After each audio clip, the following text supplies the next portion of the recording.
Chapter 81 General Aurora Arc. Year 5009 after the system day 5 of the flowering season at the capital South Gate.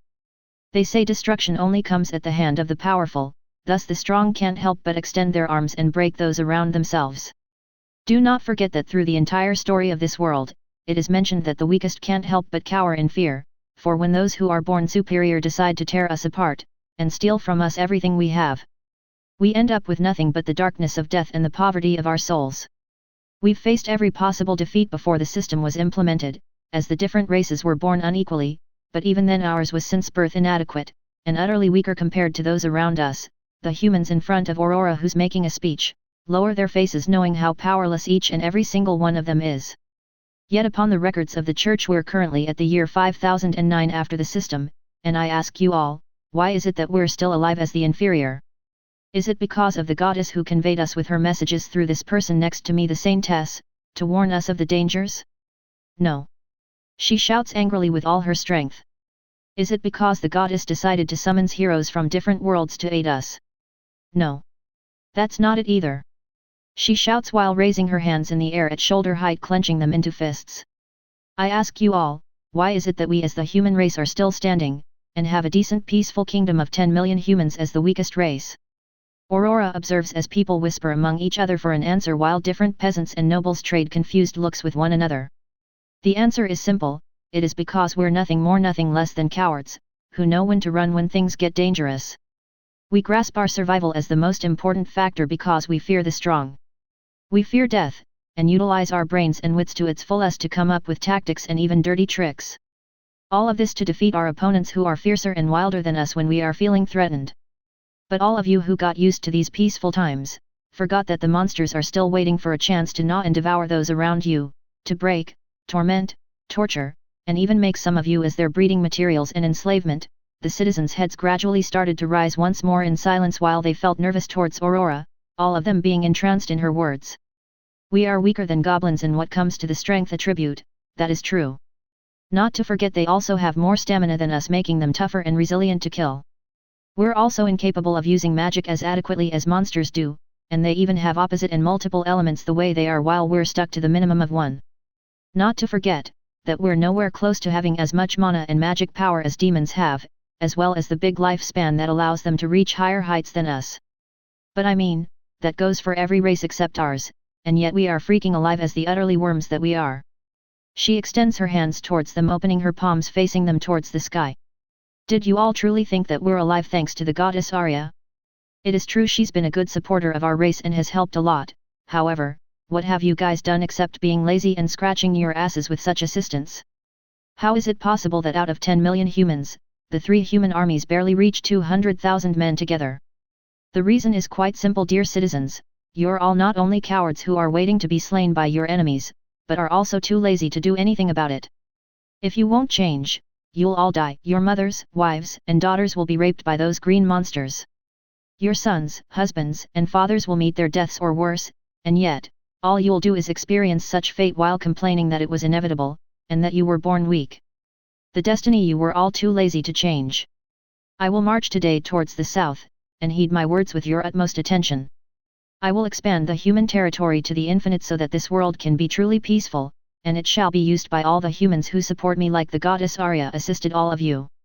Alongside the 40,000 men the church kindly lent to our cause, including this almighty beautiful woman Serenity, the saintess. Who's a weak woman like the rest of you, yet she's willing to fight. And I, a little child of 9 years old that has become a general, a mere lowborn like most of you here today. She points randomly from one side to the other of the crowd, passing her finger through millions. If I can do it, so can every single one of you peasants and nobles alike. Aurora then points towards the flag and says, I will cut fate and make a new one. I hereby declare it in the name of Prince Julius, the oldest prince and next heir to the throne, a ruler who loves humans and seeks to amend the mistakes of the past, so that everyone has a fair chance, be them peasants or nobles, be them owners of disgraceful or fame classes, every single one of you. If you so wish to have a job to become either a guard to protect the Lumen Kingdom, or a way better paid job as a soldier in our army, where your achievements will allow you all to rank up higher, and earn more money and lands. The ones from the territory that you'll help capture alongside me. The citizens started echoing at the greed of promised money and lands. After feeling utterly bad inside from her words, letting it all out at once. I am Aurora, the general, and in my name, with the unique element bestowed by the goddess herself through the saintess blessing, she raises her right arm to the sky and a dark aura surrounds it, creating a big enough dark ball for everyone to see, causing them to feel the pressure. She then shouted higher than ever before. I will destroy our fate as the weakest race, and obtain what we humans deserve, the world. The ball then flew towards the sky and exploded, hiding the sun above the capital south walls for a moment, turning the whole place completely dark on the ground into a large ominous shadow, where the peasants and nobles who were assisting her speech went in awe. This was quickly followed by a similar ball of light from the saintess, that irradiated them afterward, making it look like the brilliant hope, the one that would bring a new future after the darkness destroyed its enemies, forcing the crowd to go crazy in ecstatic screams, echoing through the entire south wall. The world awaits, it is begging for the blood of our enemies to be splattered, it reeks of the stench of the corpses that will pile up as we fight, but that is fine. That is welcome for the ones of us that die. They will become bridges for the rest of us that will walk over their dead bodies, at the end of our journey through this world, my dear humans. We'll have completely dominated the world, and offered our souls for our mother the goddess Arya to care of, the people shouted the superior being name extremely loud with all their hearts in unison. The three successors of the king will wait for all of you brave souls, who are tired of being weak, coward, and lazy. To come, walk, run, trip, rise, fight, survive, live, and ultimately become stronger with us. Aurora expands her dark element around her whole body, making her look extremely eerie, while the saintess next to her mimics her, making herself look entirely divine. And then, they extend their hands towards one another while holding them, and they start smiling, showing that under the name of the goddess, be they who they are, they have a place under the banner of the General Aurora. The close to 6 million people assisting this, started shouting the words General Aurora alternatively with the word saintess while clapping, and stomping the ground, euphorically shaking the area around. A new era begins today. Aurora raises her head and looks at the sky, making the sunlight turn her blue eyes even clearer. It seems no matter where I go, the darkness and the stench of blood will always follow me through. At least this time around I have someone worthwhile fighting for. All is in the name of our savior Iris. Aurora, let us show the world the one they called Deathbringer, the walking calamity, the white demon of the bloody plains, the one who murdered billions of beings. The extra voice laughed wickedly inside her mind. Even though that was my past self, in other words, the sleeping one, not the current me whose identity was born in the mirror world. It is not wise to release her unless truly necessary. It was already a miracle we were even able to stop her madness. The reason she didn't overthrow the gods. Don't even dare to mention it, keep an eye on her, and shut up Grimoire. Year 5009 after the system day 30 of the flowering season at the southern outpost. General, there's been the sight of a very strange group of black hooded figures, about 10,000 of them coming towards our gates. They have finally come, let them in, they are expected allies, and they too are part of the humanity. Do place them on the opposite side of the church troops, to avoid confusion and internal struggles. Yes ma'am, at once. Are you really taking them into the army? Their group is mostly composed of dangerous criminals, Aurora. That's fine, saintess, they will not dare to betray us after what they've witnessed. You mean the speech? It was something else, but that did help a lot too. The only two forces missing, for now, are the grey and white houses. Why would that wicked Zylph be part of our army? Same reason as the dark hooded came here, speaking of which. Greetings General Aurora, and Saintess. I leader Balthazar of the Dark Robes have brought the strongest of us except for Omar to support you on your conquest towards the prophecy. Upon hearing these words, the Saintess remained silent and neutral for the time being out of respect for Aurora. While feeling confused at the word prophecy, the man spoke before them happily. Don't tell me Omar, the greatest assassin in the world, who rivals even Isabella the head of the Pink Rose family, was too scared to tag along. Balthazar started laughing and then said, well, I can't believe anyone wouldn't after what appeared on the Red Book of the Prophecy. I'm surprised you convinced the Pope and the Saintess to be here with us. He looks at her while speaking effortlessly. She was the one who actually chose me, perhaps for my feats as the general of the army despite being born as a peasant. I only have gratitude towards her and the blessing she gifted me, so do treat the Saintess well from here onwards, Balthazar. This is truly unprecedented, to think you were chosen solely on your capabilities. He knelt towards Aurora out of pure respect, and then added, despite the past, we're willing to support those white robes under you, Serenity, as long as this lady goals aren't betrayed by you at least.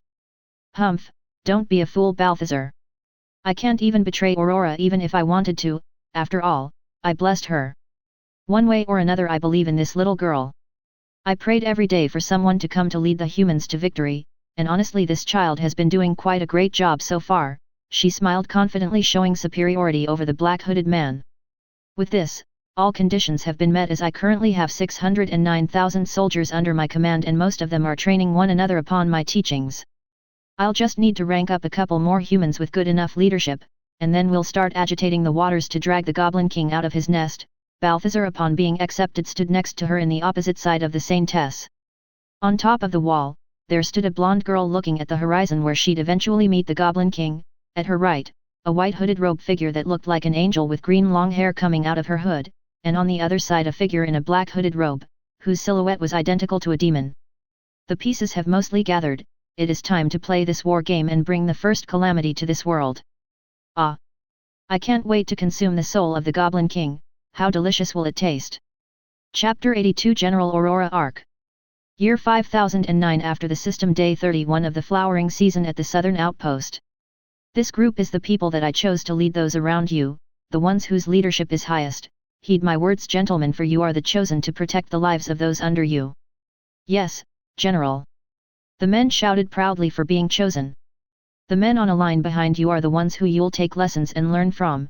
Once they claim that you have learned what I taught them, then you too will get a group of soldiers to cherish, to protect, and above all to lead as parts of your own body. You're the line of humanity that defends the kingdom. If you fall, your troops will reach disorder. If any of you fail my orders, my strategies, they will end up all for naught, resulting in your own losses, so always follow your orders whatever they may be. However, don't be cowards. If the situation allows you to, help on killing your enemies, and securing your allies, support those under you. The time for cowardice, fear, and laziness has ended. Yes, General. The new and those who will teach them shouted, excited to be part of something bigger than what they've been so far, being able to teach others while redefining their own understandings of war. You're all dismissed. Once you train and have some doubts or confusion that you can't sort on your own, come talk with me. I'll be in my tent in the middle of the outpost, as you know, and for those who don't, now you do. Aurora goes to the stairs out of the little wooden platform they made for her, where she usually makes speeches, eventually reaching the tent, and as soon as she enters it. Welcome back, Aurora, the sage Romeo and the hero Sophie tell her in unison, to what she smiles and replies, thank you. How are the preparations? Everything's set, General. We're also starting to become a force to reckon, even though if it was the old world we'd be thousands of times stronger than here. We've participated in a lot of fights with the army, but the experience we get for these lowly creatures hasn't been that much, but since you need us here, for you and of course the prince who assists us, we'll stay and keep doing what we can. In war, you'll be able to get a lot more experience, as at some point we'll start fighting the powerful ones that are hiding in the Goblin King camp. But hell, even after this long I'm getting even at chess against the Prince Julius, but you're on a completely different level, Aurora.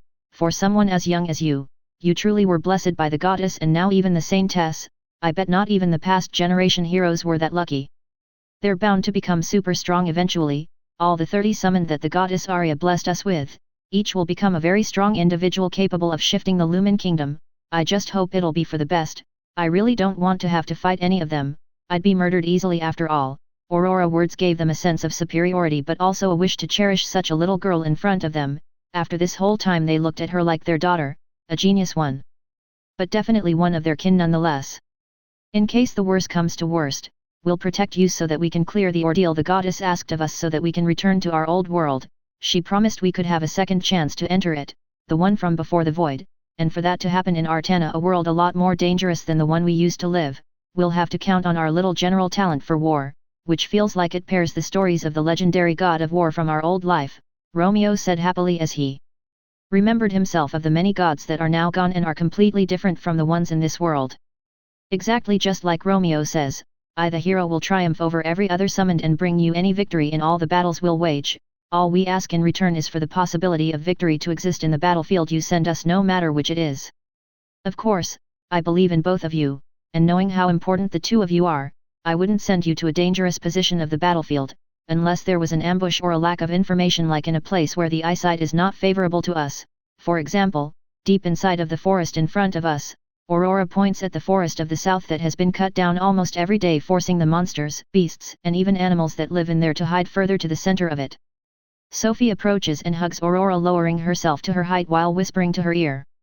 You haven't told us why are we cutting trees even after this long. When are you going to tell me your little secret, my dear younger sister Aurora? She looks at the girl making a lustful stare, trying to pry on her thoughts on a friendly way, to what she replies. I have 3 objectives towards the wood cutting, dare to guess. Aurora smirks, bullying them with this little mental game of hers. Romeo, taking on the challenge, declares, the initial goal should be to use the wood to fortify and increase our defenses, as well as to extend the wood walls so that the beasts won't be able to surround us, neither get past us, harming the gigantic fields we have in our supplies, which the 2 siblings have started to copy us in that sense, of course, that they lack our numbers and also the initiative we took, not to forget, they don't know the reason of why are we doing all of this. Sophie does a whilst as a compliment from the great explanation he gave, and then Aurora speaks, it's a good thing that you've been learning and observing, not only our army but also theirs, it'll prove quite worthwhile in the long term. Do you happen to know the 3 objectives though? I expected that to be at least one of them. Romeo chuckles in disappointment, but is used to this by now. Inside the tent, Aurora places the chessboard on top of the table and starts positioning some pieces, and then she explains in a very calm tone, and as she's about to start, Mark and Ryu, who's taking a break from observing the troops, return to the tent alongside the Saintess, Balthazar, Zylph, and Alfred. Welcome, Grey and White Rose family heads to the southern outpost, Aurora voices out so that Romeo and Sophia understand who the 2 new faces are, after noticing the rings in the white and red-haired man. I'm delighted in meeting you, young general. I am Zylph and I've come to join the cause, placing my share of men alongside Alfred's, to protect our supply route just in case. Aurora looks at him with her typical cold gaze and thinks, quite the bold move, allowing him to manage the supplies and doing as he pleases, if that's what this man thinks will happen at least. I'm grateful, but your men can join the front lines as the supply lines are already protected by His Highness. With a very cold tone putting him in the rightful place, she adds, Prince Julius. Without showing any emotion he says, I understand, General. In that case, allow this one troop to be part of the central section of the formation. That section is already completed. I'll let you choose between the left wing, where I have your friend Balthazar troops, or the right wing where Ryu army is. Knowing what this man is like, I can't allow him to be in the center, much less to be close to the Saintess, and neither nearby to the supplies, much less to be part of the reserve forces which I'll implement later, so pushing him towards one of the wings will be one of the possible moves, unless my force is of 20,000, mostly composed of mercenaries, we could say, and of course that includes horses, so they are a very peculiar force that might not fit into the wings of the army. He smiles coldly, hiding his true nature. Horses, it seems I have underestimated you, Lord Zylph, to think you'd actually bring such an interesting force to my army. In that case, I'll place you on the right wing, and have you do hit and run along with flanking tactics to support Ryu engages. I assume you can do that much, correct? This bitch, who does Aurora think she is talking with? With everyone watching me, can't be helped, I have at least made her acknowledged my war knowledge and innovation in the use of horses in front of them. This girl doesn't sound useless at all either. This could be rather interesting. I'll take the bite of the bone you're giving me for now, young lady, plus I get to play with Ryu. That's not too bad either. Zylph then opens the mouth and voices coldly, that sounds fine for now. Very well, I'll appoint you as a special leader and the head of the cavalry, so that you can, despite being on the right flank if necessary, assist a different section of the war, which if you're talented enough, you'll be able to shine the most. Upon hearing those unexpected words, Zylphs, who didn't expect to be acknowledged to that extent, smiled happily, which didn't contrast at all with the way he usually is. Only a psychopath to control another, Aurora thought while smiling at Zylph confidently of her new decision. With that taken care of, I've brought 20,000 heavy armored soldiers, reason why I took so long to arrive. That's pretty amazing, Alfred, unexpected yet expected perhaps.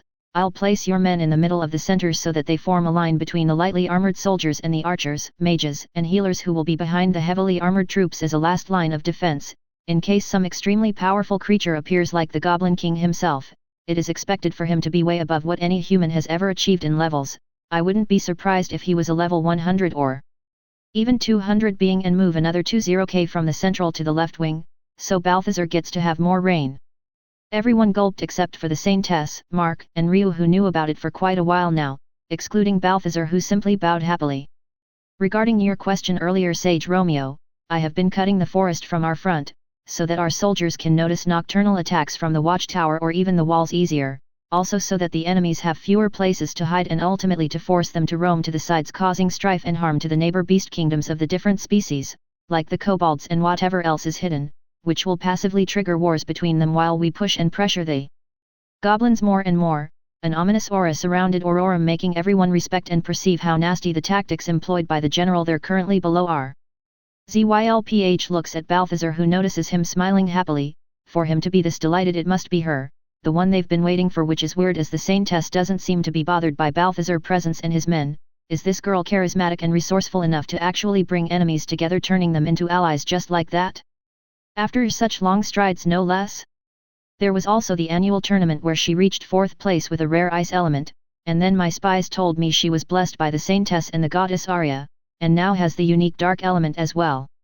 On top of that, this young lady seems to know what she's doing towards the upcoming war. Everyone here is of importance and they all seem to respect her highly, even someone as annoying as Alfred. Quite the unusual young girl indeed. Kids at her age are usually farming the lands or learning etiquette if they're nobles, not commanding armies. I can't help but respect her intellect as a very intellectual person myself. I could not find any flaws or weak points so far. There's not many like this chick. I'll have to get my hands on her. She'll surely be useful in the future. A wicked smile appears unnoticed on Zylph's face by those around but Aurora, who pays it no mind as she knows worse. Would this army be able to defeat such a high-level monster? Romeo asks, a little scared of the answer. The records say that even a level 1 can damage it as long as they hit him. It's not like he has immunity to physical or magical damage. If a level 100 at max spends every single point in stamina, he'd have a minimum of 5,000 health, but that's only if he spent all his points on that. However, that's unlikely, plus he should also have a bunch of stamina from his age. He must be quite old, and the older we get the more status we receive. In humans' case, a single stamina per year. We can expect a bunch of extra on him, alongside the bonuses of all the titles, and a king type of evolved creature, which means a lot of tricks, be they extra status bonuses or even skills from attaining such rank, along with a little more than 1 million goblins. The more this girl explains how strong the Goblin King might be, the more I realize how interesting it'll be to take on such a monster. As the strongest swordmaster in the Lumen Kingdom, I can't help but find it a worthy opponent. I bet if it was my wife teacher, that old man, he'd be able to understand this feeling too, Alfred thought as his right hand grips the sword handle on the waist, excited and nervous about the coming war. Can we even win this war? Zylph asks as he now has a clearer perspective of the war that is to come, and on his cautious and meticulous mindset the odds aren't that great. Of course, now that we have at least a number equal to half of the goblin army under my command, it is a matter of time, but for now the soldiers and the leaders I appointed will have to take the training the first soldiers have done before, and of course I'll be taking this deployment a few steps higher afterward.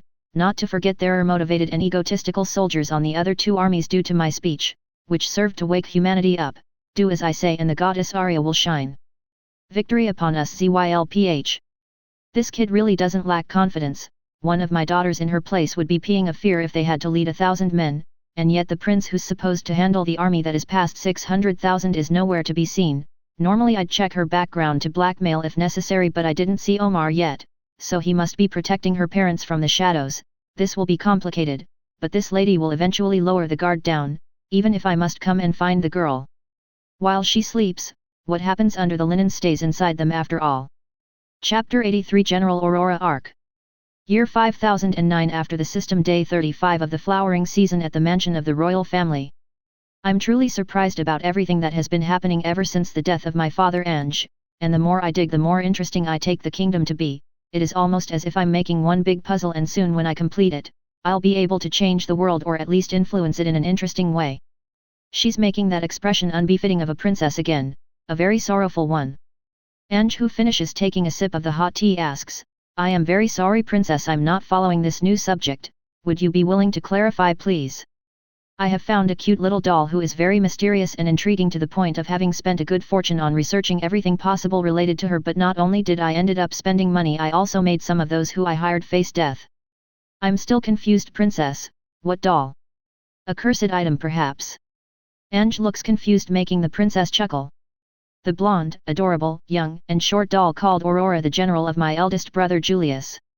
Oh, the one who ended up in 4th place at the annual tournament. People seem to be making quite the ruckus about her ever since the speech she made. In fact, the masses are only talking about her despite me and both my brothers existing, a peasant at that who was made a noble by my brother Julius. From nothing to everything, is it? How did she ascend to where she is now though? That was the exact question I had in mind. However, after all the effort I went through, there are some pieces that have yet to connect properly to one another. What could possibly be so hard about a little peasant girl who was born not that long ago, princess? What if I told you that both the doctor who helped giving birth to her says she was born without an element, and that this information was approved by not only Julius but also the Pope? Wasn't she the one with the rare ice element? I saw a few matches of her, unless I'm confusing Aurora with someone else. Exactly, not only has a rare element but she also has blonde hair which is rare and blue eyes which neither of her parents has. Of course, that this could mean nothing, but it is certainly interesting. Maybe her grandfather had blue eyes and only passed down on her now. No. Yes, a possibility, but what's interesting is that she has an element, yet the information I gathered said the opposite till recently, or it means someone hid it from me, so things get better. There goes the princess again, that sorrowful stare into something I can't begin to comprehend, almost as if she's looking into a completely different world whose gaze goes through me. Princess, you were saying? Seems like I was lost in thought again, even though I just had an interesting one. One from your cursed skill. Perhaps, even I don't know how to differentiate between them, since some are real and others aren't, a few belong to it and the rest don't. Anyway, what we know is that my brother is hiding something, possibly big, related to that general of his, and you may not yet know, but she was blessed by the saintess and the goddess Arya on the end of the first day of the tournament. Whoa!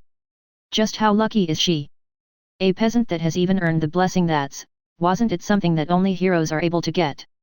The truth is that the saintess can choose whoever she wants once per life. However, this one in specific hadn't chosen anyone despite the many requests of the Pope. I believe it has something to do with her mother and lost sister. Ange, after making a surprised face, asks, she has a sister? From the information I gathered, let's just say that she does, and the Pope exiled her from our kingdom at the cost of a lot of lives. One of the darkest secrets of the church. Don't tell anyone though, you might die, as some of the men did. Ange makes a cold expression and says, I'd love to see what fool would dare to kill me, and meet my mother's wrath. My, how scary. My little Ange should be cuter. As soon as she heard the princess's words, she returned to normality, smiling kindly and bowing lightly. I have received the information on what her blessing was. Dare to guess? Isn't it a skill that the goddess uses? Usually that's what it's supposed to give, no? The princess smiles creepily and then whispers, she got the unique dark element which caused a ruckus in the church, as their doctrine is against the demons in the north, that appear from time to time, who are brutally murdered every time. That Pope is having a hard time? That's hilarious. He's usually the one giving trouble to others thanks to all the fanatics, and their stupid ideologies. Well, the most interesting part was that the Pope used his skill to examine Aurora's disgrace, and she was completely pure, absolute zero, and now even got blessed by the saintess and the goddess, probably due to that. Seems like this doll is having a fun time causing havoc wherever she goes. Yes, Aurora is having fun. I don't know what kind of person she is from the little time I've been with her, but sounds mostly a troublesome puzzle piece that doesn't fit anywhere. I just can't seem to place her. That would be a first, princess, but I'm sure it'll be a matter of time for you to be able to achieve its full progress. I wonder. It feels like I'm missing something important, especially since one of the spies I hired was murdered recently. Oh right, princess, you did mention it caused you some losses. What was that all about? Her army is composed by the white, blue houses who have an alliance to my brother Julius, which is quite normal. However, she also received 40,000 men from the church. That would also make sense since the church saintess by whatever reason blessed her, which includes the woman herself. Another reason the church is starting to crumble is the devotees are taking over her side, towards what they call a divine war in the name of the goddess Arya against the Goblin King, who is represented by the goddess of order Luna. Ange bites a cookie, breaking it in half, making it fall inside the tea, doing a gulp little sound, and then Princess Liliana continues talking. What I found unreasonable was the Grey House and even the Dark Priests faction to also join her, who have been at war with the church, and yet they're actually in the same army. Isn't it unbelievable? What? Isn't that crazy bastard Zylph obsessed by the saintess? Why would Aurora allow someone dangerous like him at close to her? The dark robes too, they are criminals. He might have his issues, a lot of them to be fair, more than most men, but he does know how to wage war, and either we like him or not, he's intellectually brilliant. I don't deny any talent that man might have, but he's not someone who is controlled by others, princess. Don't shout, dear, I know that myself. However, Aurora and the saintess showed those around them that the unique dark and light elements were convergent, thus making it a symbol for opposite forces such as the priests of the Pope and the dark priests of a guy who I found absolutely no information except the name and title Master Balthazar, who seems to be the leader of such force. That's insane. How did your brother even allow all that to happen? Apparently he barely leaves the capital doing the control of the supplies. Julius seems to firmly believe his war intellectual is not necessary as long as Aurora is handling things, and this piece of information I heard about him personally. Furthermore said there were many issues within the kingdom pointed out by his general that needs to be fixed before she can start expanding towards the south. I don't know what to say, princess. This all takes us back to who is Aurora.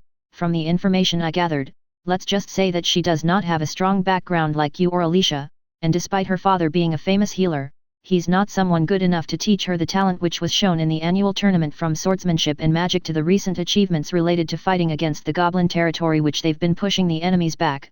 Not to forget the girl was born sickly and lived most of the life in such a state, and without an element, yet the talent with ice was honestly quite capable. I guess it could have been due to her sickness, perhaps a cursed skill that she bested recently. Curse breaking is not something we mere humans can achieve, otherwise I would have paid someone to clean mine. I do however think of another possibility, though I could be wrong. Wondering what the princess sees when she gets like this, days becoming nights and nights becoming days, and yet getting stuck peerlessly ignoring everything and everyone around. Princess. Oh right, as I was about to say, one of the theories I found thanks to the help of the king advisors and the royal library that only the successors have access to, I found a book about summoned people. But princess, the 30 summoners came recently, so that shouldn't be possible for her, especially since she was born here in Artana. Princess gets up and while pointing the index finger at her she shouts, "You are absolutely correct. But summoning is not the only thing that can occur in this world." What do you mean by that? I'm talking about the reincarnation portal, but not the one where those that are already alive in this world go through. I'm talking about the reincarnated ones from different worlds, whereas they receive 2 random skills from the goddess as payment for coming from far away. At least that's what was written in the book. In other words, she may have gotten 2 blessing skills, one for swordsmanship talent and one for magic talent. What about her war skills? Possibly her memories from the past world. There's a chance, even if small, that the goddess Arya allowed her to keep them in exchange for helping the humans perhaps. Seeing as she's moving rivers and mountains, that could certainly be true, but princess, what about her twin sister? Iris. Almost as if the whole puzzle broke down to the Princess Liliana, as not a single one of her spies searched anything about the twin, since an unknown piece and was absent from her home training with Ray. Like a miracle making, she shed tears in front of Ange, who looked as confused as a young teen could possibly be, but who remained silent as the girl could tell that the princess had reached some sort of realization. Then, as if matching with the thought of Ange turning out she was actually right about it, the princess sat expressionlessly staring blankly at something. Iris isn't Aurora, they're twins, each has an element. Iris the one with ice and Aurora got the darkness element from the blessing, but since she didn't have any element and they happened to be twins, the Crown Prince Julius decided to hide this fact and conceal the details of everything. But I'm lacking a piece. How is either of those dolls connected to Balthazar? Why would he behave so nicely even with one of their greatest enemies in front of him? Unless they are allied not to the church but Aurora? In other words, was Balthazar expecting something? Maybe one of them? If they're twins, could both possibly be reincarnated? Since they're twins and one is extremely good with magic and swordsmanship, and the other has a good brain, that might not be so, but the knowledge Aurora displayed to my brother to completely make him support her makes me instinctively force me to believe otherwise. It would make a lot more sense if those two weren't normal. After all, normal peasants couldn't possibly achieve that intellect and strength, that power and authority, that only nobles are supposed to own at such a young age. If Iris received a skill for magical and another for sword prowess, while Aurora received one for her brain and the other for surviving the disease. The princess looks scary, though what she does sounds pretty plausible. After all, even though I'm a little strong, I did have a lot of help to get here. We can assume that both of them received 2 blessings differently upon birth then, can we not, princess? Yes, that's correct. I don't know how my brother found these girls or if they found him through their father, but he truly has luck on his side. I must do whatever I can to at least have one of them under my care for the future to come. Should I give both a golden ring then? No one has beaten me yet, so I still have the 5 rings to use, even though Alicia was the one who told me about Iris recently and she already has the white and pink rings. Aurora hasn't received one since she's the general of Prince Julius. I'll have to win this succession throne battle and prove to them that I'm the one worthy of them to help. As much as I love my siblings, they'll have to step down on this one. by having the knowledge of the general I'm starting to believe we could conquer this world, and for that to happen we need soldiers. The princess starts writing a long text which she then signs and gives to Ange to read and act. One of the reasons that I've found fault in our kingdom is the fact that only nobles receive education. I want to find more talents as my brother did, and for this to happen I'll open similar institutes to the Magic Institute, but this one for both peasant and nobles alike who will be able to join. I'll also hire good teachers, and through the generations, those who know most will be able to inherit those teaching positions and be compensated on their knowledge of the world. What kind of institutes would that be? Wouldn't it outshine the nobles, making them lose their sense of superiority as only them were able to learn? Nobles alone can't compete with our enemies, we need everyone help, and nobility is a bloodline. They will always be superior in what comes to money and lands. Knowledge may allow those from below to rise, but that is necessary to create competition between the different social status. I will start spreading and building such plans through the kingdom, but mainly in the capital while I still have the power and the funds from my parents to do so. My brother Julius is a humanist and I'm sure he'll accept such propositions, not like he can say no to his younger sister, especially after having refused me once towards the request to have his general for myself. She grins enthusiastically, ready to create a significant change. How come you want to do this now? Doesn't this make you a humanist too? Aiming for equal rights and ceasing social classes strife to one another. My dear Ange, in this world, I seek the completion of my desire, since my cursed skill is something that allows me to reach any path I so desire. In exchange, I just have to find out what the puzzle pieces I'm missing are to achieve certain things. Once I clear this specific puzzle, and also abandon the disgrace class's belief, seeing as the church influence dropped in that regard, due to the most recent blessing of the unique dark element, and the union of the saintess with the general, I believe that now is the time to strike as the next queen of this kingdom and bring the peasants to my side through a different method than the one Aurora is using, thus obtaining as many tools as I can. Such resolution, the Princess Liliana truly is fascinating. I'll do what I can to be of help, even though Aurora is starting to become quite the big obstacle for us. Despite what the people think that she's being controlled by the Crown Prince Julius, it feels to me that the girl goes way beyond that. The princess finishes writing and then gives the paper to her. Once Ange is done reading what the princess wrote, her face becomes shocked and she shouts, "Are you truly sure about this, Princess Liliana?"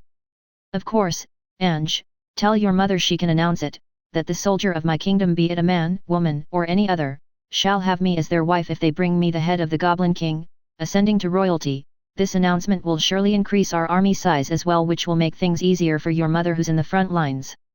"I understand, Princess. I'll pass the message right away both to my mother and the king advisors so it goes across the entire kingdom, as well as all the noble houses who we're allied with, which should quickly spread quickly, especially among peasants." As Ange started leaving towards the door, she turned back and questioned, "In case a woman slays the Goblin King, would you be willing to marry her?" she asks curiously. "Why not? It's not like there's any prohibition of same-gender marriage. In fact, there are some who marry those of the same gender. The church holds no prejudice about it either, since the goddess isn't married to anyone." "Understood, Princess. I'll be back soon." Chapter 84, General Aurora Arc. Year 5009, after the system day 50 of the flowering season. With the passage of time, the second Prince Marty and Lady Angela, the head of the Golden Rose family and general of the army of Princess Liliana, adopted the suggestions sent by writing letters from Aurora, from each creating an outpost with 2 to 3 watchtowers with an archer on top. Bells were created to echo through the watchtowers so the soldiers would have time to organize themselves or even defend themselves from possible nocturnal attacks. The wooden walls were reinforced by earth and nature mages, making them a lot sturdier. Blacksmiths from the capital and merchants were able to prosper in such places, contributing to the strength of the different armies, as well as farmers who took over the fields once the soldiers finished their training. Of course, that with the increasing number of soldiers the fields did too. The Crown Prince Julius took the Southlands to himself as an investment towards the expedition, along with those living close by to the southern outpost of Aurora. Despite the hate Prince Marty felt for the peasant, he followed every guideline she had sent him, as it explained thoroughly how it would affect and the benefits of her ideas, even creating long and vast fields along with storages for the materials, and creating his own supply routes while creating a group to protect both. Simple formations were also handed to the second prince and Angela, where each was symbolized by the number of troops the army would be able to gather, meaning that some required 1 to 200 while other more complex formations needed 400 or above that number to be efficient. In such a matter, the second prince disregarded the formations completely, as he and his advisors, the head of the Black and Red Rose families, took over tactics while the Green one stood on guard towards the supply route, and domestic affairs through all the territories the different houses own. The queen remained neutral, staying with the head of the Pink Rose family, who together with her and others would keep the capital safe from harm, while her children would dispute the throne as her husband wished for that to happen on his death will, for the following 2 years, to be more precise, a year and a half left, even though this period could be extended as long as the queen desires, till she and her advisors who used to work for the king, arrives a decision related to the winners so that there may be a successor and a new ruler. With the information provided by the saintess, such a will has been formulated by the king, so that in case anything happened to him they would all follow out of greed the way to the throne, the path towards defending the Lumen kingdom while expanding. As such, he had considered that the one with the most merit would then be elected by its people, and even gain the respect of the soldiers. The soldiers who left the Pink Rose family ended up joining the Aurora army, but due to Aurora words, she had passively regained the numbers of Isabella, through what she nominated of the guard job so that she'd feel safe in the front lines, by leaving a good amount of soldiers patrolling, protecting and controlling the many forces mingled in the kingdom. Due to this, Isabella, the head of the Rose family, felt like she owed Aurora a favor, which she would pay at once her sister Iris would become the knight of her daughter. From 10,000 soldiers to 50,000 guards from Aurora's speech alone. Iris was pretty amazing, having grazed me during the tournament that much, but compared to Aurora's achievements, she still has a very long way to go. Upon hearing these words, Isabella smiled lightly. Oh, by the way, mother, why was my name announced this time around in the annual tournament? Wasn't it supposed to be kept a secret? We named you after our ancestor, the hero Fafnir. The will he left us with to protect the king generations of the Lumen kingdom, from assassins for 5,000 years has ended with my generation. As such, you've received a name that resembles the freedom of such oath, thus you may choose to keep serving the next ruler as I and those before me have, or find a different meaning to your life. I don't get it, mother. What does the name Moonflower has to do with Fafnir? Regarding the oath, I don't know about it. I've ever only thought about the training you made me do, so. Fafnir was from this world he called Earth, a very cold place at the north, and then one day he decided to go east, where he eventually met the woman who became his. Her name was Hellflower. Both of them lived together for a while, and eventually she got pregnant, and then one day they were summoned, and blessed. However, there was a complication that the goddess at the time didn't realize, as the woman hadn't been pregnant for a long time yet. Did the baby die or something? Not at all, but it didn't grow up normally. In fact, I don't even know if growing up is the correct term for it. I only know that it grew, not sure to what since there are no records, and the hero Fafnir became a legend for being one of the first heroes ever to slay those who call themselves lords from other races, as they are extremely powerful, even if he ultimately ended up dying to one of them since he was always fighting alone. I guess he was strong enough to do something like that, and perhaps those around would only become a hindrance to his assassinations. After all, if one of his companions would make a hint of noise, it could turn his surprise attack into a very bad scenario. Yes, that may be so, but with companions he would have a chance, even if small, to be rescued. Having allies is a good thing, especially those who do everything they can to see you well. So what is it that you really want to say? Moonflower crosses her arms with a bored expression, noticing that her mother isn't being her usual self. We're one of the very few families who hasn't failed a single generation, and we have an heirloom that the hero Fafnir left behind in secret. It is something we have also been protecting all this time, and it will belong to you from here onwards, eventually passed down towards your descendants. What? An item? A weapon? If it was from the hero Fafnir, then a dagger maybe. Come. The two of them go through the mansion towards the basement discreetly, eventually going through a few hidden magic passages that were sealed by an item going further deep underground, eventually reaching a small room with a lot of books, items, and weapons. What's all this? She asks curiously as she's looking everywhere. Isabella then walks some steps closer, pushing slowly the things on top of a table, and then she lifts a square part in the center of it, taking out a black box with golden strings coming out of tiny holes, giving it to her daughter. Once Moonflower receives it, she says, "What is this black cube, or maybe a box, mother?" "I don't know either, but with this, the oath with Fafnir is now complete. From this day onwards that is yours, and yours alone, including everything in this little room. From here on, you may try to find clues about it if you wish." "Haven't you already researched through this room?" "I haven't, since this place is only for you." She smiles kindly at her, making her further confused. "Why would I want any of this?" She places the box on top of the table. "I don't know myself, Moonflower dear. It is a special inheritance, and it's been so long that it is impossible to understand the reasoning behind it, and there's a chance that the answer won't even be found amidst all these things." Moonflower sighs and picks the box again. I guess I'll hold on to it for now, at least till I find what's inside of it. Her mother smiles, hiding her expression from her daughter while leaving this place they're currently in, leaving her behind. Now you have something to kill your boredom, my little flower. The daughter sits on the table while looking at the box. She starts thinking as she tries things. So it's a black box with a few holes each where a golden string comes out of it, but they're the perfect size so I can't look inside of it. I also can't seem to open it. Should I try cut it with my dagger? I could end up ruining it, not like I really care about it. She smiled and took out a dagger from her waist and struck the box, failing as the material is too tough, making it slip downwards. Then she tries to cut one of the golden strings, also failing as they too are very tough, not even leaving a mark. I could always use my mana coating, and then slice it in half, as I don't feel like reading all these things.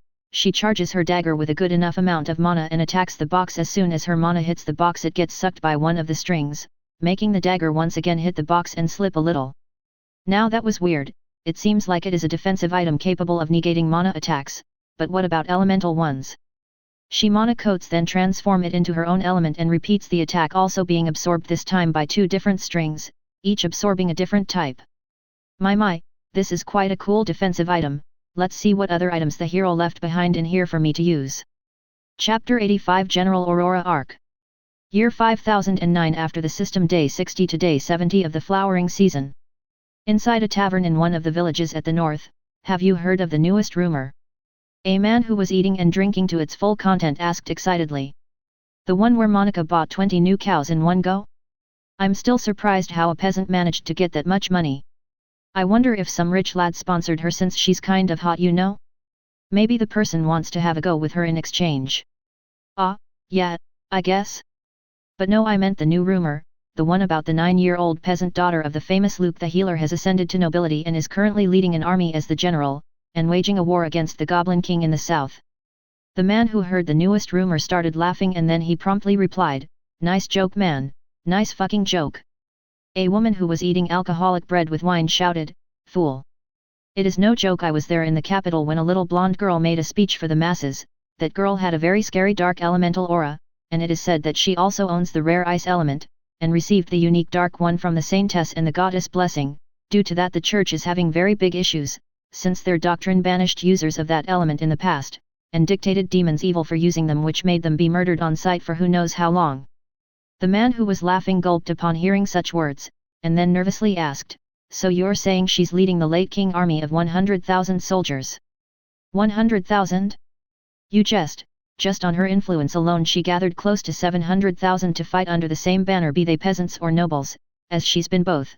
The General Aurora pays both equally and more depending on their achievements, even allowing soldiers to rank up with her own war system. I sent my eldest son there to earn himself a good position, since he's a pretty good fighter." The man who said the rumor said, "I sent my 2 daughters to support the cause. I taught both how to hunt since young. I'm sure they'll be able to trap a lot of those nasty and stinking goblins," he said while praying to the goddess Arya in his mind to keep an eye over them. "It's a good thing we don't live close by to the southern outpost of Aurora, otherwise we'd be forced to fight alongside her."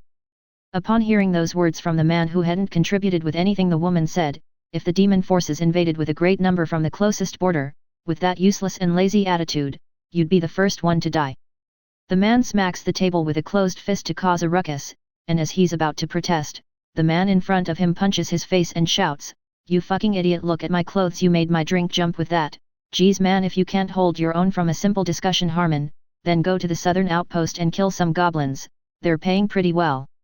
The man who ended up receiving the punch in its full force ended up sobering up, and undamaged from it, he said, "I might just go with my unique graded weapon."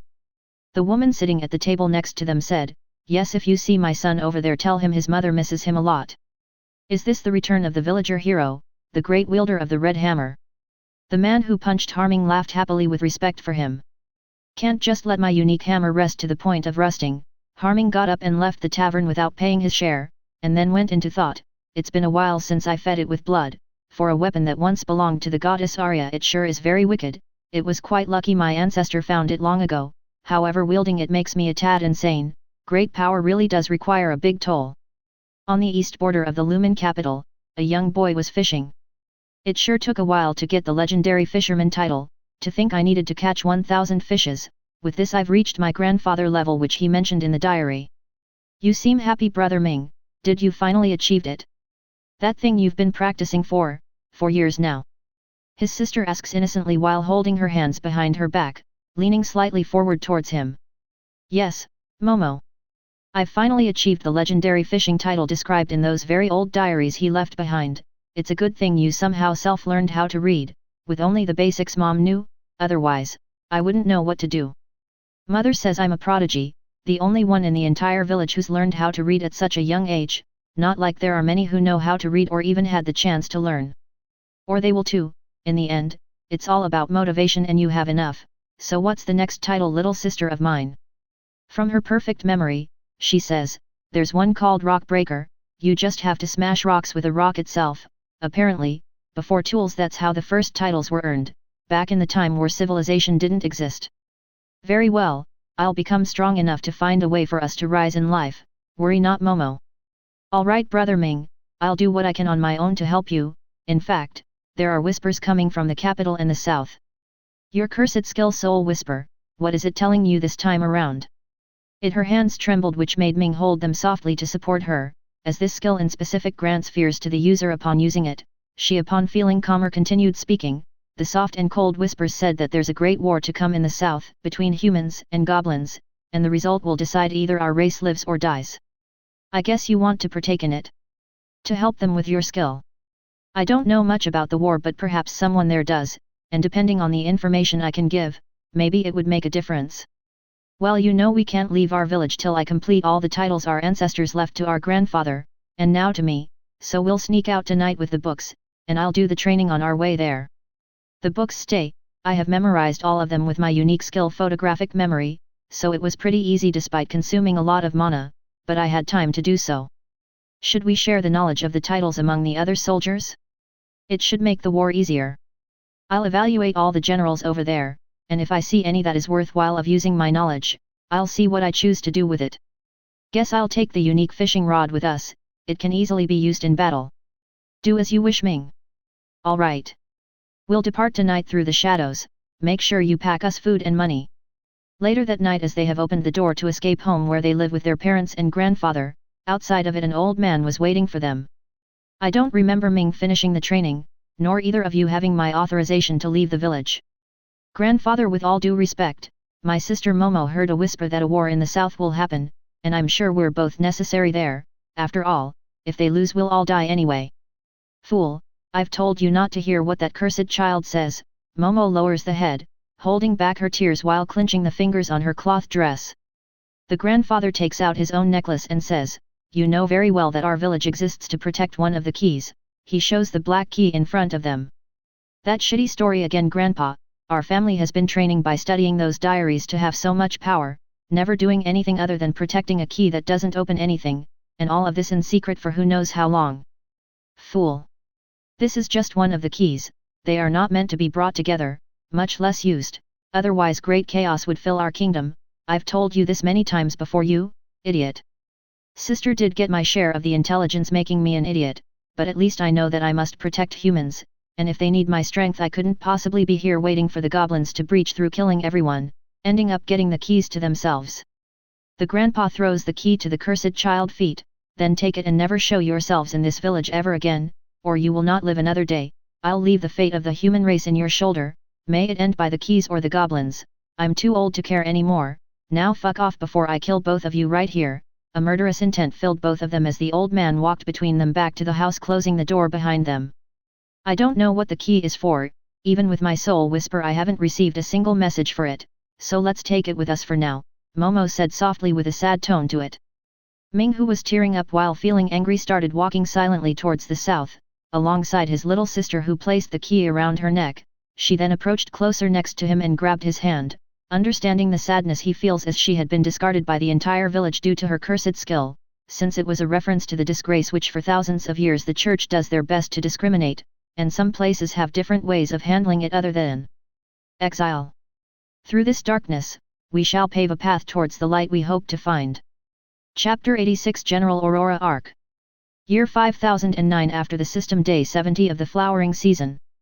General, it is as you said, the Goblin Kingdom seems to start past that. I've found some goblin marks on some trees as wild boars do. Great job, "You heard the man. Prepare the fireworks, gentlemen, today we'll grace our enemies by setting their home in a big fire." Unknowingly to the goblins, a large-scale fire spell by fusing various fire skills was being prepared to bombard in 2 specific directions. "Aurora, you know the goblins should block the spell, right?" "Don't worry, Sophia, the spell won't be directed at their base. After all, we don't know what kind of tricks the Goblin King may have. There's a small chance he could have a unique skill to reflect back magic, killing our mages." "Then what's the purpose of this spell?" "To set the forest on fire at 2 sides, slowly reaching their camp. We'll then use wind mages to make the fire become bigger and stronger. In case the Goblin King is a magical type, he'll be forced to spend his mana, making everything a lot easier. In case he disregards the situation, it'll mean this is just an outpost of their true base. One way or another, once the fire starts going large, it'll not only affect the goblins but the other races who live here." "Killing enemies without discretion, is it?" "Well, since they are mere beasts and monsters, it ends up not really mattering. So what are we going to do afterward?" "We'll stay placed in this spot. One of the 2 escapes they'll have, the other being their territory further in." Aurora merged her darkness, making the fire spell slightly darker. "May these black flames consume even water," she says coldly, including an eerie expression. "I'll support you, Aurora." "Skill amplification!" Romeo shouted while granting Aurora Element a powerful buff. "Thank you, older brother, that will certainly make things more effective. Seeing as I'm the only one with the dark element, even among the dark-robbed ones, they seem to be lacking it. History says other humans have been born with it, but since most were either exiled or murdered, there's a chance that elemental line died," Sophie says, understanding how effective the dark element can be in war after being taught by Aurora. "Archers, prepare to shoot your weapons once I shout, as we've trained and attempted sometimes already." The men roared and started preparing the different weapons from bows to the crossbow. Once the archer line concludes the first volley wave of arrows, the heavy knights step forward and block the incoming goblins, who'll fall for the traps of the earth mages, while the mages of the rest of the elements prepare a second wave spell, and you healers and supporters keep those shield heads alive. "As you command, General." The spell, after taking a long time to cast, was shot towards the south forest, southeast and southwest of it, as further away as possible so that the smoke wouldn't block the army view, to be able to slay the survivors without an issue, as per instructed in the many reunions Aurora had with the now formed Fire Mage Squadron. Even though her commanding abilities far exceed what she has done, Aurora decided to go for a cautious pattern, in order to teach them just enough to vanquish the forces of this world, who were strong but lacked the knowledge of warfare, allowing her to triumph over the goblins, who were strong and resilient warriors, as they naturally had the same health and double the strength a normal human possesses. At this point in time, she had all the leaders she needed, and they were executing her orders without second questions asked, due to betrayal or refusal, which would be considered a crime inside her army alone, allowing Aurora or a superior to execute them on the spot. This was how she disciplined them from the start, so that they would devote their entirety to her, like the pawns she loved to use in the chessboard. In fact, the favorite chess piece of hers was the pawn, since it could reach the end and be promoted. This was her philosophy to the soldiers in front of her. Despite the leadership roles she attributed being based solely on the leadership skill, the roles related to the mage squadron ranks are designated on each individual prowess and achievements. In other words, the one mage who killed the most enemies would be the captain of one of the attack magic squadrons, while the one who saved the most would be the captain of the support one. This would be applied to all the 100-man magic squads who were splitting through the 3-sized formation forces. Aurora figured that in a world with magic, condensing too many of her troops, and the same type in one place could be disastrous.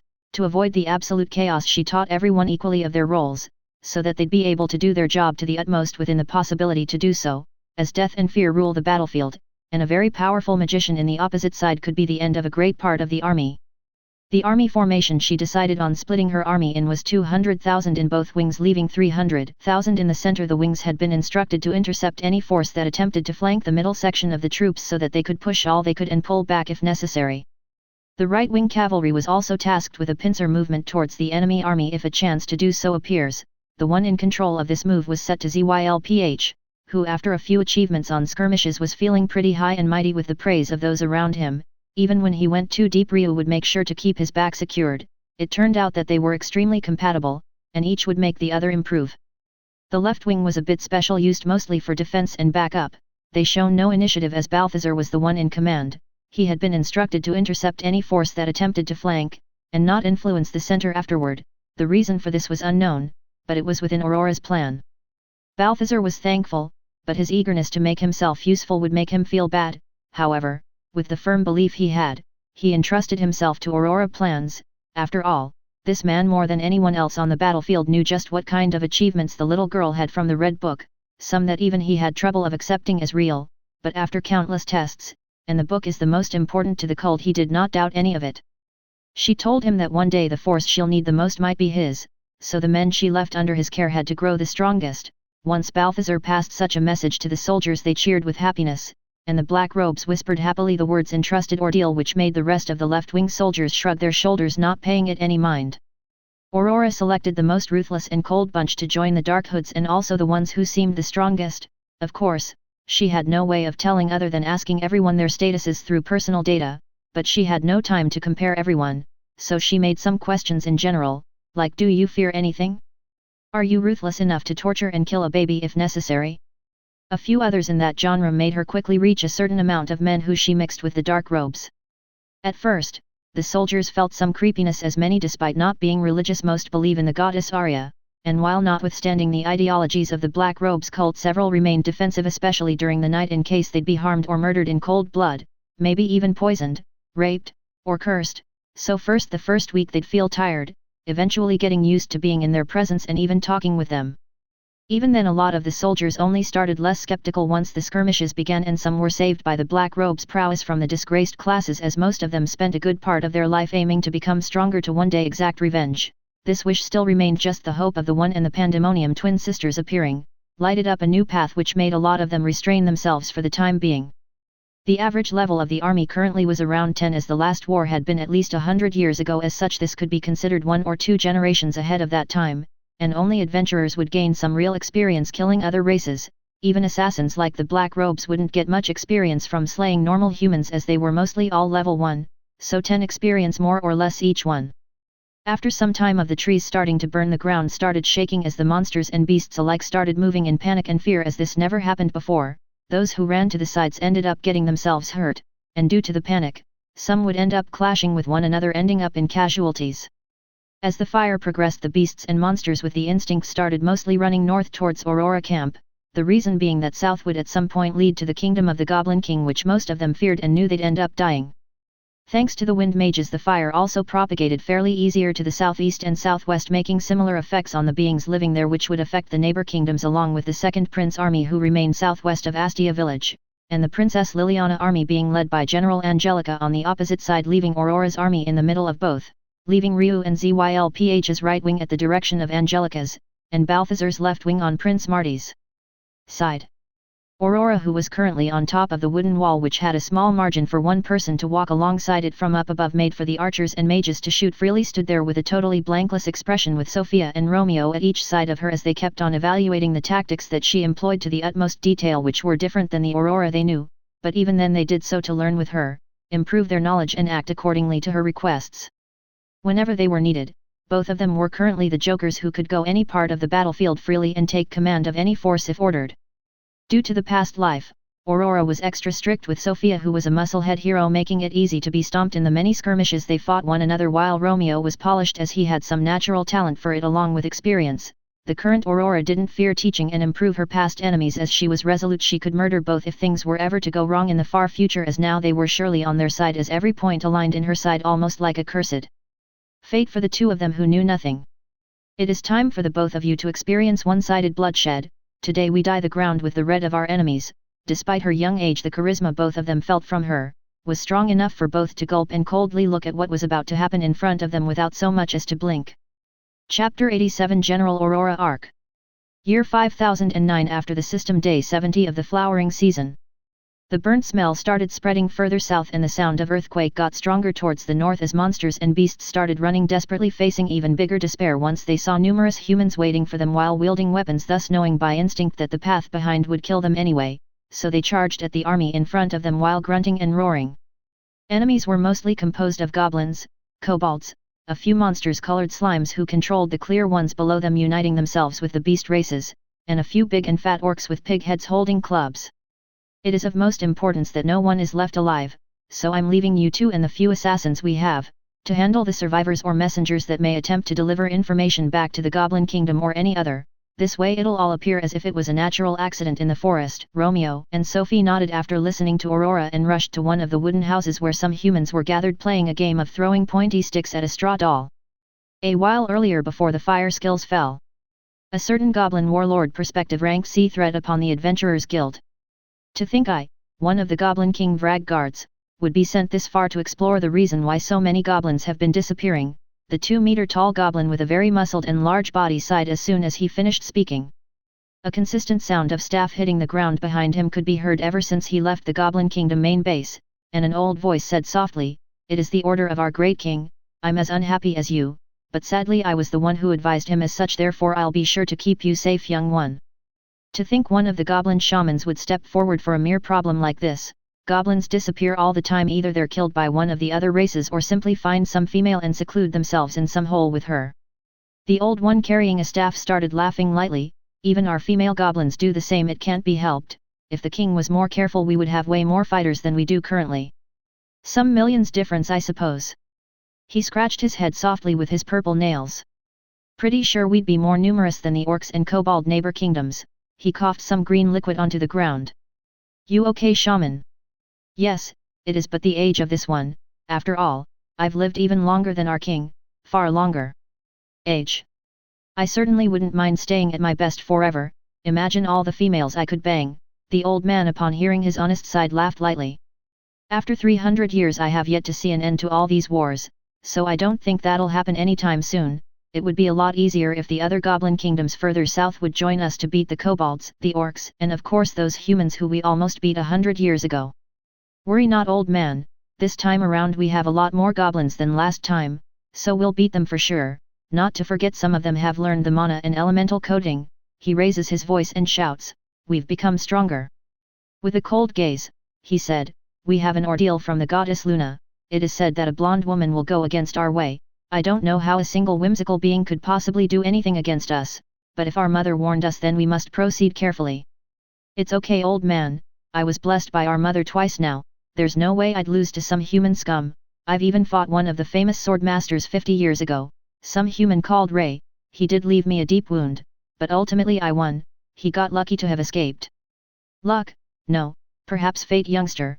That is what our mother sees, a destiny that we must unfold, deny, change or overwhelm depending on her will." The staff clank got heavier, making a hole on the ground. "Luna, I wonder if she'd let me bang her." The goblin warlord got excited thinking on it when the old man smacked his head with the staff. "Fool, don't disrespect the goddess, it'll certainly bring you a fate worse than death," he said angrily. "I was just kidding." He laughed while scratching his head once again as it left a minimal wound, and then spoke, "I haven't noticed anything peculiar so far, and we've come a far way from the base." Upon noticing something passing through the air he added, "What are those things flying in the air, shaman?" Once he lifted the head and saw it. "Flames? No. That sinister darkness around them, don't tell me? Demons? Did they defeat the humans further north and have come towards us? Is that the reason? Fast, we must uncover the truth and fall back before it's too late." Aura of speed, a light surrounded them along with some other goblins who traveled with them, and they started running forward towards the north as the flames started falling, putting everything on fire on their east side. "Shit, to think demons would finish those filthy humans before us." The goblin warlord gripped his broadsword tightly as they ran for some minutes. He speaks, "Can you feel this, old man? There's an earthquake going on, don't tell me." He looked everywhere, and as he was about to talk, "Yes, the monsters and beasts are running, but it's strange, I feel them coming from both sides, but I don't understand why. Was it perhaps the fire we saw before? But wouldn't they have 3 ways out? Wait, what if?" With a worried expression the warlord spoke, "What's wrong? You're the most intelligent goblin in the kingdom, did you reach some conclusion?" "Indeed, child, it's just a guess, but let me make sure. Wait a moment." They stopped, and then with both hands he struck the ground while shouting, "Blessed skill, aura perception." A light expanded from him towards all sides, and after a while, it returned to him. Seems like someone burning both sides, leaving a straight wide path between the fires, possibly on purpose, meaning we are expected at the end of the north side. Shit, seems like someone smart awaits us. Is that it, old man?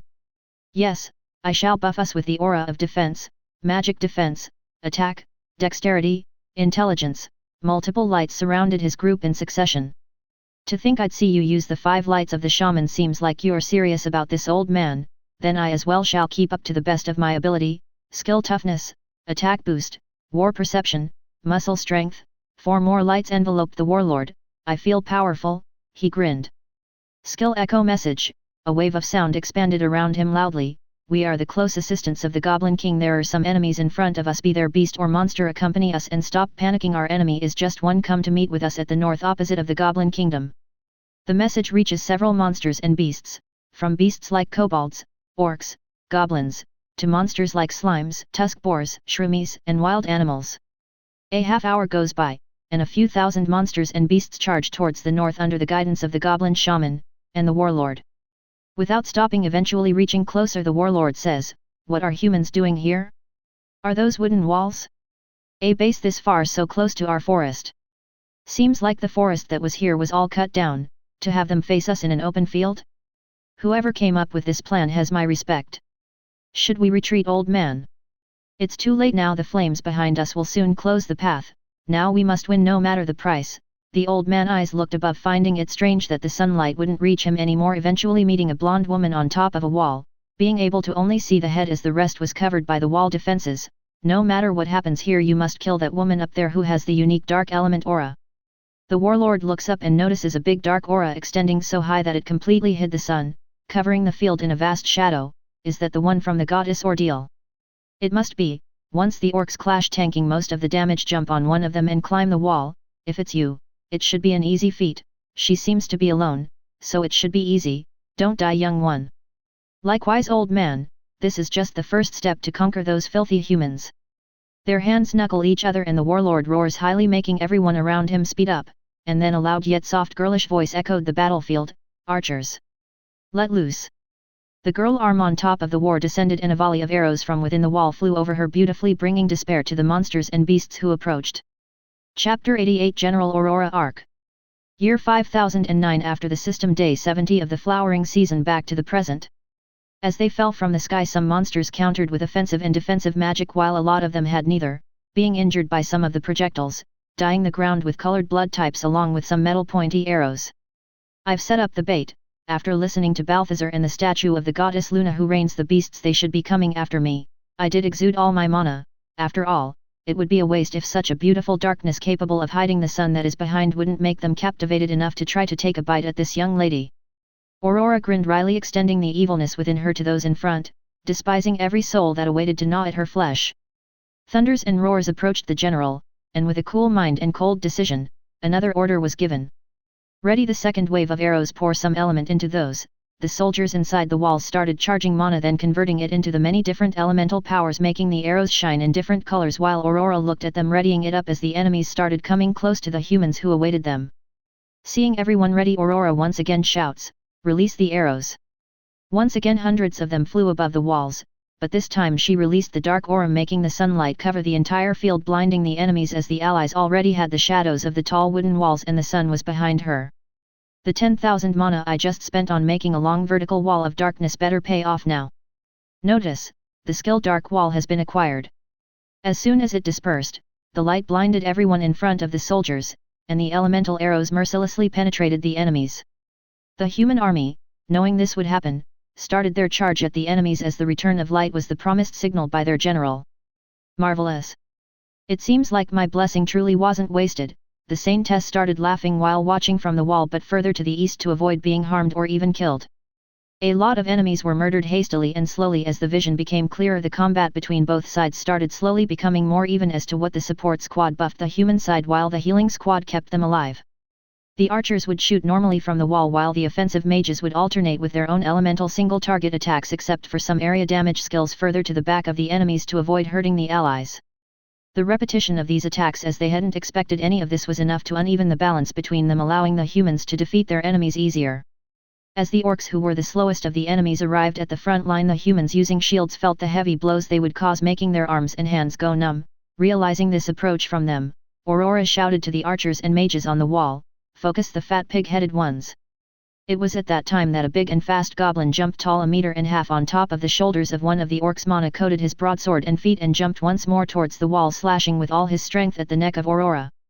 As she saw him in the air, darkness barrier, transformation, the goblin warlord got blinded, executing his skill anyway as not many would be able to avoid such beautiful slash missing the supposed neck of the girl. He then hit his body against the wall as the jump lacked height enough to reach the top of it and he fell to the very bottom, numbing his feet. Just how? It was way too clean. I didn't feel it. He looks into the sword and notices no blood whatsoever, and then his heart is impaled by a spear from behind, fully mana-coated. Who do you think you are of attempting to hurt my future wife, you piece of shit? I, Raphael the spear wielder, shall have you die today. He removes the spear and the goblin turns around as blood pours out from the sides of his mouth. He charges the broadsword with all the mana he can pour and slices at the human in front of him, at least to take him to the grave and keep the warlord company there in the afterlife, who he blocks while jumping backward, making Raphael fly a few meters against another human, hitting the poor man in the back. Ouch man, you sure are strong. He balanced himself, took a few steps forward, and then charged mana in the spear tip. Then how about this? Unique skill, heavenly throw.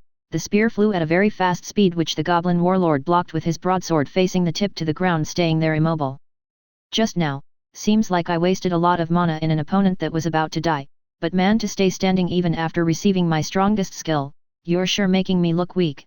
If it wasn't for you being blinded and surprised, it looks like I have to become stronger.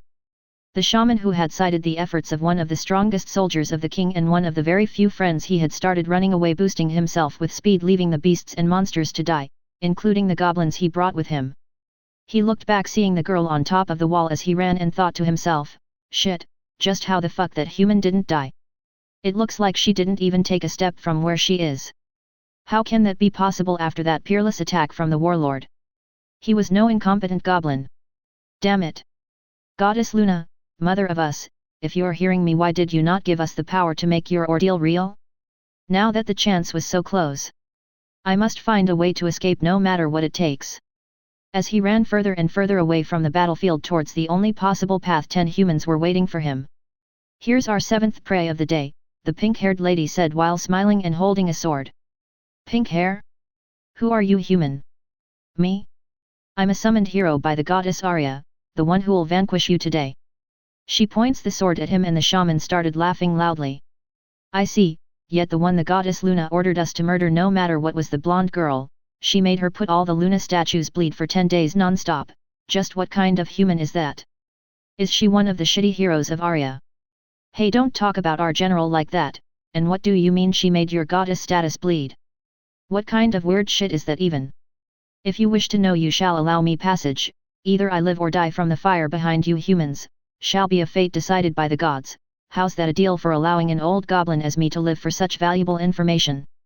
Very well, now tell us everything you know, Sophie said angrily while feeling frustrated for now knowing anything about it. All I know is that she incited the anger of our goddess, as such all the beast races through the world one way or another will chase after her. It seems like her talent for war might be the reason, seeing as I've completely lost today. Hey Musclehead, doesn't just go make decisions on your own. She asked us to not allow any survivors, as it would make things more complicated in the future. Romeo pokes Sophie's cheek. Oh fine, we'll capture him then and make him spill all the information about his boss.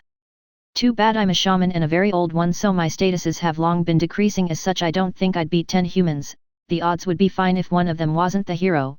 Knowing the heroes from the past generations, alone I wouldn't stand a chance. As such, he monocoats the staff, grabs it from the middle with both hands and pierces his heart, suiciding in front of them. Loyal people are scary. Romeo muttered softly, having seen this a lot in the past as he fought Aurora underlings. Sophie didn't say anything and just watched the old goblin in front of her die peacefully. Should we go help the army? The 10 of us could strike the enemies, causing them to falter faster. One of the assassins voiced his opinion upon noticing the sorrowful mood coming from both of them. Yes, let's go, and try to capture one of the goblins alive. Information warfare is something Aurora instructed us with, Romeo said coldly, as he understood that no matter what, he'd either have to side with humans or a different race, and for him, who wanted to give a good life to Sophie, siding with the Lumen Kingdom was the only possible choice. As they walked back, Romeo whispered, "Are you okay, Sophie?" "Yes, sometimes it feels like we're used to shedding blood, and honestly, we killed some even before that one came, but I don't know, it felt different somehow." Since he was able to talk normally like a human, I guess, most of them don't have much of an intellect, and that one had everything we have, but even in our old world, we killed humans knowing it was required, and in this world that necessity also exists. I'm tired of killing. She places her head on Romeo's shoulder. I know, let's do our best to dominate this world so that we can retire early and have a good life with everyone else. Yet, I'll have to apologize to Aurora after this. It seems that her talent is so outstanding that the enemy goddess is trying to hunt for her, and I almost doubted her. She truly is a prodigy, and she was also blessed by the goddess and the saintess herself, so it is normal for things to be like this. If you thought a little you'd eventually reach this conclusion. Enemies ahead. Let's go, Sophie, you'll have to work twice harder as a proper apology. Romeo shouted, increasing the range between them while smiling at her. Yes. Let us finish this and go rest. They start running to the encounter of the leftover enemies whose numbers have been reduced by more than half. Chapter 89 General Aurora Arc. Year 5009 after the system day 70 of the flowering season at night.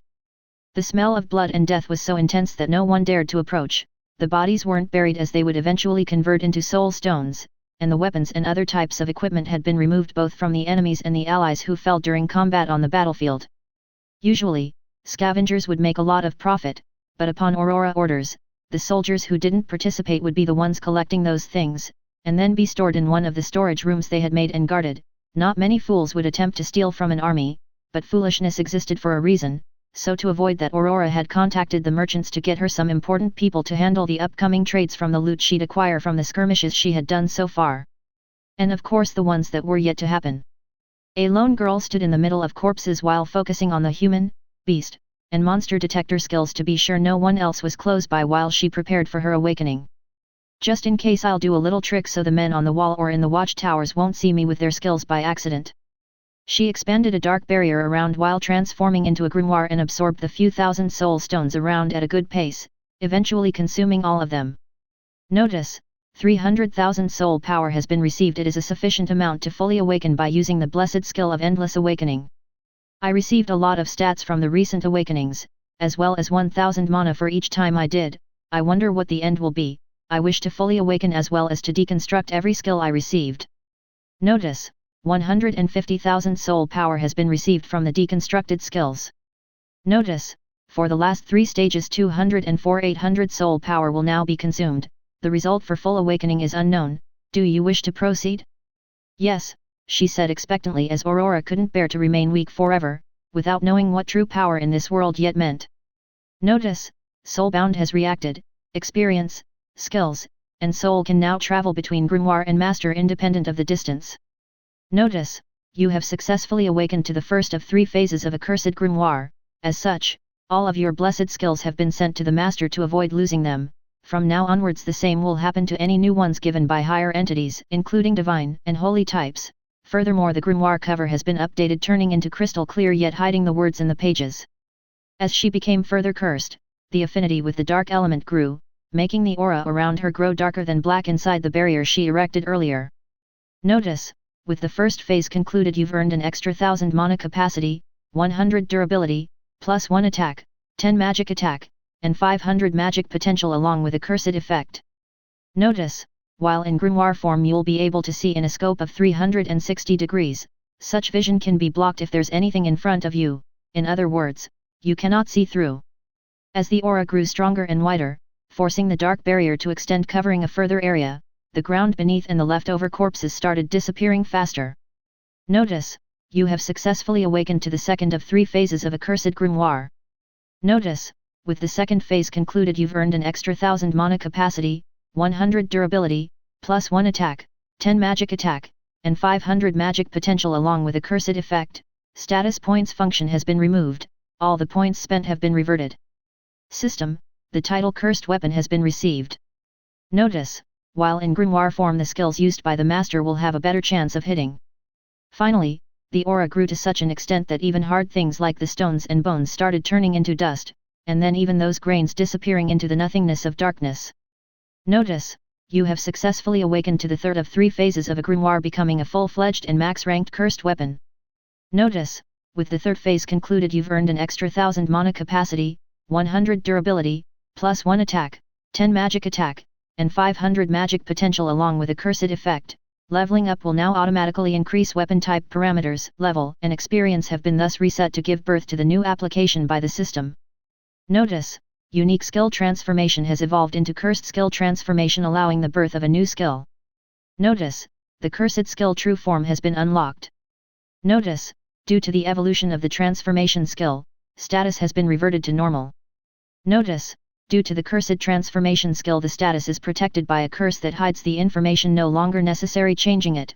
This has already been applied by using part of the immense aura around the grimoire. Notice, the third and last effect requires an awakened master, thus it'll stay unlocked but dormant for now. Status has been updated and will now open. Skill points have also been removed along with its function, leaving all the pandemonium skills locked. Status Level 1 Experience 0/100 Class Pandemonium. Weapon Name Aurora Type Grimoire Speciality. Rank Cursed. Durability 2300/2300 Mana 13,000/13,000. Attack 13 Magic Attack 130 Magic Potential 6,500 Soul Power 245,200. Titles Eternum S. Uncursed S. Soulbound S. Contracted S. Devourer S. Cursed Weapon S. Completed Series God S. Skills Actives Status Level 50 D. Darkness Barrier Level 15 F. Piercing Darkness Level 17 F. Mana Code Level 11 F. Dark Code Level 13 F. Mana Wave Level 1 F. Dark Bind Level 14 F. Extraction Level 100 S. Dark Wall Level 10 F. Passives Mana Control Level 25 E. Dark Control Level 19 F. Monster Detection Level 50 D. Beast Detection Level 40 D. Night Vision Level 100 S. Human Detection Level 70 C. Unique Killing Intent Level 5. Cursed Unidentified Transformation Level 100 True Form Level 1. Unique Element Dark. Cursed Soulbound. Contracted Skills Telepathy F. Giver E. Deconstruct D. Stacking C. Split B. Imbue A. Consumer S. Unique 3/3 effects. Cursed 3/3 effects. Consumed skills. Seems like I've started from zero once again. She muttered, upset into the night, feeling weak and powerless once more, as having a ton of mana was all she had, and by using her past life memories to get a comparison, it wasn't necessarily the greatest of things. At the very least I have enough mana to play tricks during the many war skirmishes to come. It seems like the goblin shaman told Romeo and Sophie about the goddess Luna, but luckily he didn't mention any name. With all the blessings I had going over to sister, I can only truly hope she'll be able to become like I used to be. Meanwhile she gets stronger, I'll keep doing my share through commanding, reducing our enemies as much as possible. With the fire further spreading, it'll eventually reach the enemy kingdoms. I can't help but seeing how they will handle it. Best case scenario would be having beasts fighting the other beasts unless it doesn't reach them, as the forest is bound to end at some point. Actually, that would be an interesting plan. She started walking deeper into enemy territory after removing the barrier around her while coating the entire body in mana to avoid being assassinated in one go unless the enemy was so powerful that it would break through. The good thing about being how I am is that the heat and this burnt smell and or even the smoke don't really bother me, but it'll certainly be harmful to the enemies which allow me to explore freely. Let's see what I can find. In the middle of the darkness of the night, illuminated slightly by the fire further south and the remnants of black and red charcoal, a blonde short-haired girl ran happily smiling. Half an hour later of continuous looting of soul stones from corpses, she finds and shiny stones on the ground. Her passive skill alarms her of a beast nearby. Without much care, she keeps running southward like a moth flying in the direction of the flames while feeling really good about herself. After interrogating some of the goblins that were captured by Sophie, who apologized to her for having some doubts due to the shaman words, the assassins obtained a good amount of information. Not even an hour of torturing and they were blabbering all they could with the words they knew. As the intelligence owned by such creatures, young ones even, were certainly not the best. Nonetheless, for Aurora it was enough to finally pinpoint with absolute confidence the enemy king base, which crossed close by to what she had estimated, and also got to learn a couple of important things such as what type of monsters and whose kingdoms were around it. From the information, one of the kingdoms parallel to General Angelica was the Kobold Kingdom, who was wide enough to reach the sea at the west, and on the opposite side in the east, there's an Orcs Kingdom reaching all the way to the end of the mountains that start northwest of the Lumen Kingdom. What intrigued her the most though was that despite the goblins having told everything she wanted to know, from the things they used as the weapons, skills, classes, evolutions which were something only beasts could do, a better estimation of their number, and of course what was behind, in other words, further south than the Goblin Kingdom. Once her question was answered, she then realized how exactly the human kingdom would fall like the Saintess predicted, since further behind the Goblin Kingdom, were 3 other similar kingdoms of the same race, apparently led by the Goblin King Vrag brothers and sisters. In other words, in the future based on the Saintess dream, the odds were that Vrag allied all the Goblin kingdoms destroying the kobolds, orcs, and of course the humans, allowing the goddess Luna to become the ruler of the south. After a lot of thought, Aurora realized that if the first kingdom to fall wasn't the one in front of her army, then even with the knowledge she possesses, it would be impossible to stop total defeat on numbers alone. Despite being a weapon perhaps due to having a past personality and soul which remained all the way to this life, she was feeling stressed and impulsive, which resulted in this little trip to refresh her ideas. She kicks lightly a green thing on the floor. Ah, it hurts. The thing turned out to be a female goblin who turned herself upwards after rolling to see who kicked her. Roasted goblin meat, you look delicious, the wicked perverse side of Aurora who is currently in control said while licking the lips. The goblin female got up despite being injured and looked down at the young girl who was smaller by at least a quarter part. Who do you think you are? Calling me a goblin warrior of level 10 delicious like that? Not even us female goblins when going on a mating season are that straightforward. She shouted angrily at Aurora who was not even listening to her, and then she activated it. True form. Once she used her new skill, Aurora appearance transformed into what it used to be, heightening up to 180 centimeters, well-built female naked fit body, and a long white hair reaching the ground, with blue icy eyes and an extremely white pale skin filled with very complex tattoos all over her body and her face included. Notice, true form skill bringing you back to a portion of your older self, can only last for a minute per the level of the skill while consuming 1000 mana each time, and for every level, it increases the quantity of power you can use. The abilities of your cursed colored marks all over your body will slowly be unlocked. Notice, 1000 mana has been deducted for the first minute. What's up with this human filled with war painting of different colors, white hair that goes all the way to the floor? She looks very old, grotesque even, the female creature thought, evaluating what was in front of her who had been a cute young girl not too long ago. 2 voices resounded through the same voice, making it sound like an echo. It has been far too long since we have become true. The goblin in front of Aurora started shaking aggressively as the killing intent was naturally activated as the voice spoke. As she looked at the target in front of her, an eerie dark aura took shape surrounding her hands, and then she opened her mouth where sharp and big teeth could be seen. Monster? A demon? The goblin yelled, confused without knowing what creature the supposed human in front of her currently was. We are hungry, come here, let us eat you, we are starving, the world must be consumed. As Aurora approached, the goblin warrior tried all sorts of things, eventually coating herself in mana, gaining some resistance against the killing intent that was striking her, no longer shaking in fear and preparing an attack as she got closer. Once Aurora got in the necessary range, the goblin mana coated her fist and punched towards the girl's face in front of her. The fist flew through Aurora's head, trespassing it without causing harm, causing the goblin to panic further, and then the darkness around her became many arms with hands, and they grabbed the green creature tightly, hurting her physically and also with the element slowly turning the body into nothingness.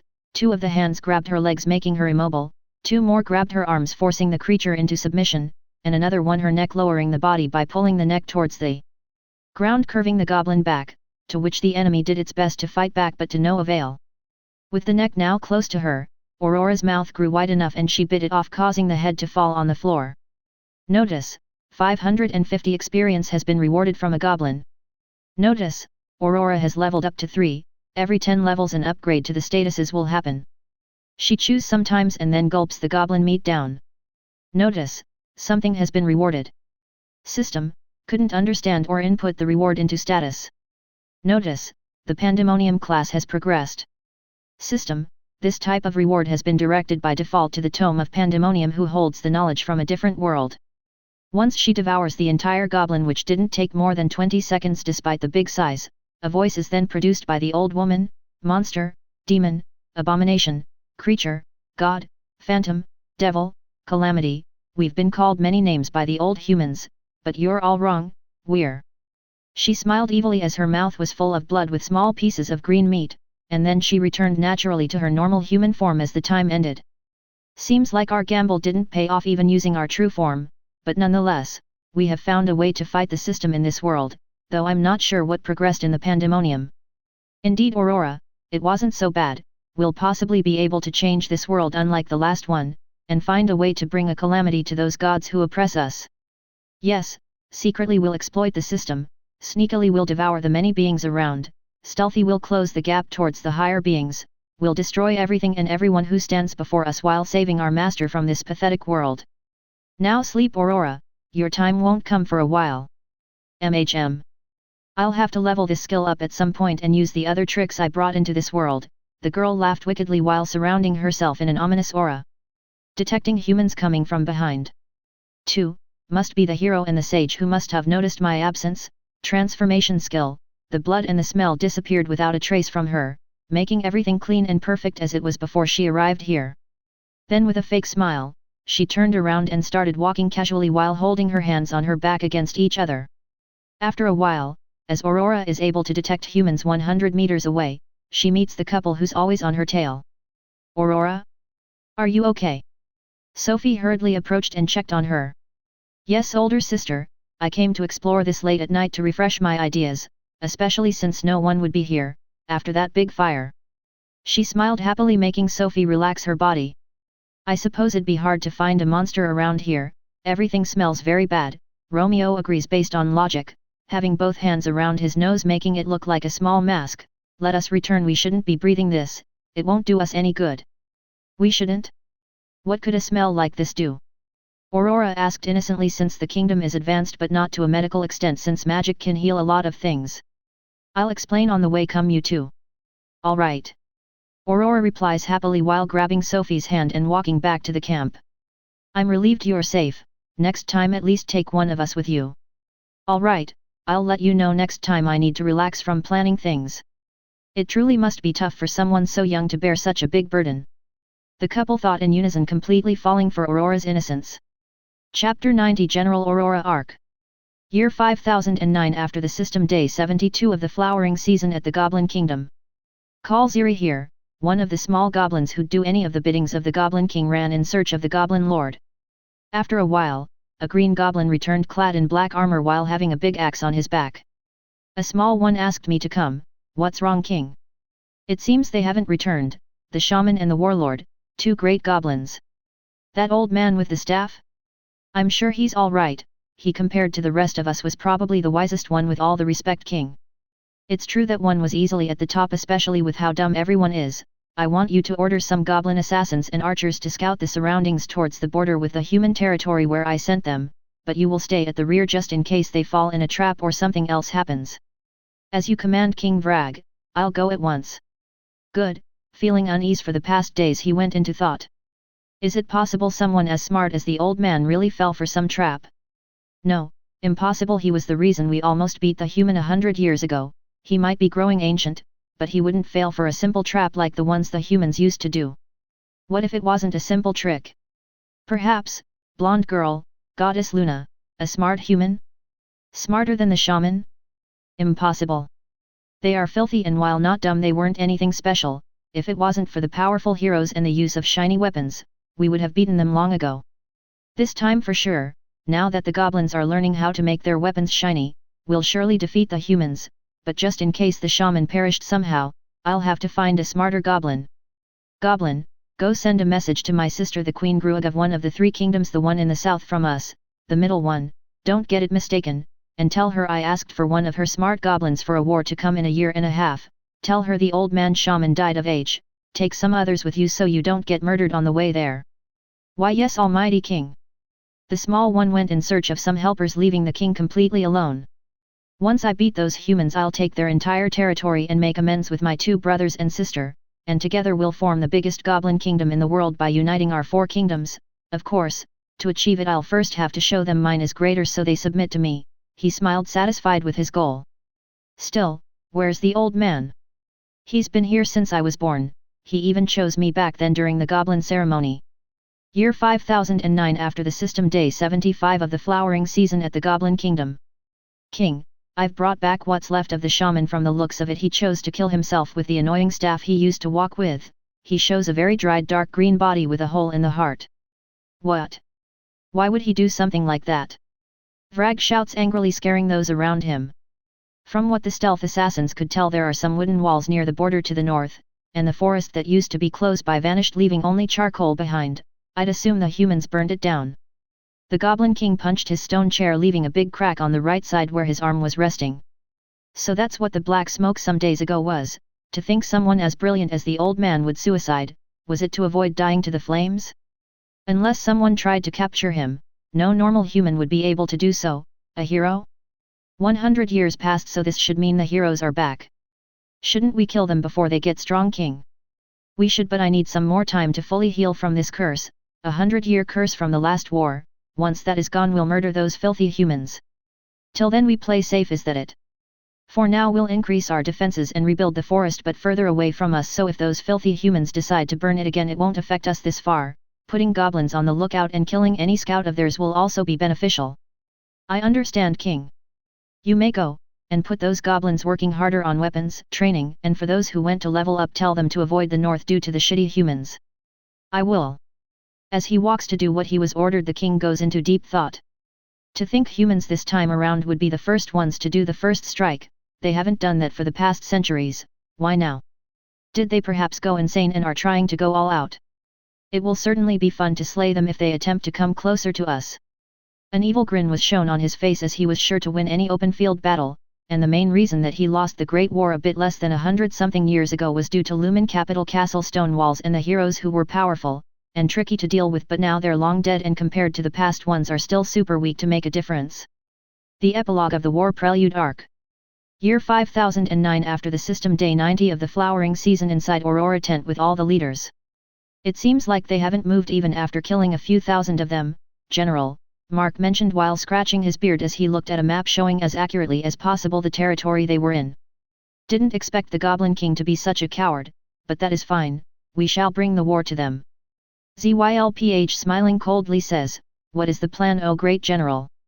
That is simple, you go at them, provoke them as only you know, and then flee. Meanwhile we'll extend our army and proceed slowly, halting at the middle. Even if I do that and somehow make them come, wouldn't their numbers overthrow ours? Worry not, for the next 20 days I'll do the adequate preparations with everyone's help, and once I'm done I expect you to have quite the provocative bait for the little king. Aurora smiled coldly at Zylph, whose hands started tremble of excitement. I have quite fun plans, I suppose I can do as I please? He asked while licking his bottom lip from right to left. Of course, Ryu and Mark gather all nature and earth elemental mages will make some interesting things, the rest of the army shall stick to help the farmers expanding the fields, we'll need as many resources as we can. Regarding the fields, they've been taking care as you requested, we also secured some water sources by digging deep enough the way you asked, wells were built and the river comes from the capital far from the goblins, so we can rest assured that it won't be poisoned. It won't be poisoned. Aurora started thinking deeply as a new idea popped up. Everyone looked at the young girl, who looked seriously into the ground inside the tent, and then turned her face to the map and placed her finger, seeing how the river presented itself in it. She then smiled slightly and took a paper which she then started writing on it. Upon finishing, words came out of her mouth. Mark, do take this message to General Angelica, tell her to execute this as it'll affect the enemy kingdom in front of her, which should spice things up, making the Kobold Kingdom be forced to act. Mark, upon taking the letter and reading it, says, won't this make us have to fight two kingdoms at the same time? Don't worry, I'll put some goblins doing the poisoning for us, we did capture a lot of them from the last war skirmish. What will we do once the kobolds arrive there? The old man asked, trying to understand how deep the plan went. We kill the goblins and tell the kobolds they've been poisoning our side of the river too, and then we'll ally with them. Allying ourselves to beasts? The Saintess shouted, surprised at Aurora's plan. Why not, my dear Saintess?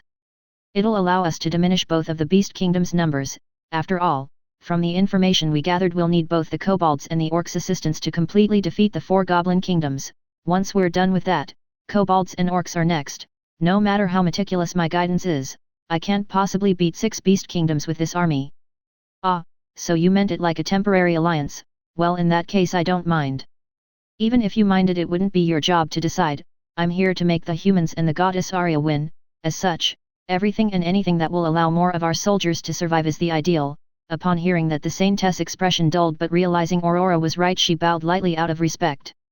To put the Saintess of the Lumen Kingdom in her place, this little girl never ceases to amaze me, Ryu thought as he too agreed with the general, since for him religion and war aren't necessarily the same, despite the Pope passing such an idea when it came to demons. Alfred, tell your men to help with the usual activities I've done with every other soldier, it'll make them stronger as they'll certainly receive a lot of titles, the same goes for Zylph though in his case only for the next 10 days. Understood, both said clearly with confidence. To make my soldiers from different noble houses farming, fishing, and who knows what, though as long as they do become tougher that might not be so bad, plus it'll help our resources for the cold seasons that will arrive soon. I wonder if my mercenaries will enjoy doing such disappointing tasks. Zylph grinned, holding back his laughter. Romeo and Sophie, I'll leave the poisoning by the goblins plan for the two of you, with your skills and the assassins, it should go without an issue. Leave it to us, Romeo smiled happily for being relied on while Sophie winked at Aurora. As for the orcs, being on Prince Marty's side, they probably wouldn't hear my request, so I'll have to think a bit more on that section. She once more looks at the map while everyone but the Saintess and Balthazar stay inside the tent. Shouldn't we just let his army fall to the orcs and goblins? Balthazar asked after thinking for a while about how to remove that prince out of the equation. That would cause a lot of deaths on the human side, the Saintess replied harshly to him. Aurora clicks her tongue and then says, I do expect them to fall at some point since they wage war on their own, and the generals the prince have are all against me due to their successors dying during the annual tournament. It's not your fault, after all, they couldn't have possibly been a worthy opponent to the one. The one. Saintess thought, recalling having heard this man mention such words before, and then she said, that was an unfortunate accident, but within the laws of the tournament, war has a bigger weight. In that case, there's something I can try, we provoke the orcs and make them fight the goblins and the humans, if they're going to fall anyway then at the very least they kill each other after Marty army retreats or falls completely. In terms of war management she's been truly excellent, losing very few soldiers and having killed 4,000 enemies so far, but morally speaking it makes me question my decision of blessing her, such a ruthless young girl, the Saintess frowns thinking about it. Balthazar, noticing her expression, says, don't doubt your actions now, you couldn't possibly have anyone better than this general to bring your goddess a victory, even if I hate you, I too wish to win, not for Arya, the Pope, or you, but to give the disgraceful ones a place in this world, as we're humans too. Upon hearing the words directed to her she breathes deeply and stares deeply at Aurora, who solely focused on alternative plans as the goblins could join the orcs in a fight against humans as far as she knows. Yes, I won't back down on my choice, and once the humans are the sole winners, I'll make an exception for the disgraceful classes to live on without issues. That'd make this fight worth a lot more. Ah! I have a better idea related to the orcs, Aurora declared softly, making both stare at the general as they watch her smile innocently yet happily. Chapter 91 General Aurora Arc. Year 5009 after the system day 1 of the Sun season in the Adventurers Guild of Astia Village. To think that Rookie would rank up as much as to lead an entire army, my hand still itches whenever I remember about messing Aurora's sister. Tony shouted while laughing as he was celebrating his rank up with the usual party. Haven't seen either of them in quite a long time. Leonore joined the conversation as today was a calm day, missing both of them. Come here and drink with us, it's on me today. Tony laughed happily while extending a cup of alcohol to her. Leonore takes it and sits along with them. So receptionist, what happened to the other twin? Iris, that girl who uses ice. She sips a bit and then replies, some days ago out of worry I went to the potion shop where her parents Luke and Rosalind work and I asked for both of them, that's when they told me one was the general of the army of His Highness Julius and Iris was training under one of the few sword masters. With such an outstanding talent for ice, she's learning swordsmanship. Tony asked, confused as he wasn't expecting that information. It is a secret, not like it matters anymore since the war started, but she actually participated in the annual tournament and ended up reaching the quarter-finals while using swordsmanship and of course ice magic. Whoa! I wish I was there to see that, but at the time I was questing. Tony had a little sad look at him. Drink up and celebrate on Iris's behalf for reaching that far in the tournament, she's only 9 years old after all. Upon hearing that he drank the whole cup and went back to being merry. A little girl and a boy walked closer to them upon hearing the name and she says, I'm sorry to bother, but where can I find this girl you're talking about? I have a very important matter to discuss with her. I don't remember ever seeing the boy before, he's so tanned and muscular yet he looks young, the brown hair and eyes do fit his skin greatly, and why are they looking for Iris? Why is the girl all covered up? At least from the voice, it sounded like one, Leonore thinks as she gets up from the table. Follow me. Let's talk inside that room over there, she points at the place where Iris once went to register as an adventurer. After a while passes and they sit on the couches inside the room with a rectangular brown table in the middle. I'm Leonore, a friend of Iris and a receptionist in this guild. Who are the two of you and why are you looking for her? The small girl removes the hood, making Leonore freeze temporarily in fear. Monday. Leonore starts sweating, trying to scream but is unable to. I'm Ming, and this is my sister Momo, a cursed human. She hides her appearance to not scare anyone. Upon hearing Ming words, Leonore slowly calms down as she starts understanding that it is a curse that changed her appearance, making her hair and eyebrows white, her eyes red and having a tan skin like her brother. We're from the northeast, a village near to the sea. It's not a widely known one, in fact, it is a pretty secret one, so you wouldn't have heard of it even if we told you about it. The sister then added, the two of us seek to speak with Iris before helping her sister in the war to the south. Since you know her, it means my curse did lead me to the right place. She smiles as kindly as possible towards Leonore while feeling bad inside for scaring her. Leonore grips her leg with the fingers and then questions, if I tell you where she is, what will happen to her? I just wish to meet her even though my curse says she's extremely dangerous, but, even then, I want to see for myself who she truly is. Momo opens her eyes wide open, showing the brilliant red irises of hers that remind Leonore of one day where she was sitting around a bonfire surrounded by snow. Your curse is wrong. Iris is very sweet and kind, she's not a threat or anything like that. Iris is a good girl. Upon hearing those words, Momo exhales softly, ending up with a kind smile. We just wish to talk with her, nothing else. Can you please tell us where we can find her? We've come from very far to meet her, Ming declared in an attempt to pressure Leonore. If talking is all you'll do, then I suppose that's fine, though I do not know if she'll have time to talk with either of you, as she's currently training with the beggar sword master, or the drunken sword master as he's known.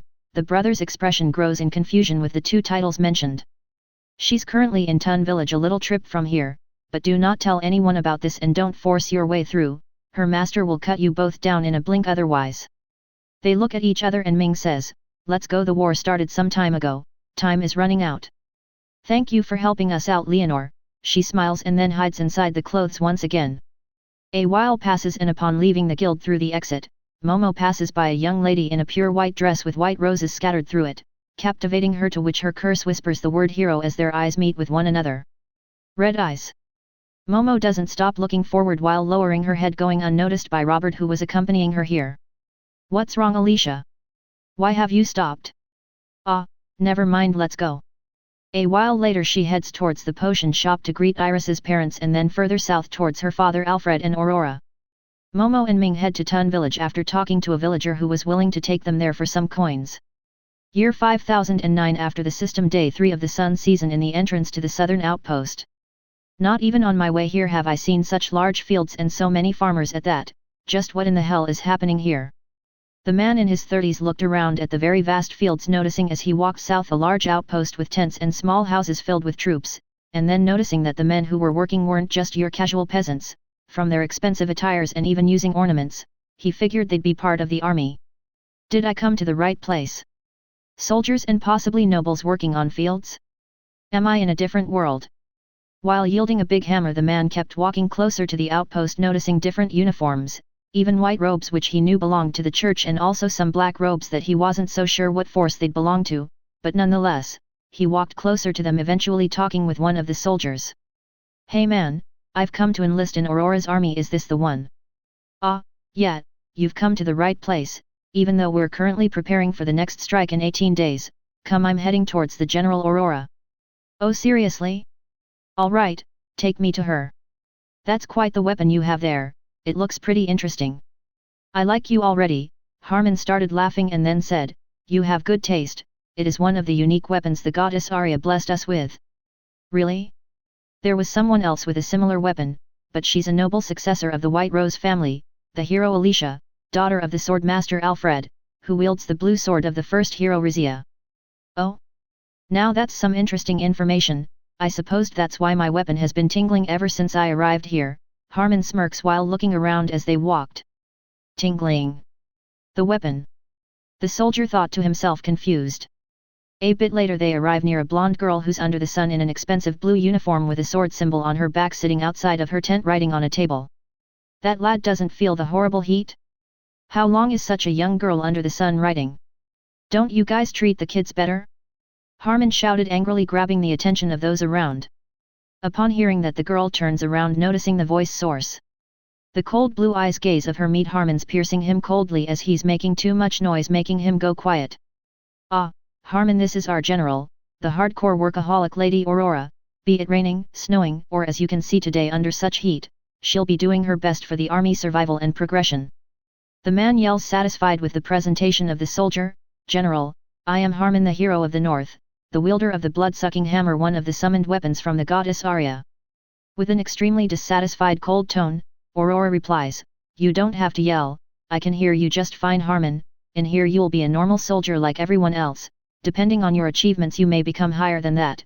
As for heroes, we have a couple, but to truly succeed you'll need essentially to follow my orders without fail. Do that and you won't be murdered easily in the battlefield. Once more, with a loud, natural, happy voice, the man answers, I'm grateful for accepting me, and don't worry, I'll easily become #1 of your army. After all, I'm the strongest hero. The man started laughing once again, in front of very people who took such a statement to heart. Father, a young girl looks at the man next to her to what he says. Yes, Alicia. Is there a rule that forbids a duel in this army? Since my sword is itching for some reason, it ends up filling me with the will to fight, probably an effect due to being crafted by the goddess Arya. You sound very much like your mother, but the one who you must request is the little lady over there. Aurora, upon hearing the conversation, simply says, do as you wish, but far from here, I'm trying to work. Alfred, Alicia, and Harmon walked a tad further away to the training grounds where men would often dispute among each other, similar to the space used in the Colosseum but nowhere near as big, just a simple field made of dirt and sand to reflect the possible scenario in the forest, so the men would get used to fighting in such a terrain. Once they stand against each other, the girl says, I have a bad history against hammer wielders, so I won't go easy on you. Harmon starts laughing and then says, if you think you have what it takes to beat me, you're absolutely mistaken. Alicia unsheaths her beautiful blue sword with golden letters and takes a stance against her opponent, holding it with both hands. Show me how much you've grown, daughter. I'm sure Sylvia didn't go easy on you. Chapter 92, General Aurora Arc. Year 5009, after the system day 3 of the sun season, in the middle of Tun village. Hello, we've been looking for an old man beggar for a while. He's known for using swords. Do you happen to know where I could find him? An old woman replies, ah, that old drunken bastard. He lives down that road in an old wooden house, but I don't recommend going there, you might lose your life, and you're both still young. Thank you, ma'am, we'll be careful. The two of them continued their walk all the way to the wooden house, eventually reaching it. As they got to it, the sound of swords hitting one another fiercely could be heard, and a neighbor who saw the two of them passing by said, day and night, clack clack clack, the swords they don't stop, the swords they scream, the swords, oh the swords, they feel the despair of being used and abused by the two of them. Ming bowed lightly to the man without saying anything and approached the entrance of the little dojo where he saw the two of them fighting alongside Momo. The two of them sat on the wooden floor without making noise and assisted their sparring. Old Man Ray, sword coated with thunder, would go straight to Iris' weak points one after another, which she'd dodge with all her speed and agility while covering her body parts with ice. He was currently teaching her to defend herself by fast producing small parts of ice instead of using an entire set of ice armor, while increasing her reaction speed to his attacks, which were insane. This went on for 2 more hours till Iris finally fell on the wooden floor, completely exhausted both physically and magically. The old man then sheathed his sword and passed by the two who had been sitting at the entrance for a while without saying anything, as he didn't felt hostility, and left as they didn't say anything to him. That kid fishing rod has golden letters, must be one of those summoned weapons from the goddess Arya, Ray thought, not paying it much mind as it wasn't a sword. Momo entered the dojo and Ming waited outside, closing the door so no one outside would see his sister's unique appearance. She then took out her hood and looked at me, opening her mouth and saying, "Hello Iris, I've come from far away to meet you. I'm Momo, a cursed human." Without having an inch of energy left, I stared at her for a while, appreciating her unique appearance, from the beautiful white hair to the white eyebrows, lastly those glittering ruby eyes, and said, "Your hair and eyes are beautiful, Momo. I'm Iris, also a cursed human." I smile kindly at her. Momo opens her mouth while blushing, almost tearing up from being praised by someone else that wasn't her brother, and then said with a trembling voice, "Since birth, I've had a cursed skill called Soul Whisper. It causes fear upon me, but in exchange, it tells me important things, and ever since this war started it has asked me to aid your sister Aurora, but at the same time it has warned me countless times about how dangerous you will become in the future that is to come." Upon hearing her words, I whisper softly, "So? Have you come to kill me?" My green eyes reflect her red ones, who stare intently at me as if trying to see through in search of something. Year 5009 after the system day 3 of the Sun season in one of the training grounds of the southern outpost. Harmon smiled and then took a step forward waving his hammer horizontally moderately, which Alicia jumped backward, and then as the hammer passed she dashed forward, enhancing her physic with the wind and natural elemental skills. The man started laughing at how fast the little girl is and held the hammer with both hands, shouting, "Flash bang!" With an even faster speed, the muscular and strength of the body allowed him to wave his hammer to where it came from, forcing Alicia to take a direct hit on her body, being blown away off the field. After Alicia's body rolled a couple of times on the ground, she got up and said, "Natural healing." As a green light healed the bruise in her body, she said, "I didn't expect that insane speed for such a heavy weapon like that. You're not all talk after all." She dashed right after him and he waved the hammer while laughing, this time being parried by Alicia, who held her ground. "This person is way stronger than Ange. My fingers are going numb from just parrying. Time to try one of my mother's techniques." Alicia lowers her body and turns the sword handle slightly, allowing the sword to slip through, and dashes forward, closing the distance. Noticing this, he figured that if he allowed his hammer to do the same, the sword would hit him first. As such, he rotated the hammer, pushing forward with the long handle, killing Alicia momentum, then kicking her feet at the end, making her trip, and then lifted the hammer in the air, creating a shadow right on her face, and as it went down, it was stopped halfway by the sword of Alfred, who blocked it peerlessly. The soldiers around started clapping, surprised by the old man's skills and how easily he maneuvered the hammer that looked extremely heavy. Some of them would even later try to do the same, unable to lift it from the ground. The old man lifted the hammer, positioning it on top of his shoulder, while Alfred regained the distance between them while he was stared at it, leaving Harmon quite intrigued by the swift sword movement just now. Once Alicia got up, she dusted her dress by slapping it a few times, and then returned to her father's side. On the way there, the old man behind her said loudly, "With some more growth and experience in battle you'll surely surpass me one day." She looks behind, meeting a happy man, memorizing his face and weapon, then turning back to Alfred, who accompanied her out. "Would you have beaten him, father?" As naturally as breathing, he replies calmly and confidently, "Of course, I have yet to meet someone I can't." Iris' teacher seemed interesting too. "I can't wait to become strong enough to be on par with such people." That one had an interesting trick. However, don't rush things, and keep working on your basics. If the opponent was slightly less powerful, you would have cut his head off. Alicia stared at her father, who walked gallantly, while she smiled happily on the rare praise he did, grabbing his hand and walking back to one of the tents. "Even with the knowledge I got from Rizia, my body is far from being able to keep up with her swordsmanship. After this war I'll go back to train with my parents, and once I grow up some more, I'll surpass the first hero memories. In a few years I'll become one with the sword.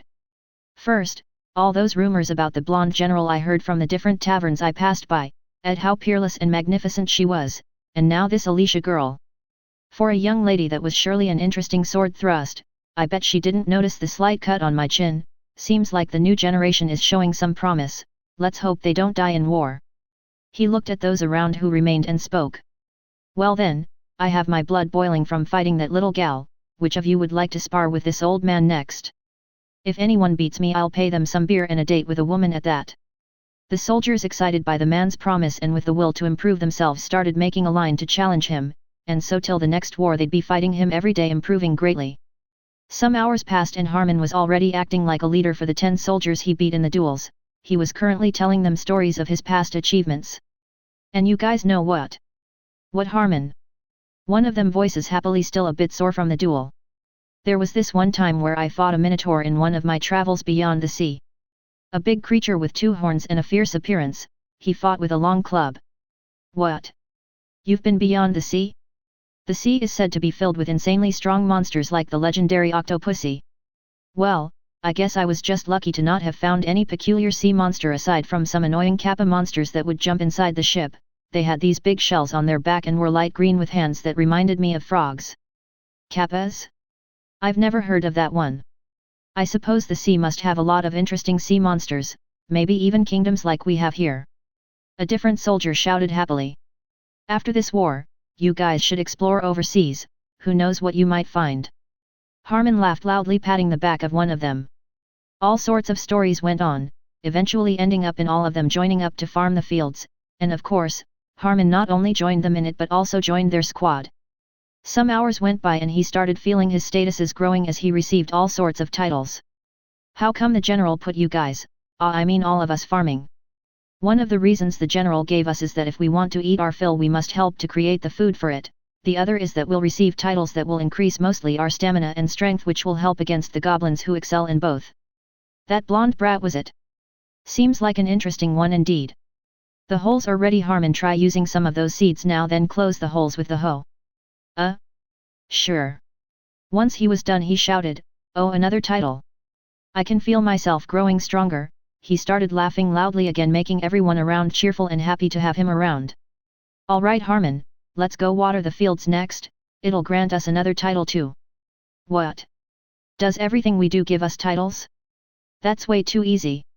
"Yeah, some of us who came from peasant families already had some, but apparently they can be improved by doing this for a long time, so a lot of us get to improve that way." "Interesting. I have my share of titles too, but I was never into this type of work before. I'll work extra hard as it'll make me more powerful. We won't fall behind." The men shouted, inciting rivalry between one another. Harmon, upon walking near the river, saw Alfred and Alicia also filling their watering cans. It seems like even the most prestigious nobles are also doing this sort of tasks. Just how did a peasant gain all that authority? This Aurora girl, from what the soldiers told me, she was a peasant who became a noble, a general, and was even blessed by the saintess. A series of lucky chances. Perhaps, fate. Be it whatever it is, I have yet to see how she leads the men during the war. That'll be the most essential, and the only thing that'll matter. If she sucks, I'll just have to replace her. For now, I'll climb the ranks all the way up to... What was the highest rank again of the leading type? Major Harmon, you get to lead 1,000 soldiers if you get that far. Major. I like the ring of that. All right, I'll start by grabbing that rank for myself. He once again started laughing loudly, attracting Alicia's attention, who overheard his conversation due to his loud voice. She points at him and yells, "I'll get that rank before you, Harmon." The man, surprised by that sudden commentary, laughed out even louder and then said, "Bring it on, little lady." Chapter 93, General Aurora Arc. Year 5009, after the system day 3 of the sun season in the southern outpost. "How long do you intend to keep staring at me, Lady Alicia?" "I don't know, Lady Aurora, but you're the closest person I have of my age around here, plus you're the sister of my best friend. It is my mission to get to know you better." "Seems like Aurora finally made a friend close to her age," Romeo commented at Sophie in a cute, teasing way. "To think we'd live to see our daughter get this far in life." Sophie fakes some tears, joining in making Alicia laugh and Aurora frown. "How is it that I have to permanently be working and you three get to be so carefree?" Aurora shouted angrily at them. "Oh noes, the general is mad, we must run." Romeo laughed as he said that, running away along with Sophie. "You fools, just wait till I catch the two of you." The soldiers around, who glanced at this scenario as they were in the middle of the outpost where there's always a lot of them walking around, laughed inwardly to not be beaten by the little blondie. "And you're still here staring at me?" "Yes, that's right, my mission isn't over yet," Alicia said with a convicted expression. Aurora sighs, "So what is it that you want to know?" She smiles innocently and then asks, "How did Iris know about writing my name in mana in the sword would allow me to become a hero?" "I don't know the how myself, but I suppose it was a certain skill that she has, that allows her to get information of things in exchange for big quantities of mana." "Interesting, that man from earlier has one of these weapons, but his looks less stylish than mine." The loud Harmon person who was here before, he calls himself a hero. However, I didn't feel such an aura, the one that I feel from Sophie for example. In other words, he's very strong while using a dormant weapon. "So you came for advice either to tell him or not, I guess." Even though the weapon could have been produced by the goddess Arya, but it doesn't mean that he'd also become a hero. If anything, it would make more sense if different weapons would grant different powers or classes. "Actually, you're right. I guess contracting with such weapons would give the user some sort of special power. Perhaps we could steal it and give the hammer to Iris as a repay for awakening you into a hero." Aurora questions while staring at her for the first time since they started talking. "Well, that's extra. It's just I don't want her to stay behind when I become so powerful as a sword hero, you know." "I wouldn't worry about that. After all, she's already contracted with the strongest weapon this world has to offer." Aurora grins, looking eerie, giving the shivers to Alicia, who pulls her cheeks to the sides, forcing her to smile. "Don't make my beloved Iris face look like that." Upon hearing those words, Aurora starts genuinely laughing, bringing confusion to Alicia, who has never seen her like this. "Ah, man, you sure do resemble Iris sometimes. Imagine if the two of you spent more time together, you'd even become twins. We'd become a trio." Alicia smiles kindly at the idea.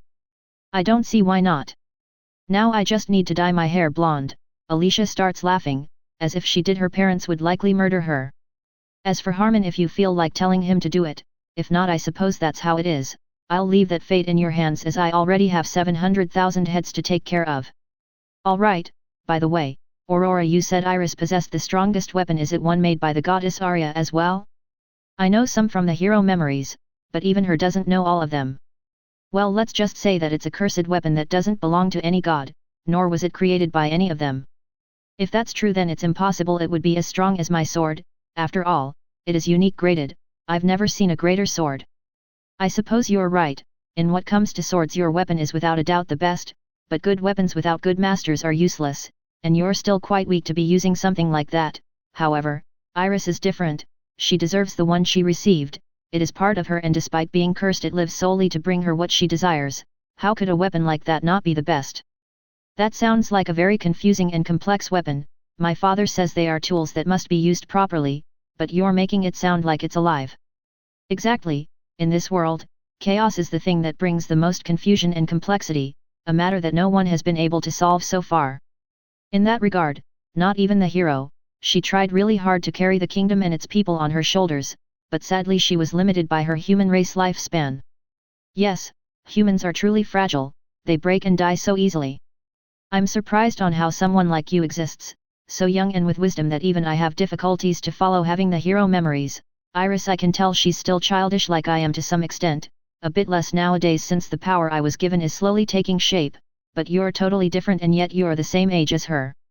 To that, Aurora smiles silently, focusing once again on the papers in front of her, while Alicia places both arms on the table, resting on them as she stares at the mysterious girl in front of her. You have too many secrets, Lady Aurora. Isn't it normal for a lady to have many of them? Men do like mysterious women the most after all. Alicia blushes as she remembers certain memories of the hero that she did her best to forget, in vain as they did not disappear. You're a meanie. I miss Iris. I met her at the annual tournament, and then at the end of it, I even got to see what her master looked like. Apparently, he also trained my mother, but she says they're strong enough to train me, therefore not introducing me to him before. Well, Iris seemed pretty happy learning from Ray. Despite being an old man, he's apparently pretty strong. He did soul-shaped his sword. I've seen something similar when the hero reached the pinnacle of her strength, but since humans have no way of earning soul other than titles, she didn't get to do much with it. Aurora once again stopped what she was doing, this time around due to curiosity, and so to satisfy it she asked, so you're saying that depending on the soul size the soul coat can do more things? I'll reply when you tell me what the weapon Iris has is, a secret for a secret. An aura of darkness surrounded both of them, and then Aurora whispered, she uses a weapon called a grimoire, a magical book basically. Alicia smiled happily and then she said, soul coat can cut the opponent's soul. The hero tried it on a goblin, and it died without feeling damaged physically. If a soul is severed enough, then that's the end of it, and unlike monocoat, it can take shape. In other words, it can bend or stretch, but if it stretches and someone cuts it, your soul will be damaged. I'd assume so, but it's not that bad. After all, that only applies if the enemies can also use it. Yes, aside from the old hero and Ray, I've never seen anyone else using it, and seeing as monsters are less intelligent, there's a chance they don't know about it either, though I wouldn't be surprised if they knew mana and elemental code after all this time. What was a war like back then? On that hero era? There was no coordination, every man for themselves, and the side that would survive would win, but luckily there were a lot of different races back then who would fight among each other, though from what you've told me, it seems the goblins have the majority of the southern territory presently. I'm estimating 4 out of 6 kingdoms belong to the goblin race, being the other 2 one of kobolds and the other made up with orcs. I see, so things did change with time, a lot of time passed truly. What other creatures existed in the south before? Supposedly it was a place with barely any monster, only beasts. There used to be a tusk boar tribe, who would rush and stomp their enemies, but then the goblins met the humans and learned how to make weapons, so they must have perished then. That's interesting. What other tribes were there, as it sounds like kingdoms weren't yet a thing. In what comes to monsters, they rank up, so they become a certain type of monster, being a lord the strongest, and the king the one they follow, so even though kingdoms weren't a thing, they still followed through those creatures who called themselves kings, but thanks to that, they would constantly fight the other ones to be the king of kings. From all that, races were slowly perishing or perhaps escaped, leaving only the current 6 kings of the south.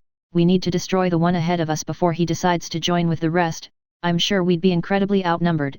Even if the 10 million humans picked a weapon, I doubt we'd be more than 4 kingdoms of goblins. They seem to reproduce a lot faster than us, so we're always at a disadvantage. How would we even beat the Goblin King if he can escape back to one of those 3 kingdoms? I have some plans in mind while others are being produced.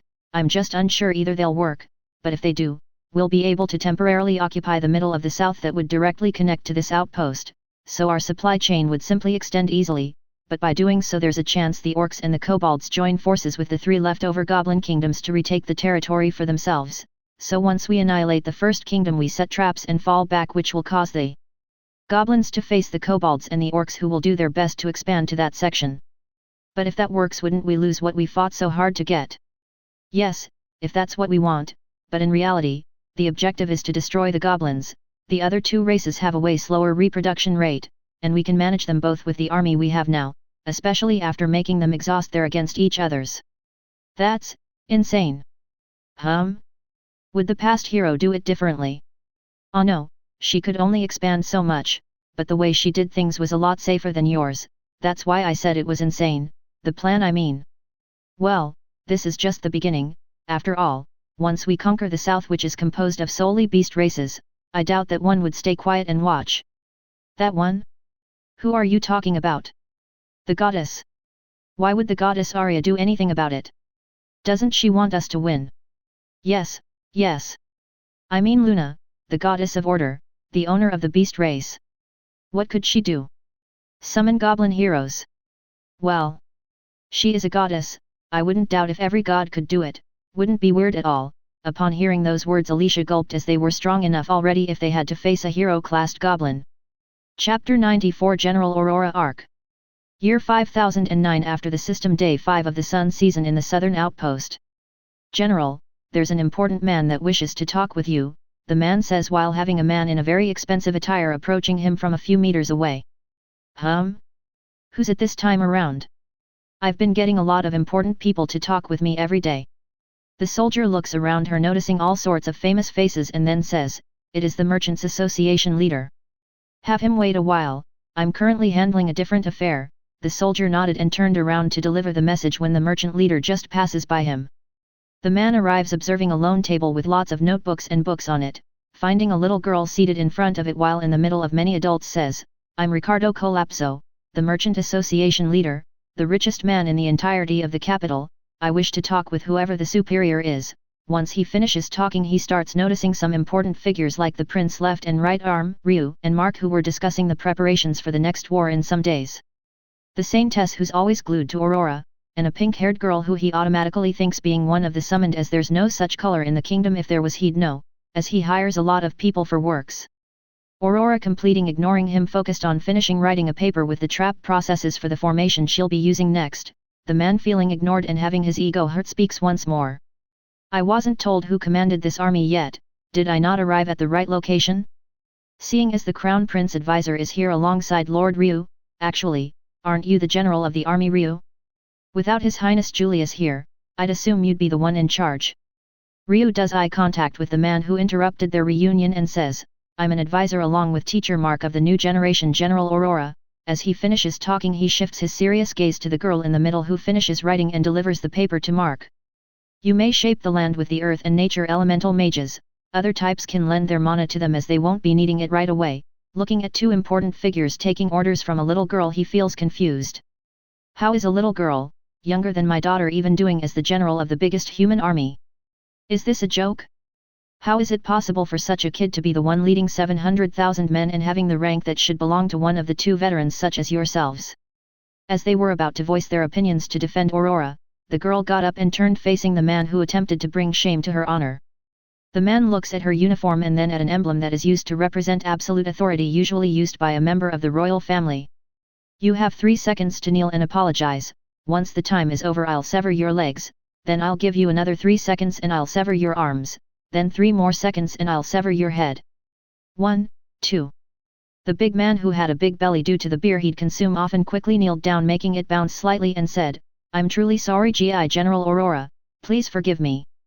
The soldiers who were patrolling and watched the scene from afar couldn't help but gulp, feeling pity for the man. Aurora took a few steps forward, pulling the chair as she walked and sat in front of the man. keeping around 20 centimeters of the distance between him and her, and spoke coldly. You have shown a disgraceful attitude in front of something you can't buy with all the money you own. Do you know what that is? You have 10 seconds to find an answer before I sever a finger. Nervously, with his blood rushing, he thought, something I can't buy. He lifts his head and looks everywhere, realizing that the only thing he couldn't possibly buy is the general in front of her, but even then, he could buy a general, so he replied. With all due respect, but with the money I have, the only thing I can't buy is the army that belongs to His Highness Prince Julius, since with the money at my disposal I could easily buy an army with a few generals included. That is incorrect, since the prince may allow you to buy his own army while maintaining surveillance over it. The thing that you can't possibly buy that you failed to notice is what I've been threatening to steal, ever since you knelt to protect it unconsciously perhaps, your own and only life. He gulped at the words your life, as he felt like he could die at any given moment, trembling slightly, not wanting to partake from this life, the only he had, and a very pleasant one at that. You are alive because I allow you to stay like that, however, as you may have noticed by now, your life, she extends her hand at him and grips it tightly in front of him, is mine to take if I so please, along with all the money you own if I so declare. Upon hearing those words, the man's heart raced even faster as he sweated immensely from the walk he had done under the strong heat, and now this confrontation he slipped in thinking he owned the place. Now that you've earned yourself a place as a silent and educated listener, you may talk, and when you do, I expect to hear useful things, and once you're done I believe I'll hear a good deal coming out from your dry lips. As the man was about to open his mouth to talk, Aurora says, Ryu, Mark, do me the favor to initiate the place, the time is scarce, and call Romeo here if you see him around, or tell a soldier to bring him here. I've just thought on a very elaborate plan. Aurora's smile that doesn't match a 9-year-old kid terrifies the only man able to see her, the one in front of her who trembles in fear, feeling like a monster has taken a human shape. Sure, we'll be back tonight with an update, Ryu said, taking his leave alongside Mark, leaving Sophie behind staring at Aurora's back.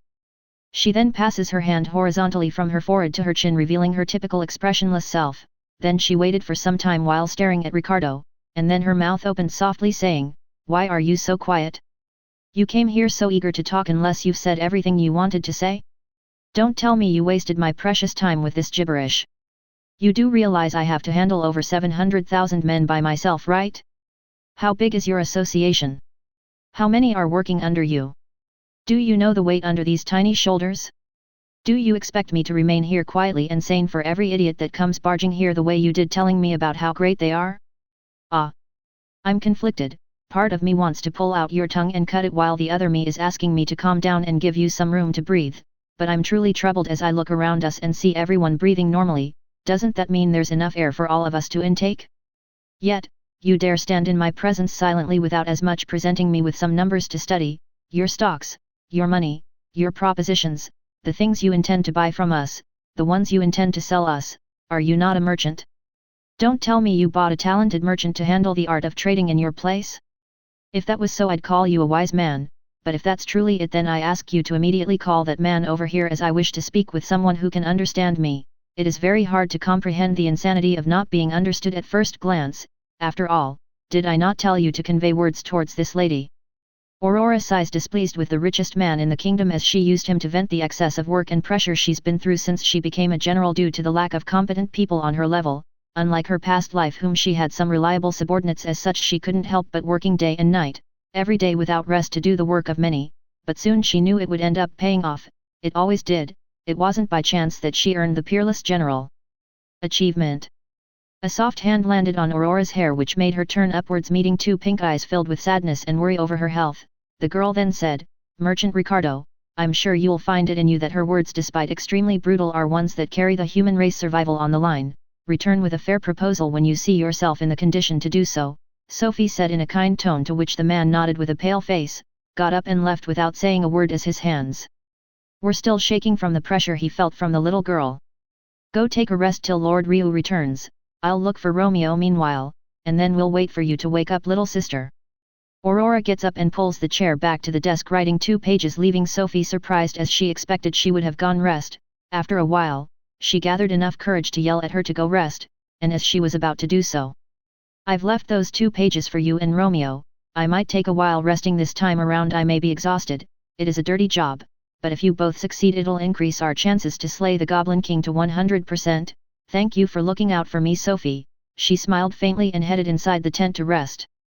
As she started moving, Sophie voiced loudly, "You can count on me. I'm the hero after all." She smiled brightly, hiding her pity and unease for Aurora, who she saw overworking from morning to night every day while she goofed around with Romeo most of the time. "Shit. What a useless hero that I am, I couldn't even light a bit of the weight that girl is carrying. Just what have I been doing in this place?" Chapter 95 General Aurora Arc. Year 5009. After the system day 5 of the Sun season in the southern outpost during the night. Unable to let go of her emotions, Sophie spent the entire day resenting herself, eventually opening up and discussing it with Romeo, to whom both came to an agreement, and were now in front of the tent of Aurora waiting for her to come out.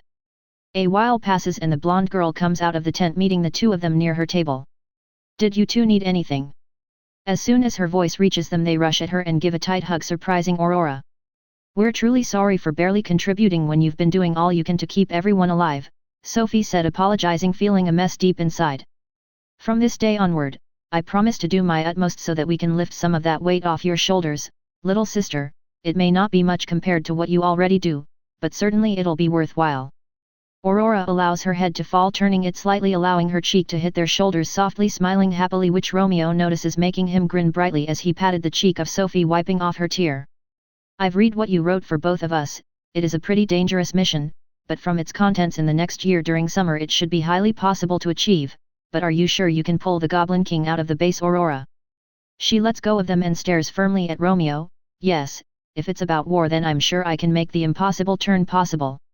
For that I'll be spending the next entire year bothering the Goblin King, reducing his numbers with hit and run tactics. Most of the merit will go for Zylph, who'll do most of the work since he's the leader of the cavalry force of the army, till we get more horses at least.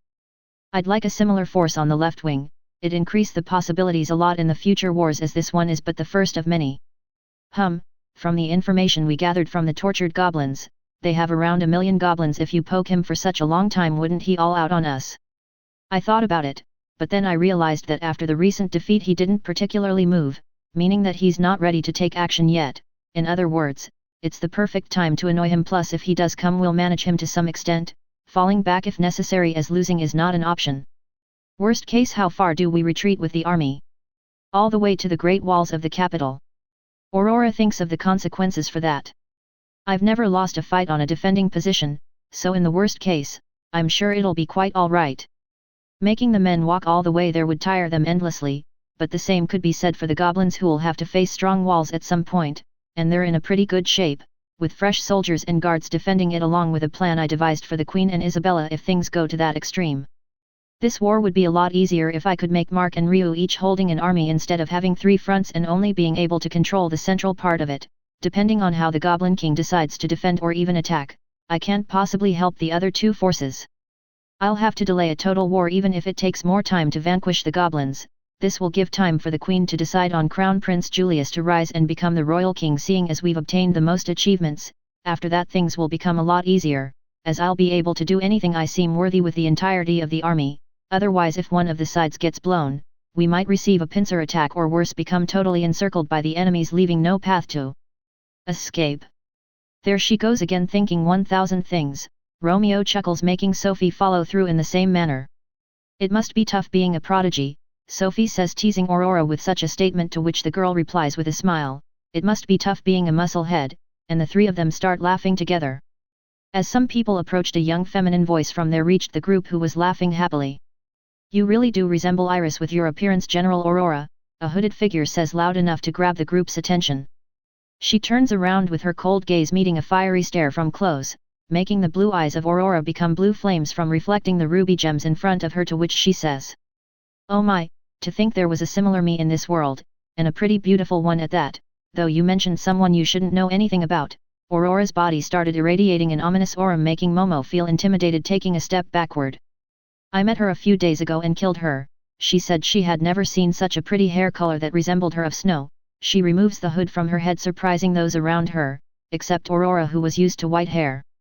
Aurora released her killing intent aura, affecting those around, making them immobile and in fear, together with her ominous aura, who enhanced the effect further, causing cold sweat to slowly crawl down their backs. If such an effect had to be described in a different way, it would resemble as if death was approaching them, unable for them to do anything but give their lives to the Aurora. or even of a deadly poisonous spider tingling their skin with every step, wondering which spot to bite. Despite the overwhelming pressure, Momo did her best to bow forward in respect for her, as she came to help her in the wars to come to the utmost of her capabilities. In the other hand, Ming, who felt his and her sister lives threatened, attempted to murder Aurora by slowly reaching out for his weapon, trembling as he did. Once Momo had reached a perfect bowing position, the aura ceased as nothing had happened in the first place. The white-haired girl lifted her head and met the eyes of Aurora once again, this time smiling kindly while sweating from the killing intent, who greatly resembled her grandfather's aura, except for the ominous part as they had different elements. The white-haired girl then gathered all the remaining courage inside the little body and said, "My name is Momo, a cursed human since birth. The killing is a joke, of course. I actually befriended her, and this is my older brother Ming, the wielder of the unique fishing rod, a summoned weapon of the goddess Arya. It is an honor to meet you, general of Prince Julius, and sister of the one."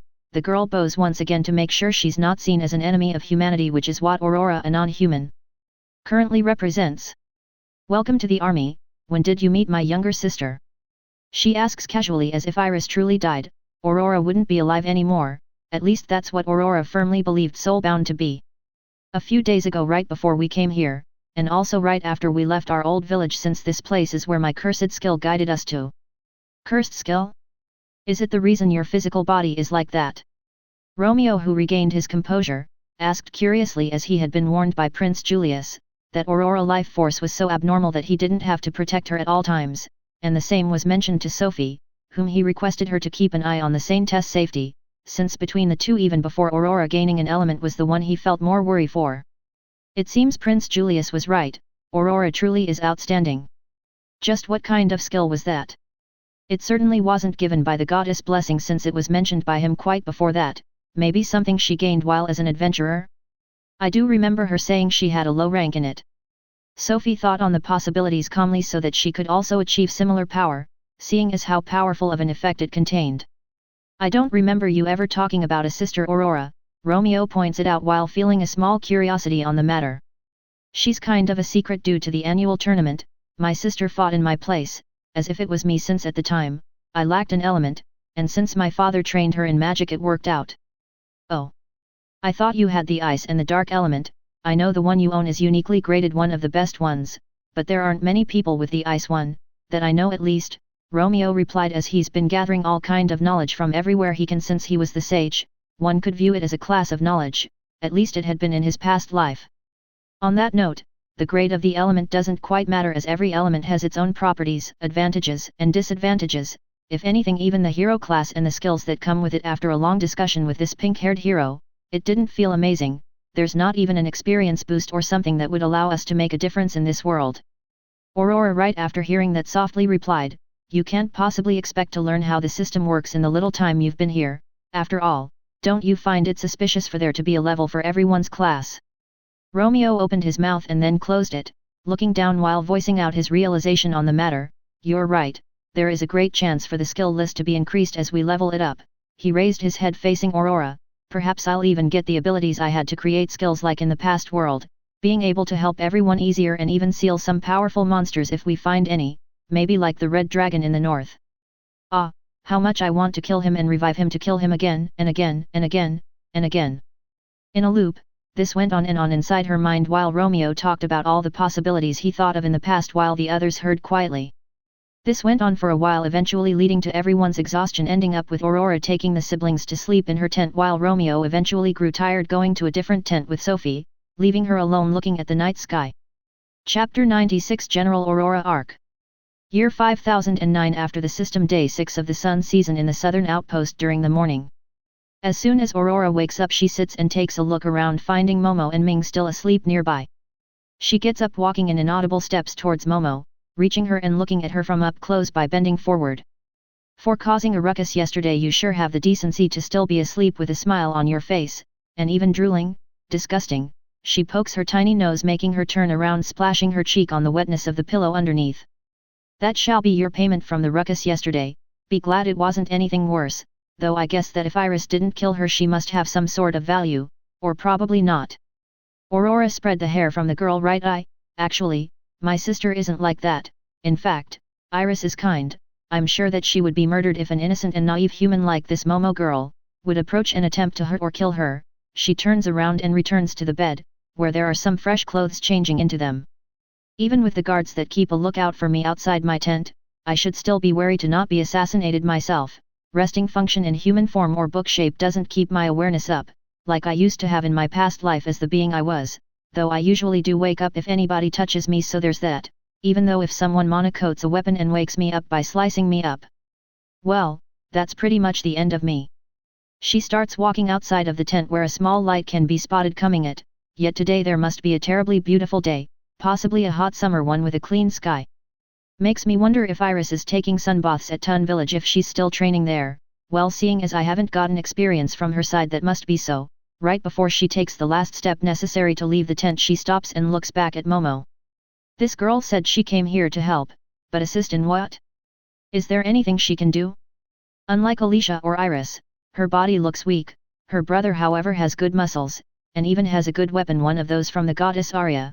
Even though I can't quite imagine how one would fight with a fishing rod, I can't help but be curious towards it. She resumed her pacing, bathing her body with the sunlight after 2 more steps. Despite coming from the darkness into the bright light, her blue eyes didn't blink or remained closed for a while for them to get used to it, nor do they get blind by the sunlight.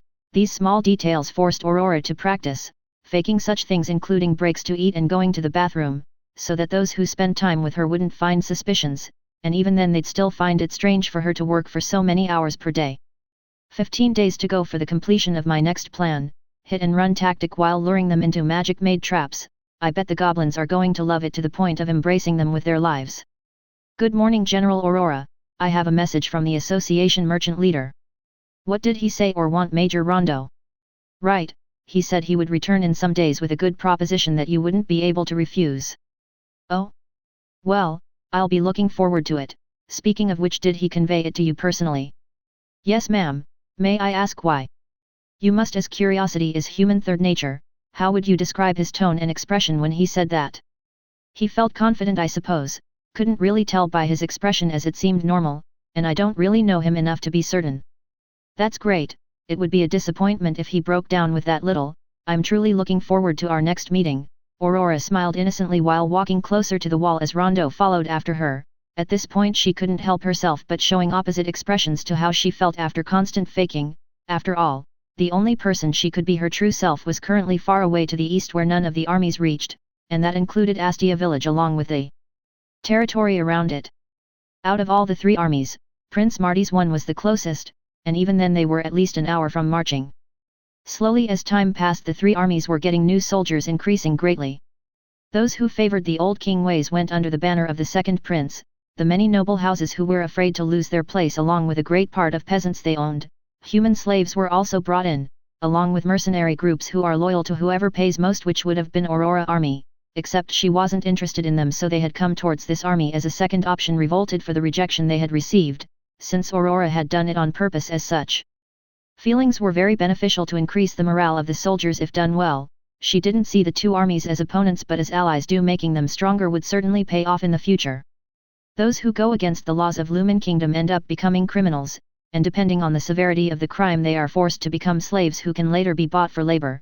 Prince Marty General, the head of the Red family, often uses them through his southern east mines, not too far from Astia village that extends northeast close to the mountains. Death sentences are applied solely when a crime is committed against either the noble Rose families who stand on the pinnacle of society and obviously the royal family. The court law is usually enforced by a court judge from the Golden family who are known for their fairness through the generations they've served the kingdom. Currently, Angelica's husband is the master judge named Leonardo, and the only one who could make a decision between a high-level crime, between for example the royal family and someone from a Rose family, as they are accepted of being executed, but not exempt of severe punishment. Everything else was usually set by allowing the one with most power and influence to win the debate. Thus in Aurora's case, who had the highest degree of authority close to Prince Julius's, only 3 others in the entirety of the kingdom could contest her reason why the merchant leader, who despite his high position in society was scared to death close to fainting. With the increase of our army to a total of 709,000, it is time to step up in the arsenal and weaponry. Having to manage everything on my own is a little rough, but once the high-ranked of the member, including you, Rondo Major, what has to be done, this will become a self-sufficient army capable of destroying any force of equal size. You just General Aurora, had it not been for everything you've been teaching us, the moment we'd run into a big problem or a situation we couldn't find a solution to would be the end of us. That's why you're all being trained so that one day you can reach where I am. You're too humble, General. I'm 28 years old and I can tell that even if I had studied my entire life, I wouldn't have come up with the training, theories much less these formations you've been passing on to us. If all your eyes had seen was war since your birth. She looks beyond the wall yet not quite as she loses herself in a certain memory. General. The man looked confused as she stopped talking, to which she looks at him coldly upon waking up and saying while pointing diagonally towards his face, if by chance, death chased after you every single day of your miserable life, you would be forced to put your brain to work, to think on every possibility on how you were going to die, to search for a solution to survive. Rondo gulped and spoke, if that had been my life since birth I suppose you're right, but we only have a big war every 100 years with some skirmishes against hordes of monsters and beasts who appear from time to time from the south. She lowers her arm and dedicates her gaze to him, noticing how clean his armor is. I was one of those who became enraged with my own self for hearing your speech, the second one where you called humans lazy. I've worked my entire life, but I realized a few things back then. Did you? She asks curiously, returning to a normal expression. I realized that I had been hiding in the fake peace we humans obtained thanks to the goddess, and the sacrificed heroes, and soldiers of the past, so as a man, no as a human, I figured I wouldn't allow a little girl whom I thought knew nothing of war to be alone in the battlefield, as I too have kids and want to secure a good future for them. You're allowed to have pride and confidence in yourself for standing where you are today, but you may only use pride after you truly master how to command your share of men. Upon hearing such dignified words he bows his head while placing his hand on his heart, who beat faster as he had never heard a compliment from Aurora before, and spoke, "You have my absolute gratitude, General Aurora. Your gratitude has been received, though I must warn you that it is wasted on the likes of me." "On the likes of you?" he shouted angrily and confused, "as your underling, and you being the person whom I respect the most in this entire army, I do now allow you to speak badly of yourself. Everything you've done, all the work and hours spent to take us to this stage, there's no one else who could fathom to perceive half of what you do. That's how amazing of a girl, no a lady you are." With a sorrowful expression filling her face, she went silent as she heard such words. "I do understand, Aurora, that for someone extremely young such as yourself that you may go to the extent of even having nightmares towards everything that you've seen, all the bloodshed, the allies and enemies turning into corpses, the recent battle where thousands returned their souls to the gods. I know that it must be overburdening, that your shoulders, your head, no, your entire body must feel like it has the world on top of it, but even then you must not halt or give up. I am here as a major and I'll do my best to master your ways. I promise to become the best leader in this army after you, and alleviate your responsibility." As Aurora looks down, her eyes glitter and then opens her mouth about to say something, and then it closes, clutching the hands as tears fall softly on the feet and on the ground, splashing calmly to the sides. "If you weren't so peerless, young lady, I would have asked the Prince Julius myself or his advisors to remove such a delicate child from the army, but sadly we need you. Take your time crying, I'll be here if you need anything, young lady." He takes a step at her and bows slightly at her, causing a shadow to cover her momentarily. "One day after the war is over I'll introduce you to my children and let them know how amazing of a human you are." With a trembling voice she mutters softly, "That would be nice." Chapter 97, General Aurora Arc. Year 5009, after the system day 6 of the sun season in the southern outpost during the afternoon. "I appoint you as a general, Momo." As soon as Aurora's voice echoed through the many people who had gathered around the group of important people, everyone became dumbfounded. The usual scorned, cursed human girl blushed at the stares of those around her. She had been sitting in front of Aurora, who had spent a few hours testing the capabilities of the little thing who had her face drenched in drool not that long ago. "It's astounding how this little girl is able to remember everything you've been teaching her without committing a single mistake. Just how good of a memory does she have?" Mark asked while rubbing his beard, amazed and proud of the human race. "Yes, funny as how it may be, due to her being a cursed human, and thankfully for that, as she has a unique skill that allows her to surpass even me in the future." "What do you mean by that, General?" Rondo asks, surprised as he believed that no one would possibly be able to surpass this girl. "It's simple really. She owns the unique skill photographic memory, which allows her to never forget about a single thing she sees, so even the most complex formations I've been showing are already permanently stuck in her brain. That's how prodigious this little girl is." From the low to the high-ranked ones, hearing that, they couldn't help but feel that this girl who received a compliment from their general, who rarely does it, and to such a great degree, that couldn't help but be jealous not of what was considered cursed, but thinking of it as a blessing instead. As such, the men and women wanted to be cursed the same way as Momo to become generals too, since it was the only rank solely appointed by Aurora, unlike the others who could be obtained by merit and skills alone. Momo. Yes, Aurora. The girl asks, still blushing as she's not used to receiving such attention, especially compliments, which is one of her weaknesses. Starting today the entire left wing is yours to control as you see fit, even dispatch it to a different place if you deem it worthy with your other extraordinary skill. Ah, are you truly sure about that? I literally just joined the army yesterday. With an extremely cold tone, Aurora questions her, making those around gulp. So? Are you doubting my capabilities as the general appointed by the Prince Julius to recognize talent? Ah, no, of course not. Its use. As she was about to continue her justifications, she gets interrupted. What are you still sitting here for? Left Wind waits for you. Go find Balthazar and let him know what transpired here today, now. With fear mixed by nervous, she gets up from the chair, making it fall behind her, which Ming picks it up and places it where it was after his sister leaves the spot, and then he places a hand on top of her hair and says, "You came here for a reason, so you'll have to embrace your new fate. You're the one who told us to come here, Momo." I understand, older brother. Good, let's go meet this Balthazar person. Speaking of which, what does he look like, General Aurora? Search for the black-robed men and ask where you can meet them under my name. Understood, come General Momo. Why yes. She follows the brother, feeling nervous while blushing as he leads the way. Seems like I have a great rival for the future to come. I'll do my best to be appointed as a general in the future too, Rondo thought, picking a book of the army formations from Aurora table and taking it with him, making Aurora grin that goes unnoticed by him. A loud feminine voice coming from not too far away reached this place. Is this where I can meet Aurora? The girl who I fought during the annual tournament. Seeing a crowd of 30 people around, she approached, eventually meeting the one in the middle of them, a blonde hair with blue eyes, sitting on a desk. You? No, not you. Who are you? I'm General Aurora, and if my memory doesn't fail me, you're that Ava girl, the explosion elemental mage. I came here to help the one who defeated me, but even if you say you're who you are, I would never forget those green eyes that were so terribly calm as we fought. So if you're who you say you are, who was the one I fought? A smile appeared on her expression, and then she said, that would have been my younger sister Iris, a wizard owner of the rare ice element and a sword wielder. Is she around too? Not quite, she's training under a sword master named Ray. It seems that she was not very happy to have lost in the annual tournament, so she's trying to hone her skills for a few years. Is that so? Quite a shame. Well, no matter. I already came here after all. Where do I enlist? Considering your skills, you can join the Fire Mage squad. If you do well, you might rank up and become its leader one day.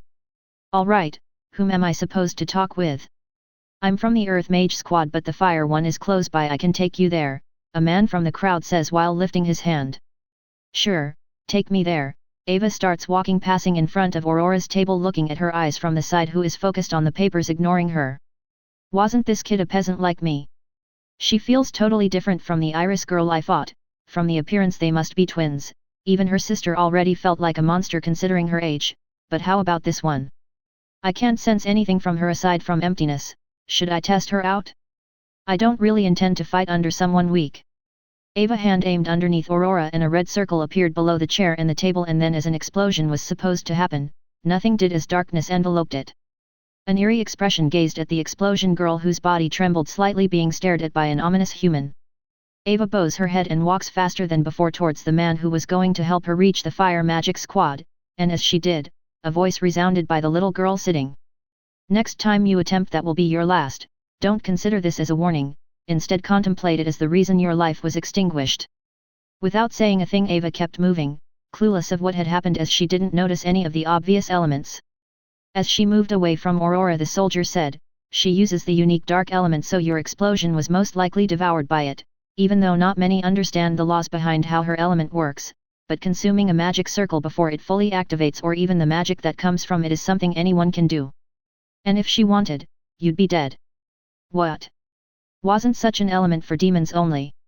We humans don't generally get it, but it's not only for demons, nevertheless it's for anyone really, even though from what I know she got it from the goddess Arya herself through the Saintess blessing.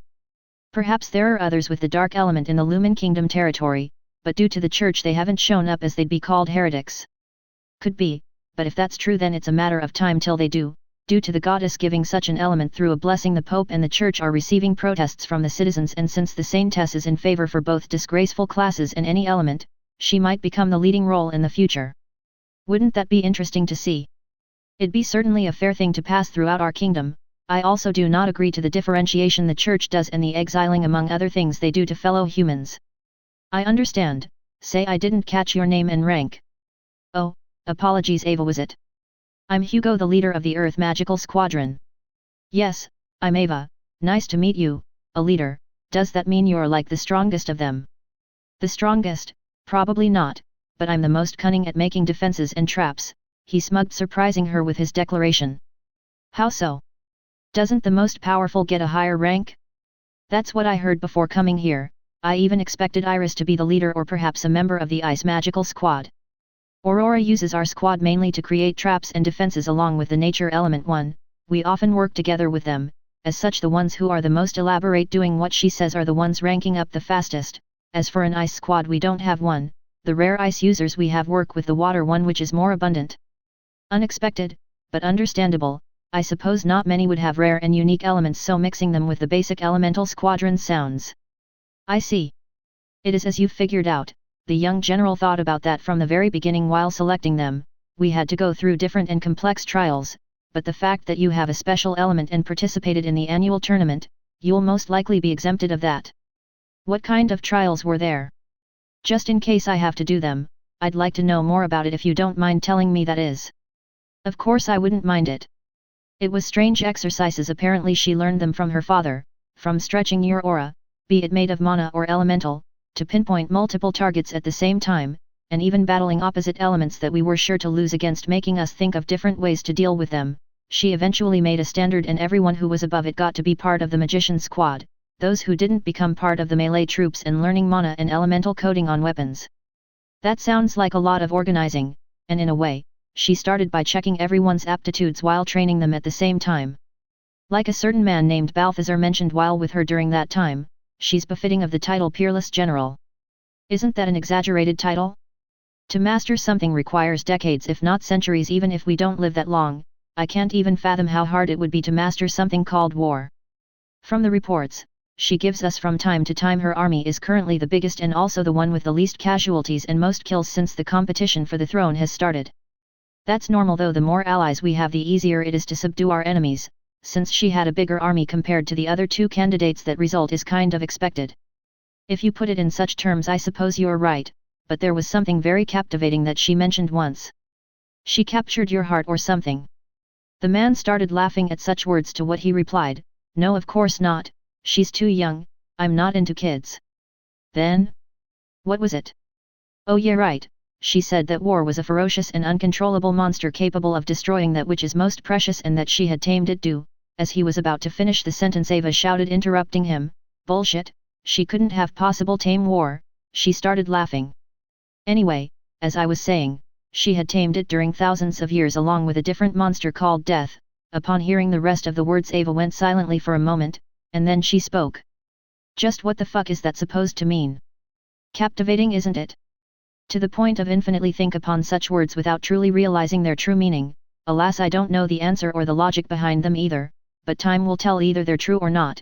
Till then I'll do my best, becoming the greatest mage of Lumen Capital. You jest, that title won't leave the leader of the Magic Institute that easily, the greatest of all the elemental mages in the kingdom. Him, the man closest to have mastered 3 elements, and with the strongest firepower in possibly the entire world. Ryan, old man, he was the one who taught me how to handle my explosion element. I'm a peasant, but the truth is that my father is a noble, my mother a peasant, so I got to learn in the Magic Institute. That makes your father pretty wealthy. How is he in person? Old, and peerless in what comes to understanding magic. Think he has any interest in joining one of the armies, Ava? Well, it's not impossible, but since he's kind of an old pervert, he'd probably join the Princess Liliana army, kill the Goblin King and marry her, she says with a disgusted expression as she imagines it. It would still be very reassuring to have him, even if in a different army. Despite him being how he is, it would certainly make a variance. In fact, I'd like to see how the old man would have tested Aurora. Upon hearing those words, he reminded himself of the gigantic dark aura that completely hid the sunlight in the last fight against the few thousand monsters. I wonder about that. but it would certainly be quite interesting to see. Don't even bother imagining it, she'd stand absolutely no chance, he smiles at the reply, pissing her off. Chapter 98 General Aurora Arc. Year 5009 after the system day 6 of the sun season in Astia Village Potion Shop. Business sure is skyrocketing, Vincent. Luke laughed happily yet tiredly as they've been in a chaotic situation where their stock is running out ever since the war began. Gosh, true war hasn't even started and it's been quite a hassle. Potions enhanced with your unique light element sure have become popular, but we can't produce enough. We're forced to close the shop earlier every day as we run out. Yes, I know, we've even put Elise to make some with the skill I taught her, but it is still not something we can handle by ourselves. We can't make miracles, plus we get to go house earlier. It's not that bad, with both girls away I get to train more village kids too. It's almost like you're making an army of kids, Rosalind. Vincent started laughing while teasing her. At least, if the village is ever attacked they'll be able to defend themselves. That's very true, dear, you're doing a great job. Come, let's close the shop for today and I'll stay behind making some potions. I'll meet you home when done. Alright, love. As Luke finishes exhausting his mana on the last potion, storing it inside a box with proper divisions so they don't move while the box is reallocated, he sighs and then looks through the window, wiping his sweat off. I wouldn't have minded joining you in the front lines, dear daughter, but I couldn't possibly leave the shop and the business with the prince unattended, so I hope that my potions at least help you over there. I pray to the goddess Arya every day to keep you safe, my little Aurora. A while passes and Luke sits on a bench near the usual fountain surrounded by a small garden. Been a while ever since I sat here, not as pretty as the river I have close-by home, but it's still pleasant.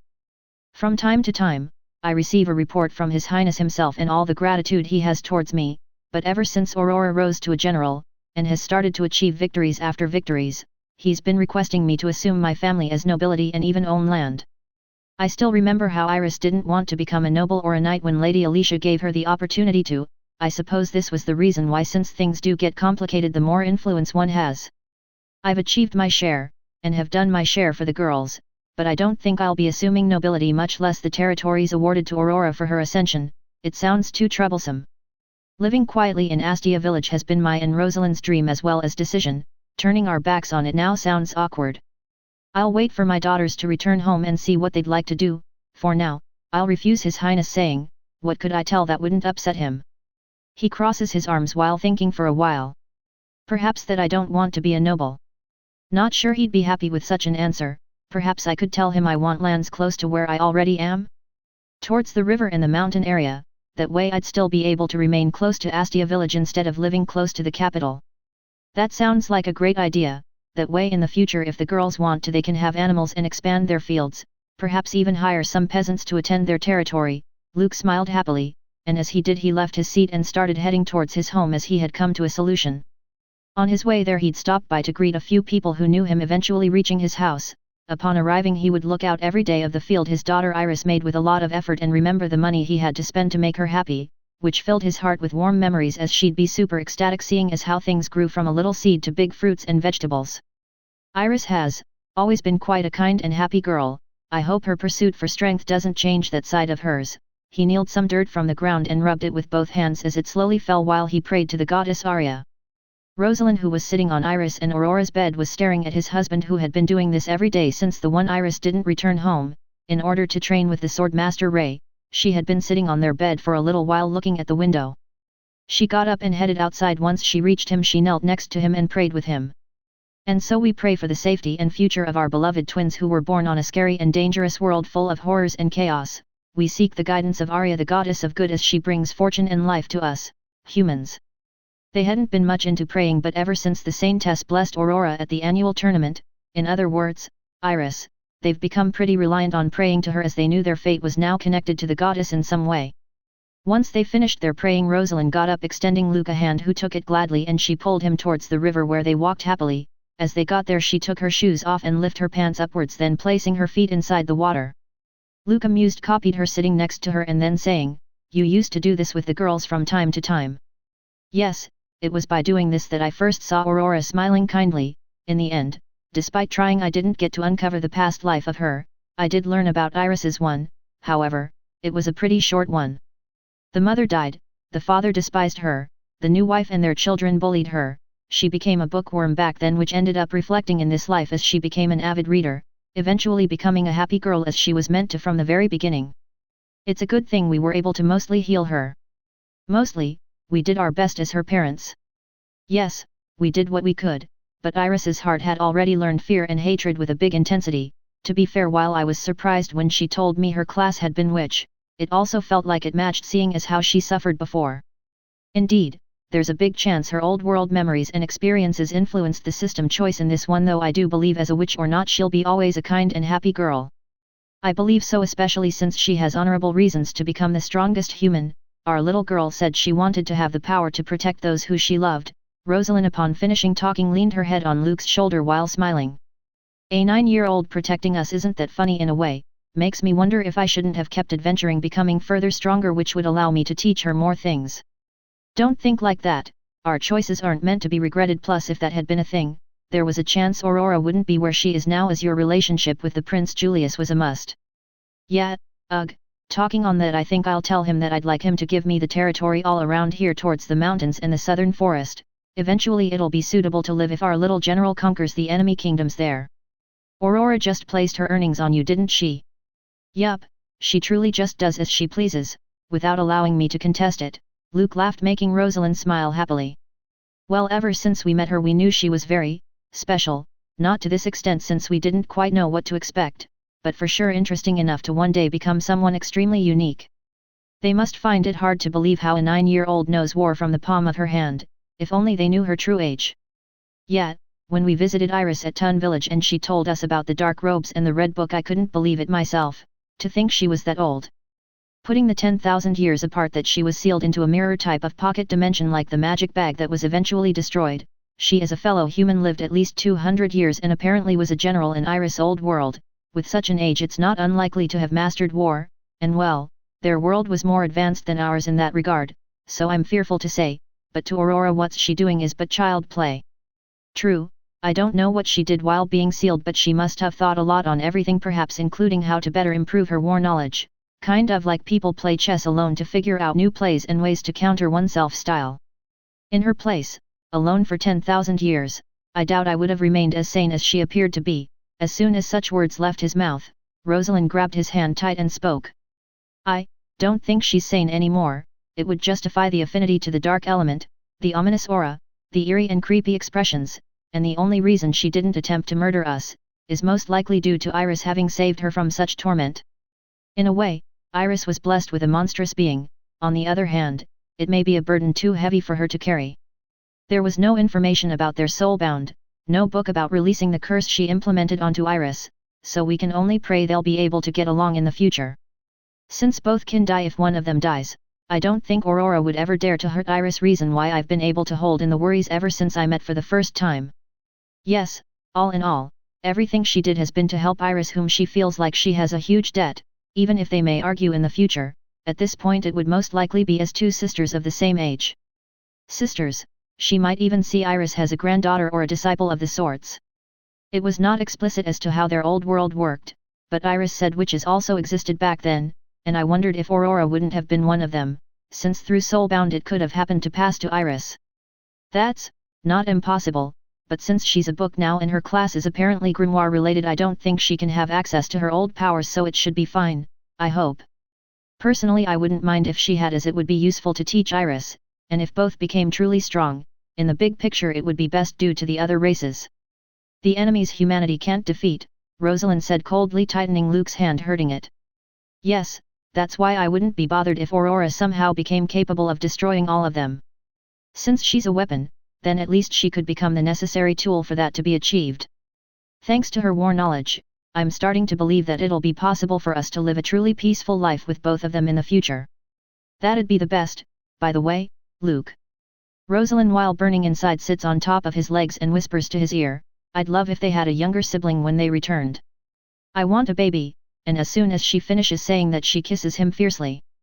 Chapter 99 General Aurora Arc. Year 5009. After the system day 17 of the sun season in Princess Liliana Army Camp. A soldier upon reaching the tent running enters it hastily and says, Princess, we've received a message from General Aurora. The three women inside look at each other as it had been a while ever since they had been contacted. Do speak, I'm eager to hear what that little doll has for us. Yes, your highness, she said she's going to dive into the territory of the goblins in 3 days and agitate things as her planning has come to an end, as well as this sealed letter which only you and General Angelica must read, so I haven't opened it. He walks closer and delivers it with a light bow, and then stepping back all the way to the entrance to not see the letter contents. We may have to discuss its contents, so you may leave. We'll call for you once we have an answer for her. Thank you for your hard work. Your gratitude is wasted on this messenger, he bows and then leaves smiling. Once they leave, one of the ladies says, men really can't help but smile in your presence, princess. Well, my dear Ange, that too is a woman charm, plus Lady Angelica is here too and she's also beautiful, men can't help but be tempted and captivated by beauty. The numbers of our army did increase a lot ever since it became official that if one of them slew the Goblin King they'd get to marry you.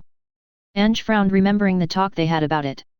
Indeed, we've managed to get ourselves close to 400,000 soldiers, 70% men, but it's a good thing that even some women wish to try. There can never be enough manpower in an army, Angelica said, finding it amusing. Exactly, as long as someone manages it for me that's plenty, the princess made a grin unbefitting her. We wouldn't have it as easy if it wasn't for the princess talents. Yes, daughter, in this world talent and skills are everything, and it just so happened that our little princess received the cursed skill puzzle path, which allows her to choose any path, and depending on it a different puzzle is given, allowing her to acquire information that she wouldn't know otherwise, by gathering knowledge and doing specific actions towards it. Of course, that if she wasn't as smart as she is, it'd be a useless skill. Oh, my Angelica praising me so much on this lovely morning, Liliana laughed gracefully at her own words. So what do you think Aurora's message will be? There's only one way to find out, the princess says, and picks a thin silver dagger, cutting the letter carefully and upon picking it up and reading it with her full attention. There she goes again. Ange said softly to not disturb the princess while her mother placed a finger on her nose to shush her. Half an hour passes and the princess returns to her senses. This will work, she smiled happily as she had gained the chance to match Aurora and even surpass her achievements based on the information she gave her, as she didn't know about the princess skill. What was the letter about, princess? Upon hearing such words she laughs wickedly, and then as she stops words come out, I really want her in my army, that girl is a genius, I want her, I want her, I want her, she repeated herself while feeling possessive about it, making the two ladies who were with her expressionless as they were used to the real her.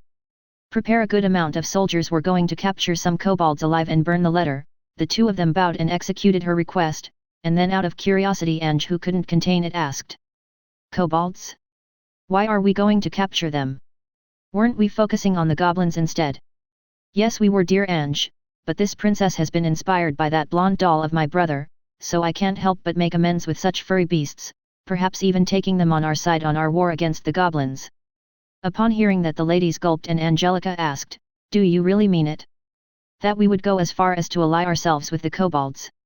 Aurora said it is quite possible, as the enemy of our enemy can become our ally given the proper preparation and right set of emotions. Should we really trust her words, princess? I chose the path to become a queen, my dear Angelica, and Aurora seems to be part of that specific puzzle. In other words, we have to outshine her while using the abilities that girl owns towards war.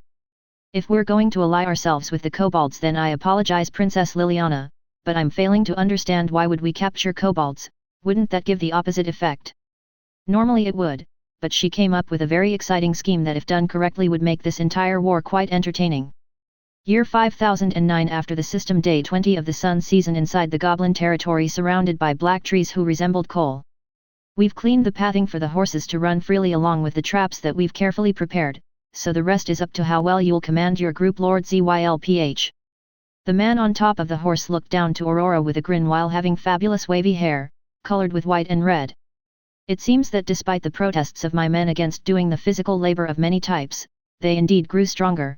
As such, I'll reward you with an exemplary show on my side. He grinned, feeling superior towards everyone else with slim gratitude towards the little girl next to him. I pray for your success, as I didn't pick anyone else believing in your potential, so I'm sure you wouldn't betray this lady's expectations, isn't that so? An eerie expression appeared on Aurora's face, making Zylph experience a momentary sense of danger. Humph, just wait and see, I'll show you how the great Zylph shall taunt those pitiful goblins. He struck the horse slightly, getting a tight grasp on the reins heading towards his men. Zylph really does find himself to be high and mighty. I really do hope he's not all talk, otherwise, I'll have to make him disappear and take hold of the cavalry myself." Next to Aurora, a woman in white clothes spoke. "That man really is unpleasant. No matter how many times I see Zylph, I can't bring myself to like him as a fellow human, feels no different than a beast. As long as he's useful I'll let him be Saintess, after all, we need his cavalry, we don't quite need him though." Aurora turned to the woman next to her smiling evilly. To think this little girl would make such expressions while having absolutely no disgrace whatsoever, it really makes me wonder what disgrace implies and why it doesn't reach her. The goddess didn't reject my choice, meaning it was rightful, but... Don't make such a worried face, Saintess, this world is filled with monsters, and we're here to defeat them all while using those who are on our side, plus I made sure Zylph wouldn't fail. I placed a few interesting people who know horse riding for this occasion, replacing some of his mercenaries without him realizing it. To do something that a beast wouldn't realize, I suppose that this little general is something even worse than that, but at least, she doesn't hurt children and people, nor does she have a liking to torture and crimes, so in a way Aurora is a good girl. That sounds interesting, Lady Aurora. What was it that you schemed this time around? Saintess smiled happily while asking, as she detested Zylph with all her might, finding this extremely amusing. Aurora then points at the rear of the cavalry that is now following Zylph further into the goblin territory. 10 men in black clothes, does that mean they're men of Balthazar? Yes, they're powerful magicians, who will use a large spell towards the goblin base as they'll be close enough to it. Wouldn't that angry the goblins, making their number overwhelm us, Aurora? The Saintess asks with a worried expression. That would certainly be funny, the more they come the better, though I do hope it won't be every single one. They're sure going to find themselves in a world of surprises. At the end, what surprises me the most, is all the confidence you have in everything you do, Aurora. Well, it would be troublesome and worrisome if I wasn't sure of my own plans, don't you think so? It would make you a lot more nervous if I wasn't self-confident. Well, that is quite true, That is. Yes, I also made Romeo sneak in and take a trip with them, as he has a peculiar skill, which allows the plan to become extra exciting. For someone as young as yourself, you sure seem to love war. My dear Serenity, have you ever found that one thing that brings you the most joy? That you feel that you were simply born to do, that everything before that felt dull and boring through your entire life? Something like that for me is war. She once again speaks almost as she's lived for who knows how long, almost as if she's experienced those words herself. Aren't you a bit too young to reach that sort of conclusion, Lady Aurora? The little girl asked with an innocent expression, followed by a childish voice. Ain't I too young to lead an army of 700,000 men? Yes, yes, prodigious one. Nothing's impossible as long as the goddess Arya is willing to bless us rightfully. It appears to be so, yet I've heard that you had quite the troublesome time. How'd you manage to survive for the first years you were sickly? Obviously with the prayers to the goddess Arya and the daily healing from my father Luke the healer and his almighty unique light element. Being showered with light element and ending up with the opposite, that's quite ironic, and I've heard that name in the past. He healed someone from the royal family during one of his quests while working as an adventurer, I think. Yes, even though my father is currently retired as an adventurer, and a potion maker in the little Astia village where we live, sometimes working for Prince Julius, even though I don't know who he healed that made him become famous. I'm not sure about the details either. I suppose you'll have to ask your father the next time you are with him. That'll depend on how long this war will take. I can't allow myself to leave this place anymore. Earliest I can visit is when I have conquered the entire southern territory. Quite the great ambition you possess, Lady Aurora, though I'd be disappointed with less after how you made everyone think highly of you, but even so, perhaps during the moon season when it's extremely cold, not even beasts would go search for a fight. Perhaps you are right, in their place I wouldn't disregard the dark nights that come with that season. I'll see if I can visit my parents by then. Thank you for your concern, Saintess. Aurora lightly bows towards her, making the woman smile kindly at her. Chapter 100 General Aurora Arc. Year 5009 after the system day 20 of the Sun Season Goblin's perspective. It had been a usual day like many of working for the green creatures who had been making weapons and black armors along with hunting towards the south and making some defensive structures similar to the ones the humans made, walls with spikes glued with clay that was now dried in front of it. Despite not having much intelligence, the ones who did were mostly goblins who attained classes related to magic, which would lift the negative statuses they'd get each year of their life by spending points in intelligence and wisdom while naturally getting stamina and strength. Goblins were known for their superior health and physical strength. Even a mage couldn't be taken lightly, as they would smack their opponents with staffs and wands without caring for the weapon's durability, if necessary they'd break them and use the broken pieces as piercing and cutting power. If one of these creatures was to arm wrestle a human both being the same age, the goblin would win 10 in 10 times. Due to this fact the weak were forced to use their brains to find ways to not fight the green ones through brute force. Despite knowing the enemies were stronger, the humans were forced to protect their territory. As such, they kept dying over and over again. It was only when the goddess predicted a full-scale invasion, thousands of years in the future after the system, that she started making heroes being summoned with exceptional skills and classes. They would not only fight for the humans, but they would also teach and improve the overall lifestyle they had, which would then be forgotten as that generation died, since only nobles studied and the majority of the population consisted on peasants who didn't know how to read and write. Thus, both sides over time increased in numbers, and as they did, so did the neighbor beast races who would clash with the goblins, giving the humans time to expand their numbers up to the present population of nearly 10 million, a great number for a race that was in the bottom level of the food chain. Of course that if the creatures, instead of having split their tribes thousands of years ago and would be led by a single goblin king, now the humans would have been long gone with or without heroes and visions, making the goddess Arya fail in saving them. It just so happened that on this specific day the Goblin King was checking onto the goblins. His presence would make them work harder, but also motivate them, and he wasn't alone. He had a lot of females following him for his every need, whatever they might be on the spur of the moment. He picks one of the axes, one of the older goblins made, lifting it in the air and looking at it. This could behead humans. I like it, well done. For such deep praise, you should use it, great Goblin King Vrag, the smith said happily, showing his decayed teeth as hygiene wasn't their strongest point. The big goblin wearing a black crown made of iron started laughing greatly, feeling over the top, and then said, "Save it for me. Once my curse is finally lifted I shall slay 1,000 human heads with it. For the day that happens, I will craft the best shield possible and protect the great king from any incoming harm, even give my body if someone tries to curse you once more." The light of the summoned heroes this time around came later than the other times, so they won't have anyone powerful as they had about 100 years ago. They are doomed, and now we too are a lot stronger with our mana and elemental coating thanks to our great goblin lord. He started laughing loud while making the weapon shine greatly in a blue light, making the goblins around praise him, making him laugh even more. "Bring some food, let us make a small banquet for these goblins who've been working so hard," he shouted loudly, making the ones around shout happily. After a while, the female goblins along with a few male ones brought a bunch of food on top of a long table, and everyone started encircling it waiting for the king to take the first piece of food as tradition implied. "In honor of our fallen goblin warlord and the old man shaman who everyone respected greatly, even though we've buried them and made them a funeral, I will once again in their memory pay respects, and take the first piece from the table by eating their fill." The goblins started beating their feet on the ground while clapping in approval, and then as the king approached the food, almost touching it with his right green and dirty hand and black long nails. The day suddenly became brighter and brighter as the seconds went by to what one of the goblins yelled, "King," in the air. As he turned around to see what was the scream about, a gigantic fireball could be seen falling down on them. At that he charged the axe with mana, throwing it against the little sun to buy some time, and then started running. The axe collided against it and the energy was drained, giving further strength to the fireball.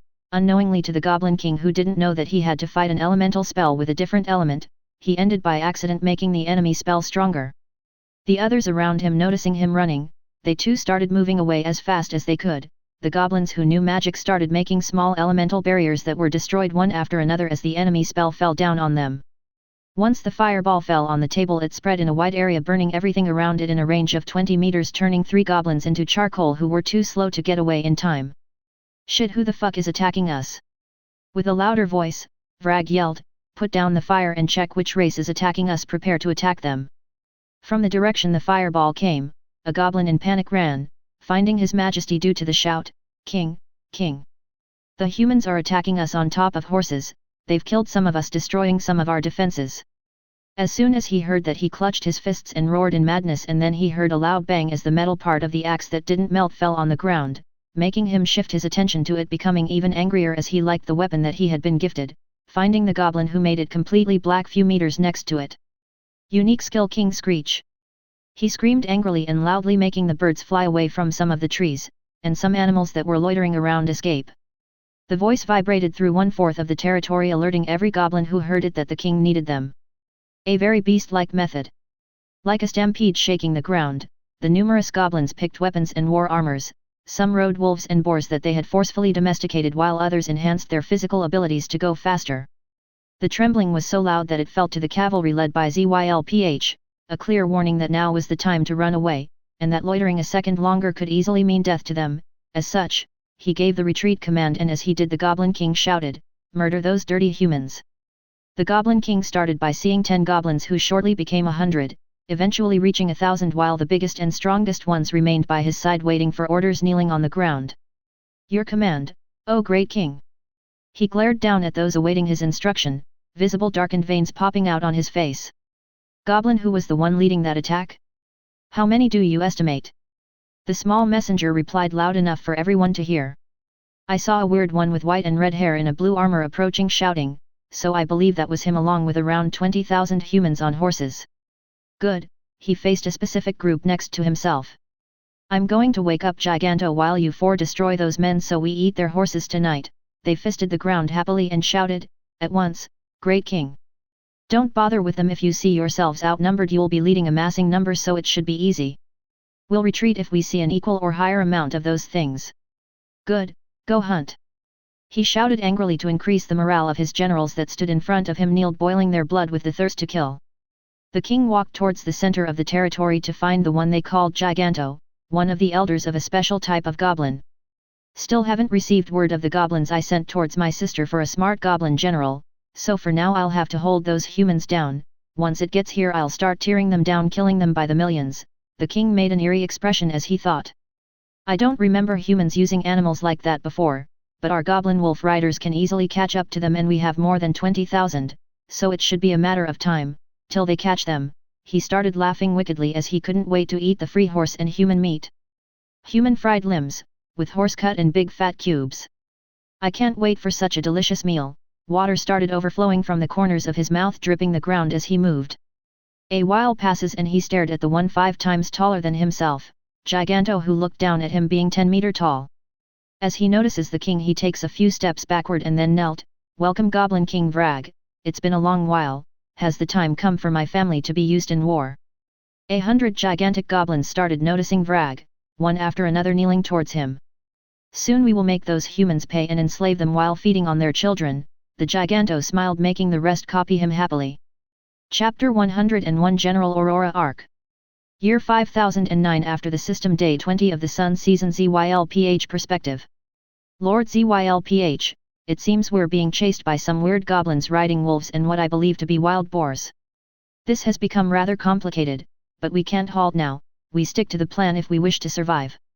He shouted nervously while grabbing the reins tighter as they galloped through the path Aurora mentioned over and over, making him tired of hearing it. "But Lord, if we go this way, we'll be going into the middle of the traps. Won't the goblins simply follow through us towards the safe route?" "It doesn't matter, Mercenary Chief Laharl, you saw the same as me, a little girl with high intellect. It's too late to have doubts about her, as we've already provoked the enemies by launching a big fire spell like that." Zylph turned around, watching 40,000 enemies riding beasts chasing after them. "Shit, they'll close in no time, but we must at least reach the safe route ahead." He hit the horse body with his feet so the animal would start moving faster, even though it was already at maximum speed. As he looked behind once more, Zylph noticed someone giving orders to black-clothed men, further on the rear, who seemed to be preparing a different spell from before, making him suspicious as he knows most of the mercenaries. "Whatever you implemented in my forces on my back, better keep me alive, Aurora, or I'll come back from the dead and haunt you, girl." The allies passed through the safe route, and then as the enemies approached the rear, Romeo shouted, "Blessed skill Sage Boost, and skill amplification." With the initial use of Sage Boost increasing all his skills considerably, he combined it with amplification, channeling both together towards the green spell the men on the rear were chanting. As such, once they released it, something fantastic happened. A big and vast boulder fell on the ground between them and the goblin riders, shaking the ground, increasing the gap, forcing the enemies to go around it from left and right instead of wasting time destroying it, as it would take a tremendous amount of time doing so. The goblin in the front touched the wolf's head, making it howl aggressively, causing new orders to spread through the rest of the riders. As the human force kept on moving away at a fast pace, the riders entered the sides of the path, increasing the weight on the ground severely as they gave chase. By the time 5,000 on each side were running through it, the ground collapsed, making 10,000 goblin riders fall into trap spikes at a depth of 8 meters, making them unable to climb out of it. The rear guard of the cavalry then chanted a fire spell similar to the one they had used to provoke them, and sent a fireball to each side, burning the goblin riders who couldn't escape, decimating every single one of them as together with the spikes, loads of oil had been poured. With madness and rage for their kin that was slain, the goblin riders went around the long pitfalls to murder the humans, which made them once again ride further away from them. Square formation like we trained. Zylph shouted before they entered a new ground segment of the terrain, following Aurora's orders meticulously as they didn't want to end up like their enemies. The goblin riders, upon seeing the enemies moving through the entire ground unlike before, mimicked the humans by going in a big flock of riders, almost catching up to them when a soft voice triggered the unthinkable. Ava, your turn. A really big circle appeared beneath the goblin riders as the girl along with Aurora were hiding behind some rocks that looked like a natural camouflage, hidden from everyone else. The general unleashed a great amount of mana, channeling it to Ava's body, who poured all of it into a big explosion, making the ground collapse once more, making 20,000 goblin riders fall onto their deaths, burning, and being stabbed by the dangers that were beneath them, as the whole like the last ones became hotter than an oven. Now! Charge! With Zylph order, the 20,000 men turned back and charged at the leftover 10,000 goblin riders, who were in complete disarray as they were extremely confused about what happened since the humans moved on top without any issue, and suddenly there was a gigantic hole in front of them after a loud bang, that harmed the sensitive ears from the animals they rode on. The human cavalry used a pincer attack on the enemies from both sides by going around the pitfall, ultimately encircling the enemies with the rear guard, causing nothing but destruction to their forces, causing even more screams, as the ones from the goblins becoming charcoal inside the pitfalls. Since flying was a skill no goblin or human possessed, one of the pieces of information Aurora received from torturing goblins. With 200 human casualties and 40,000 goblin rider deaths, the humans further retreated into the outpost, before the rest of the goblins who were marching would get to them, after burning once more the ones who fell in the pit, making sure there were no survivors. With this, unknowingly to Aurora, she had destroyed the most mobile force the goblins had in their territory, allowing her to have the most movable force in the wars to come, which would allow her to fully use Zylph to her heart content, a man who by no means enjoyed being used, but without choice, and seeing as today had granted him quite the achievement, he was forced to be basked in that glory, admired by the mercenaries, and those around who started wanting to learn how to ride to join him. Once the cavalry reached the outpost gate, the healers started attending to the injured, while the ones who were fine took the horses to the stables so they could rest and eat. With a smirk on her face, Aurora took Ava back with her to the camp on a horse that was waiting for them a bit further to the east. Ava had been silent the entire trip, thinking about what had just happened, causing her to be the reason so many goblins died. It's not like she regretted any of it, the problem lied elsewhere. Just now, when I was using my explosion element to cause a small bang in the middle of them with 1,000 mana, the circle, it extended at least 10 times more. Who in the world is this Aurora? The mana she charged me with felt infinite. I had so much power circulating through my body that I was able to cause a devastating explosion, killing no less than 10,000, and I received the entirety of the experience, as giving mana to someone else doesn't share it. I just won 10 million experience from 40,000 beasts, the riders and the ones they rode. Simply like that. I'm currently level, personal info, why am I only level 60? Not like it's a low level, but my experience towards it is 6,000 out of 6,000, don't tell me this is my limit. Mixed tears of happiness and sadness started flowing down as she grabbed the girl's waist tighter in front of her as they rode the same horse. What's wrong, Ava? Aurora asked, confused, feeling the grip, looking behind, hearing her crying. I reached level 60, my experience is maxed and it didn't go higher. I think this is my limit, even my rare class got maxed at level 3 and nothing happened, it didn't evolve or anything. She shouted while the tearing got worse, making her lean the face on the back of Aurora, drenching it. I didn't know there was a max level for us humans, since I'm only level 3, Aurora laughed, surprising Ava with the information she spouted. Level 3? With all that mana? How is that possible? Well, I got blessed by the saintess and the goddess, so I suppose I break through somehow? Plus my sister's class is level 4, that's certainly not the limit for a human, you might just not have the requirements to go further as you currently are, so cheer up, you did a great job, and I'm sure you'll eventually find what you are lacking. Upon hearing such words, Ava cried like a little baby, but this time instead of sadness she did it out of relief, as she wanted to surpass her teacher Ryan while he was still alive. With a soft trembling voice, she said softly, "Thank you, General." "No, thank you, Aurora, for easing my heart." A kind smile appeared on the blonde girl's expression, going forever unnoticed, as no one was there to see how beautiful it looked. As soon as Aurora arrived at the gate later than the cavalry, she was greeted with victory shouts and applause for yet another small successful victory. To what the girl shouted. Prepare the defenses, there's a chance we'll be attacked by the Goblin King today or in the following days, we may all celebrate together once we've won this war. Don't get complacent. For the war that is a monster has just started engulfing its victims. The gate opened and she went inside, silencing everyone, forcing the soldiers to focus on the open field in front of them, for any following enemies which wouldn't arrive, for a while. Some time passes and Aurora can be found inside her tent alone thinking. Thanks to Ava, I now know the full utility of fame and disgrace. Without it being high enough, the class level will get stuck, thus capping the user and class level, in other words, on Iris' case. A grin appeared on her expression as she knew her sister had an abnormal amount of disgrace. From Balthazar's side of information, it is within the expectation that the first awakening occurs when she reaches level 5 of her class. Seeing as Ava is level 3, it means her fame and disgrace are low. She needs more titles to rank it up and possibly to kill different species. Her Goblin Slayer title should be maxed now, but that would only give so much fame. There's also a chance the system didn't see it as her own sole effort, thus not giving her special titles for what she achieved. In Iris's case, everything was her own effort, no matter how basic it might have been, and at a young age too. This leaves me with a sole doubt. Now that I'm fully awakened, my class remains without a level. Perhaps as a weapon I don't need to level it up, as I'm already fully fledged or almost completely awakened. My pandemonium skills are locked, I didn't even get to try them. Ugh, the system sure is making things complicated for me. I can't help for Iris to awaken and remove these restrictions. May I enter? A familiar male voice entered her tent, interrupting her thoughts. Yes, Romeo, come in. Upon entering he said, we managed to defeat those goblin riders, and we sent a team to bring their meat to store it for the moon season through multiple magic bags, and the warehouses we built with the help of the few ice mages we have upon your orders. Do be careful, as the goblins may attack us at any given time.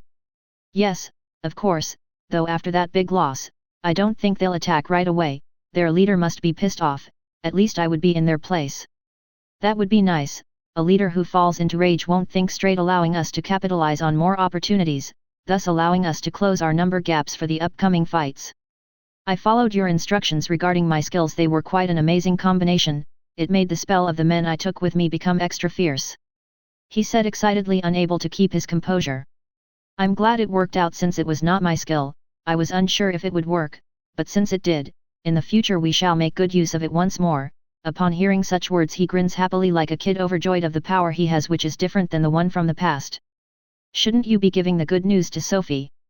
Ah, you're absolutely right, thank you for reminding me before she felt like I ignored her, killing me in the process. He started laughing nervously and headed out of the tent in a rush. I guess with the changes on his body by the goddess, Romeo became quite different from what he used to be, the old man sage who was annoying to deal with. In my case, I didn't receive a new body, neither am I a human being, so I guess I didn't receive some sort of brainwash by the goddess Arya. Thanks to her handling the sage and the hero, it has become quite easier. Chapter 102 General Aurora Arc. Year 5009, after the system day 30 of the Sun season. With the news of Aurora's newest victory against 40,000 goblins with half the amount and only with 200 losses from Lord Zylph's force. Rumors had started reaching in the entire Lumen capital, and the fanatics started seeing blonde people as pretty fine too, since the goddess and the saintess had blessed one of them. Pope Klaus, after a lot of meetings with the higher UPS of each church, had decided to lift the restraints on the disgraceful classes and non-black-haired people upon apologizing to the believers, the fanatics, and the normal citizens who had been mistreated in the process. However, the hate for demons continued as an anti-race doctrine, leaving the dark element on the side, portraying it as a simple type of magic which Ryan, the Magic Institute leader, had referred many times before, so this time around the Pope took his side, being able to once again stabilize the church with the human race. These changes had been suggested by the saintess upon conversations with Aurora, as well as with the favor of Princess Liliana, who had planned on using the church to create schools for peasants which would give both sides great support from the people. In fact, as she had announced such plans, not only did the Pope accepted it, the Prince Julius also went and signed the petition, who was completely approved by the Queen, as it was a 2-against-1 vote, since Marty had denied it. With the planning proceeding flawlessly by the Princess Liliana, she had obtained another piece of her puzzle, whereas those who felt unjustified all their lives for being forced to never get the chance to learn and progress in their jobs and education, be it combat, magic, or other types, were leaning on her side, boosting her army force, which would increase a lot more once the peasants saw their kids going to such schools. Another suggestion made by Aurora, in one of the letters she traded with the princess, was the release of the information the church had stocked on disgrace classes, and for those citizens who would like to try one of them should be properly educated on the use of the dark arts, as Balthazar had called it. Only with the mastery of both types of classes that Aurora truly believed humans would be able to ascend in this world. The Saintess also agreed with them and wrote a personal letter to the Pope, requesting it. The Saintess had also told Aurora all about the past crimes the church had made, from torture, killing to experimenting with the human bodies of both classes, to which Aurora said they could only use such information in the future if there would ever be something they required from the current Pope to do, but even then they'd hardly achieve anything from such blackmail attempt, and they needed the support and influence the church had in the kingdom for the army and the war against the goblins. Apparently, the church did have a unique book of their own like the red one used by the Balthazar group, but it was secured with the highest level of defense, deep in the church. As such, it was impossible for the current Aurora to be able to see what kind of information it would be given to her. She tried to ask the Saintess about it, but she has never seen it herself, as such couldn't disclose what she didn't know, so it had been left as a side quest for the girl's future, not that Aurora would be willing to risk her life for it. Due to all the propaganda the church had been doing for Aurora, who had absolutely no disgrace, as the Pope himself had checked, she was starting to be considered by the peasants, be they believers or not, as the candidate for one of the Lumen capital titles. Some titles were only achieved through great honorable acts, like being called a hero despite not having such a unique class. This one was given to those who sacrificed themselves for others with great deeds, independent if there was a reward or not. Other titles also existed, like the strategist, who currently belonged to Lord Ryu. A different one, also very famous, was the one Alfred, Sylvia, and Ray, who had the title of Sword Master, sought by all who wielded such weapons, improving themselves daily, be it in the army, adventuring, the battle academia, or even through other methods like learning in nobility dojos. With the reduction of prejudice against peasants by part of the nobles, Princess Liliana had requested from higher status humans to be teachers themselves, as they couldn't defy or deny a request from a member of the royalty, at least, not without great consequences, even though she made sure to give them enough benefits for them to not do a bad job either. Highly educated peasants, merchants, and priests were also procured and hired to start once the first set of schools would finish being built. Each would take up to 300 peasants as students, and as a demand from the Queen due to war, only a set of 10 was initially allowed. However, with 3,000 citizens being tutored, the princess firmly believed that it would be a matter of time for this trend to spread through the entire territory, as those who have nothing are more willing to study and work harder than the people who have everything. In long term, this would allow the princess to recruit many tools packed of talent who would only accept working for her, as she was the benefactor. Most of the children would be removed from the slums and the poorest of places to further manipulate and enhance Liliana's image with the peasants, which as a secondary effect would reduce the criminality against children, and some families would even start working harder to support their kids. Slowly but surely the kingdom was being reformed, as the royalty kept on excluding Prince Marty's ideas, who would most of the time end up in a loss in the majority votation between the three siblings, as the princess, contrary to what he initially thought of being neutral, was behaving like a true successor, using Prince Julius as a support pillar to reduce the gap between peasants and nobles, which he hated, though in his head he figured it was the elder brother who was manipulating the younger sister, hating him even more. Unknowingly to both, the princess would accept some of the proposals of Marty, in order to induce him to such thoughts, thus both siblings being deceived by her. Year 5009, after the system day 22 of the sun season. After the events that happened with Aurora in her outpost, the rich man left for the capital, realizing his mistake, as he had learned about the existence of a ruthless authority figure even worse than the royal siblings he had the pleasure to meet in the past. The Merchant Association leader Ricardo Colapso, having spoken with his wife, a resolved and hard-working noble, who participated in all the deals of his husband, supporting each other on equal terms since the day they met 30 years ago. A love story of a poor merchant who ended up on the graces of a rich noble lady, who as time went by started believing in the man potential towards business, eventually becoming one of the richest in the Lumen capital, becoming part of the Merchant Association, raising all the way to the leader position, and marrying Lady Selena. In terms of money alone they had more comparing to the 8 great Rose families, but lacking in everything else, as money alone couldn't possibly close the gap as the kingdom was. Once the wife learned about what had happened with the general of the army, she had thrown an expensive glass cup to the wall, shattering it mercilessly, as she couldn't accept the fact that Aurora had been so unjust to her husband. "Dear, calm down, I'm alive, that's what matters." A bit of humiliation never hurt anyone before. As soon as she heard those words, the fury inside her increased ceaselessly. "No, no, no. Who does that woman think she is making you kneel just because she has authority that belongs to the prince? Ah! I forgot to tell her, love, she's a kid, 9 years old from what one of the soldiers told me. What? Her expression was so excessively filled with confusion that her anger had vanished temporarily. Yes, it was because of underestimating her childlike appearance that I ended up letting my ego overwhelm the common sense, as if it was Ryu or Mark the First would have been more refined about my ways. Still greatly confused, she muttered once more, a what? A kid. Yes, dear, I know how you feel. It is without precedent, a little kid being the general of the biggest army in history, composed of 700,000 men, a role awarded only to either the royal family or one of the general of the great Rose families like Lord Ryu, who seems to be an advisor to her. But, how is that possible? Our youngest daughter, who is 7, with the tutors we hired for her, can do a lot of nice things such as math, which I've invested most of the money on finding a good merchant to teach her, can easily speak the language and write to some extent, is starting to learn what's a bad and a good item.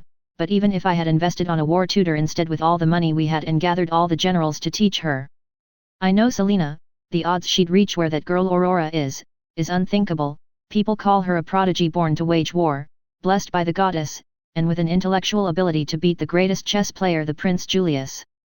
Then wouldn't that mean that the talent she has is the definition of her capabilities? What do you mean?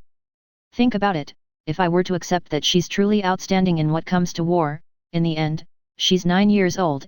If somehow she was born to wage war, the girl was certainly not born for any other thing like handling trading. So you want to exploit that possibility?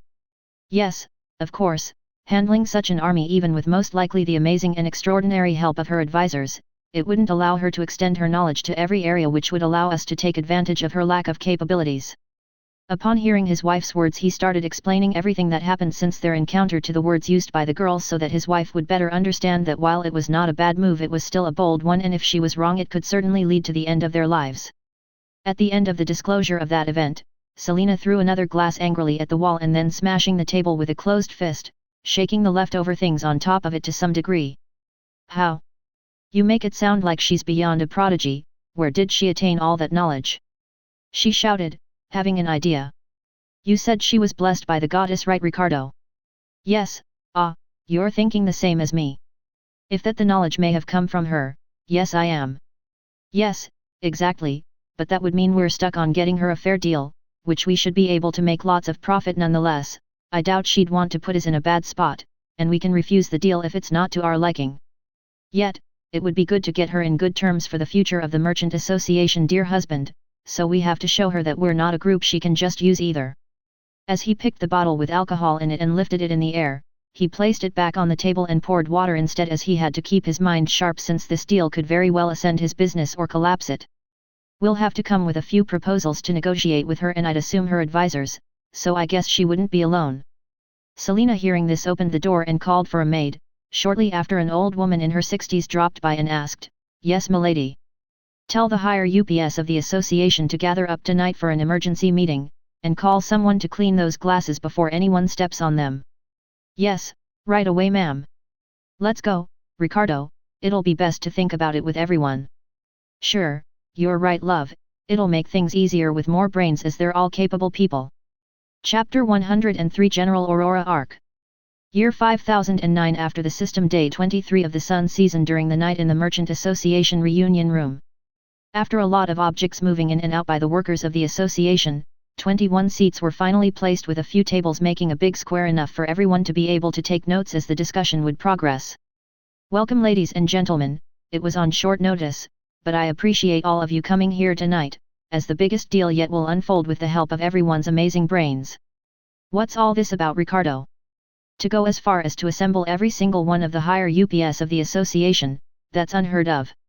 Arnold shouted, as he felt like their times were being wasted, and there was no opportunity valuable enough that would require all of them. Now, calm down, it is still too early for that," he says while waving his hands downwards. "Sit everyone so I can start."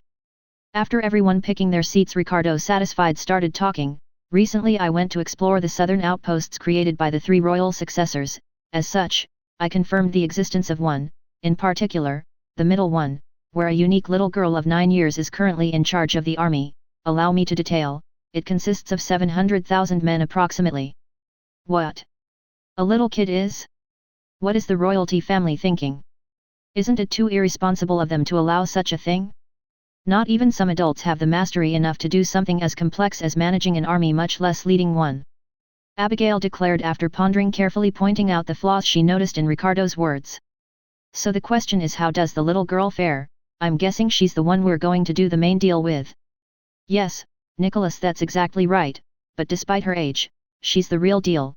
Recently she defeated 20,000 goblin riders with 200 casualties. It is unprecedented. Ricardo reported the war details in a way that his colleagues would be careful and serious towards this discussion of interests. That sounds impossible. How did she manage such a feat? There must have been some trick, no? We're talking about a goblin rider here.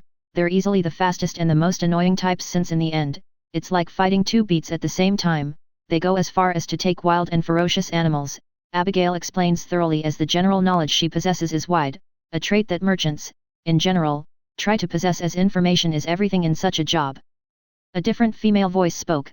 With that particular fight alone, we can already confirm the merchandise of equipment from armors, weapons, to animals, and of course the soul stone of at least 40,000. Yes, Lady Brittany, at the minimum we'll have all that to handle, though we can expect a bit more from the rest of the fights she waged, Ricardo added from the information he received from the talk he had with a few soldiers. Lady Aurora, was it? The girl from the speech at the southern wall. Yes, Richard, that's the one. In fact, I'll tell you all everything about my meeting with such a child. Ricardo spends a while telling them all the details while being encouraged by his wife as they listen to him silently. To think there was such a human, even among the noble families who are raised to think and feel superior to others. You're absolutely correct, Lady Abigail. It is without a doubt an unprecedented case to which we must be extremely careful to not be on the loss. In fact, shouldn't we leave this to other merchants? I disagree, Richard. Now is the time to take the first step and get a good profit with war. After all, I don't think she'd know the prices or even the value of the coin. Her head must be filled with war tactics given from her advisors. In fact, it wouldn't be weird if she's just being used by them and Prince Julius, who is the very best in chess. A person with such an intellectual would be capable enough to pull out a trick like this. Don't you think so, everyone? You do have a point, Sir Nicholas. However, imagine you're wrong and the worst comes to be. Are you willing to partake in your life for the sake of a deal? If that girl isn't gifted in warfare but in reality at everything related to managing an army, then the economy would be something she had long learned, maybe the second thing they'd teach her. Richard's advice also has some sense into it which we can't ignore, even though I as a noble guarantee that noble kids don't get educated both in war and economy. However, if we were to assume Prince Julius himself educated a human girl, since perhaps she's 7 solely for the role she's in, it would make sense. Even if you say it like that, Abigail, she became a noble kind of recently, so I doubt that is the case. After all, peasants don't get educated. If they do, it's no more than reading and writing, and for those whose parents have prior knowledge, numbers and lowly etiquette, and that's already exceptional. Not saying you're wrong, Lady Brittany. However, first we should understand her origins, only then we'll be able to get a grasp on her knowledge and talents. Seeing as Ricardo was there not that long ago, there's a chance she's being instructed about the economy right now, but market prices are something set for us aside of the undervalued goods of fast trades, so she wouldn't know about either. Not forget she's ultimately a kid. There's only so much that can go into someone's brain, be they blessed by the saintess and goddess Arya or not. As much as I'd like to believe that Abigail, after meeting her in person, I don't know to what extent that would fit her, especially since she was already an intellectual human before the blessing. It is known she beat Prince Julius in chess. We do not have certainty that with the blessing her intellectual simply didn't rise to a higher height. I understand that you feel fearful after what happened, Ricardo. In your place, I believe that only someone insane wouldn't be. Still, we can't simply give her an easy cheap deal. I feel like a decent proposition where neither side loses anything would be the best. After all, they're the ones risking their lives to keep our families safe. Be it how it may be, if they are on the loss side economically and that makes them lack in provisions, it's only a matter of time till the army falls. After all, you mentioned 700,000, just on Lady Aurora's side. It is too many mouths to feed. To not forget that if they do well, we'll win in honor, some money, and have safe merchant routes all the way to the new lands the future may bring if they expand. Kind of a gamble, but if Ricardo judges her that highly, I find it worth to gamble, Chelsea said, taking Aurora's side after thinking properly in the best case scenario for mutually benefit. Upon hearing the peasant Chelsea words, one of the few in the merchant association with a leadership role, Ricardo spoke. In that case, I'm sure you wouldn't mind taking responsibility for such words, and handle that affair from here onwards, gaining the biggest share of the deal if it's successful. as well as the biggest loss if it's not. Very well, I Chelsea shall sign the responsibility contract and bring this association to a higher standard. If I win the gamble, then I'll take your title as the association leader, Ricardo. With a cold tone, he replied, oh? Then in the case you lose, you shall become my slave to pay off the debt we'll have along with everything you own becoming mine, and by all means, let me remind that it'll be forever. He grinned, knowing that it was too good to pass. Very well, if you want to go that far then I'll have the same done with you, as the profit can also be worth your share of the association. Upon such words Arnold bumped the table with a fist and shouted, now that's what I'm talking about, don't be a coward again, Ricardo.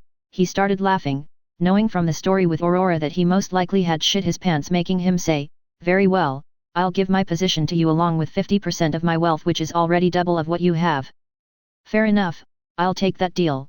They shake hands and proceed to sign a contract that is passed by every leader, making them witnesses. Chapter 104 General Aurora Arc. Back in the day, the twins were blessed by chaos and evil gods. Obscurity, grotesque, slaughter, disorder are the four main words to describe the inside of a creepy cave where blood poured from its entrance practically every day. That liquid, nothing else passes, as it is one of the monster nests where multiple vampires are forced to fight one another to the death, to slay, to prey upon. Day after day, death after death. The one who won yesterday is the one who dies tomorrow. No being is forever guaranteed to survive in such a place where the strong prey on the weak and the weak backstab at the strong. No one takes sides, no one makes a truce. To kill or be killed is the one and only reason for thousands of years, the faithful and only law such monsters revere. In such a place a certain irregularity was born at the same time Aurora received the class Pandemonium. Drinking from a black chalice filled with blood, the god or goddess of chaos Lute. An androgynous divinity who often is seen as male or female depending on the mood, smiled delightfully at his deeds. Not only had he successfully tricked the god of evil Hathis to give power to the twins, but from the leftover energy also gave birth to something elsewhere. The system, which was perfect in reality, had a few flaws placed by one of his makers, in order to further enhance that god's purpose, a goal which is neither victory nor defeat, but a pure and simple wish to bring the biggest and most marvelous pandemonium to Artana. He had used powers to check Iris and Aurora after their deeds, realizing that their existence was peculiar. In fact, the system made them quite unique. It was to such a different and entertaining extent that Lute couldn't help his curiosity towards them, and so he attempted to peek into their souls. When he did, something unusual and intricate was perceived by such a being. A curse inside Aurora blocked him from having access to her information. It was on that day that he decided to make use of both of them, guaranteeing that both her goals would be realized, for Aurora the tome of her dreams which he stole from her old world, and for Iris, the possibility to grow stronger than other lowly beings.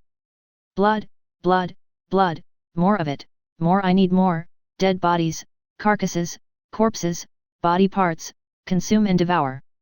Bit by bit, through the darkness, under the floor, through the small holes where none of the vampires will notice. Slowly I'll consume all there is to absorb, without leaving a drop of that fabulous liquid left. Then one day I'll leave this place, one day for sure. What should I do when that day arrives? If I become strong enough, I should be able to do anything I want. Power, I need the power to devour this place? To absorb other places too. I see. I shall gain everything and eat all of it, carefully, wickedly, without anyone noticing. I'll grow viciously into a better version of me. A year goes by and the blood stopped pouring from the cave, and the seal in it was broken as a victory was decided, since that was the condition to unlock it. A dungeon whose purpose was the outcome of a single being, a grotesque side amusement to Lute. Never again would there be more of that liquid coming out of it, for the being inside had devoured everyone else, becoming a lord. Year 5009 after the system, day 70 of the flowering season, during the night where Aurora consumed the goblin woman. The rustling of deceased leaves spread through the darkened forest that had come to death as monsters passed slowly on top. Inaudible voices crossed through the entire place through the camouflage of the night. Through telepathy, a monster sent a message to another, and this repeated endlessly till it reached their leader. This specific race could only communicate by such methods. As such, this skill was normal for them to have since birth, and generally would use it at all as they live neutrally without any need to convey thoughts. The human that is not a human, but a vampire type like our Lord, has won the battle against thousands of beasts through splendid tactics such as putting fire to the entire forest ruthlessly, forcing their way out in a brainless charge. Truly like the beasts they were, if only our Lord could consume all of their bodies, he'd surely grow even stronger. Perhaps go as far as to transform into a king type, I'd love to serve one like that. The humans call them kings and queens, princes and princesses. I think a family like that would even suit the likes of us. For that, the Lord would need to get a queen and he becomes a king. Such thoughts must be conveyed to him. We can make it as our race desire. Even though we don't have something like desires. Thanks to the Lord we do, we even have an ambition, an aspiration to live on without being stepped and farmed for the experience. Well, in that case, pass on the message as you're closer to the Lord, so that he may think of finding someone that could befit his inner desires if he has any. I'm sure he does, after all, even today he thirsts for blood, the blood of the race he brought to extinction with the death of all the vampires. What a shame, he should have kept a few of the women to expand his underlings, and we'd be able to have future generations to serve. What's done is done, we can only eagerly hope he wishes for it. Year 5009 after the system day 20 of the Sun season during the night where the humans had their great victory against the Goblin Riders. This, amazing, the vampire woman Aurora has destroyed 40,000 beasts, if only our Lord was here to consume their bodies, perhaps he'd transform into a king instead, or with that many even higher. We must warn him, and start to deal with the goblins further south so the humans have a better chance at getting rid of the ones here. The Lord replied. What did the Almighty One said? We should ally ourselves to this fake human girl, she wouldn't dare to refuse our power as she's lacking in numbers if all the green things join together. Should I go try to meet her then? The Lord mentioned he'd come for her during the second moon season from now, under a red moon that's when his skills are strongest, just in case she attempts to kill him. So for now we keep reporting what we see through the entire southern area. We must, for the Lord to be able to do the best decisions. He's truly interested in the vampire girl, after the memories that were collected from us. It was a good thing we have the skill to hide our presences, it makes us perfect spies. That is so, let us go before someone happens to step on us by mistake. It is a very natural thing to do, and then those who do end up being devoured afterward, some of them are pretty delicious too. That's quite true, it's a good thing the vampire woman didn't notice us, but I wonder if the Lord will be able to subdue such a scary-looking being. I doubt he wouldn't be able to, after all, she needs our assistance, just she doesn't know yet. Do you think she's a vampire like the Lord? She did look similar to the tales he told us about, plus she too devoured that big goblin woman. Aurora looked strong and dangerous, I'm sure if it was against us, we'd be dead. Well, our race isn't the weakest, the two of us that are powerless. We too should start consuming and become more useful to the Lord, so that he can take us to greater heights. Tell everyone else to hide and consume carefully, the Lord doesn't want us to die. I'll pass on that message too. She did look like a vampire, matching the Lord's appearance, both very old-looking in a human aspect. Tell the Lord we'll stay here watching what will happen next between the ones called humans and the goblins, surely there are more battles to go for. I will, I've also warned all of us and established new connections to the ones around to focus on the green creatures. Good, like this will help the girl without her knowing, and then one day when she meets the Lord she'll surely wish to serve him. Ah, that is something worth waiting for, can't wait to see all our enemies being devoured by both, especially by the Lord with that crimson color of his. Yes, truly beautiful just like blood. Depending on our own war, I wonder to what point we won't ally ourselves to the humans. Think the god of monsters would allow such a thing? If it is to cause more chaos, perhaps he wouldn't mind. That could indeed happen. I wonder what the Lord intends to do next. Return to him and assist, I'm sure you have some use. I shall keep looking for evolved beasts like the Lord mentioned so that we can make him a king. Only place left to look into is the humans' territory, think they'd have any.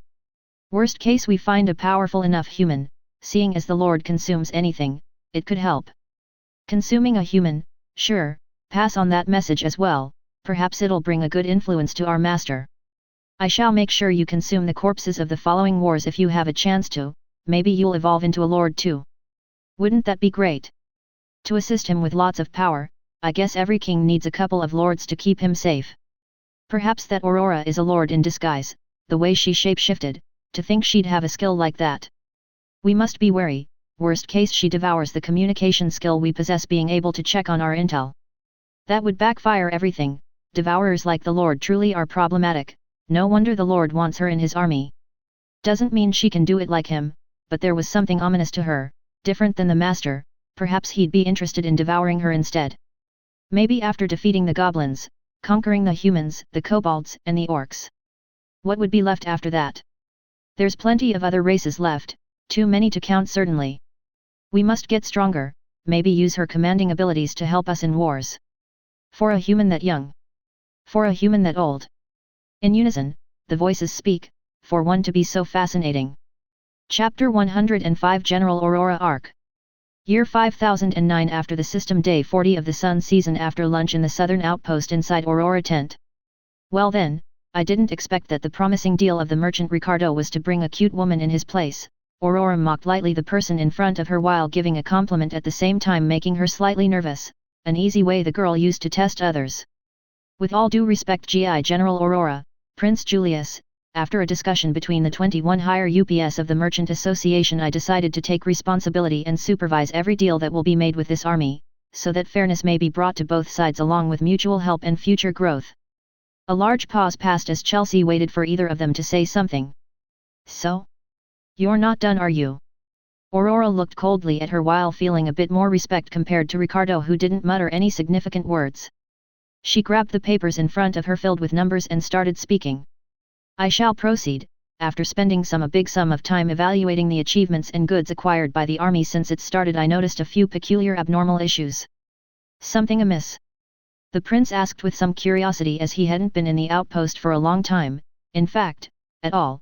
He dropped by recently when he received an invitation letter from Chelsea to handle major business for the army, which in a way was part of the domestic affairs that was appointed to him.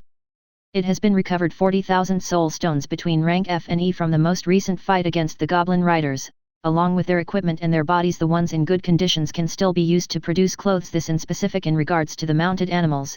The goblin meat can be either sold along with the animals one or be used by the army. The equipment they wore, in turn, can also be used by the soldiers or given to us to handle the selling. After speaking clearly and calmly, the prince nodded and she continued speaking.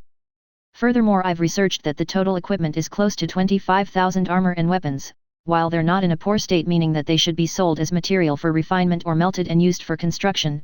What this also means is that there are close to 5,000 soul stones missing. The prince looked at Aurora, who was smiling softly, understanding that she had something to do with it. So before starting negotiating prices, I'd like to know if I should or not overlook the missing soul stones. She stared at Aurora, feeling that the answer would come from her as the prince initially, while she spoke slightly confused. They have been sold for an initial cost to make the fields along with the seeds and materials necessary, so that the soldiers would make this a self-sufficient army related to food. On that note, the seeds are the type that grows even in the cold moon season. The price of 5,000 soul stones even would surely outvalue that. Were there any other expenses so far, or was the money stored and saved? The creation of the entire outpost, from wood to axes, hammers, iron nails, tents, weapons, armors, wages, daily food expenses, and the list goes on, as you may imagine. I understand. In that case, seeing as this is already the line of defense for humanity, if everyone here falls and dies, we will come next. I figured I'd take a 40% tax of everything we sell. And as she was about to continue, Aurora spoke. The only thing you'll take after being raped by goblins is a mind break alongside the greed of today's deal to the afterlife, where you'll meet the goddess Arya, who may or may not show you some pity. Aurora said these insane things completely expressionlessly, scaring Chelsea, who gulps and grabs her rights with her left hand so that they don't notice her slight shake. You've grown scarier, little general. You're truly different than your father, but yes, this merchant must be shown its place, otherwise we'd have a hard time maintaining the wages and the morale of the men.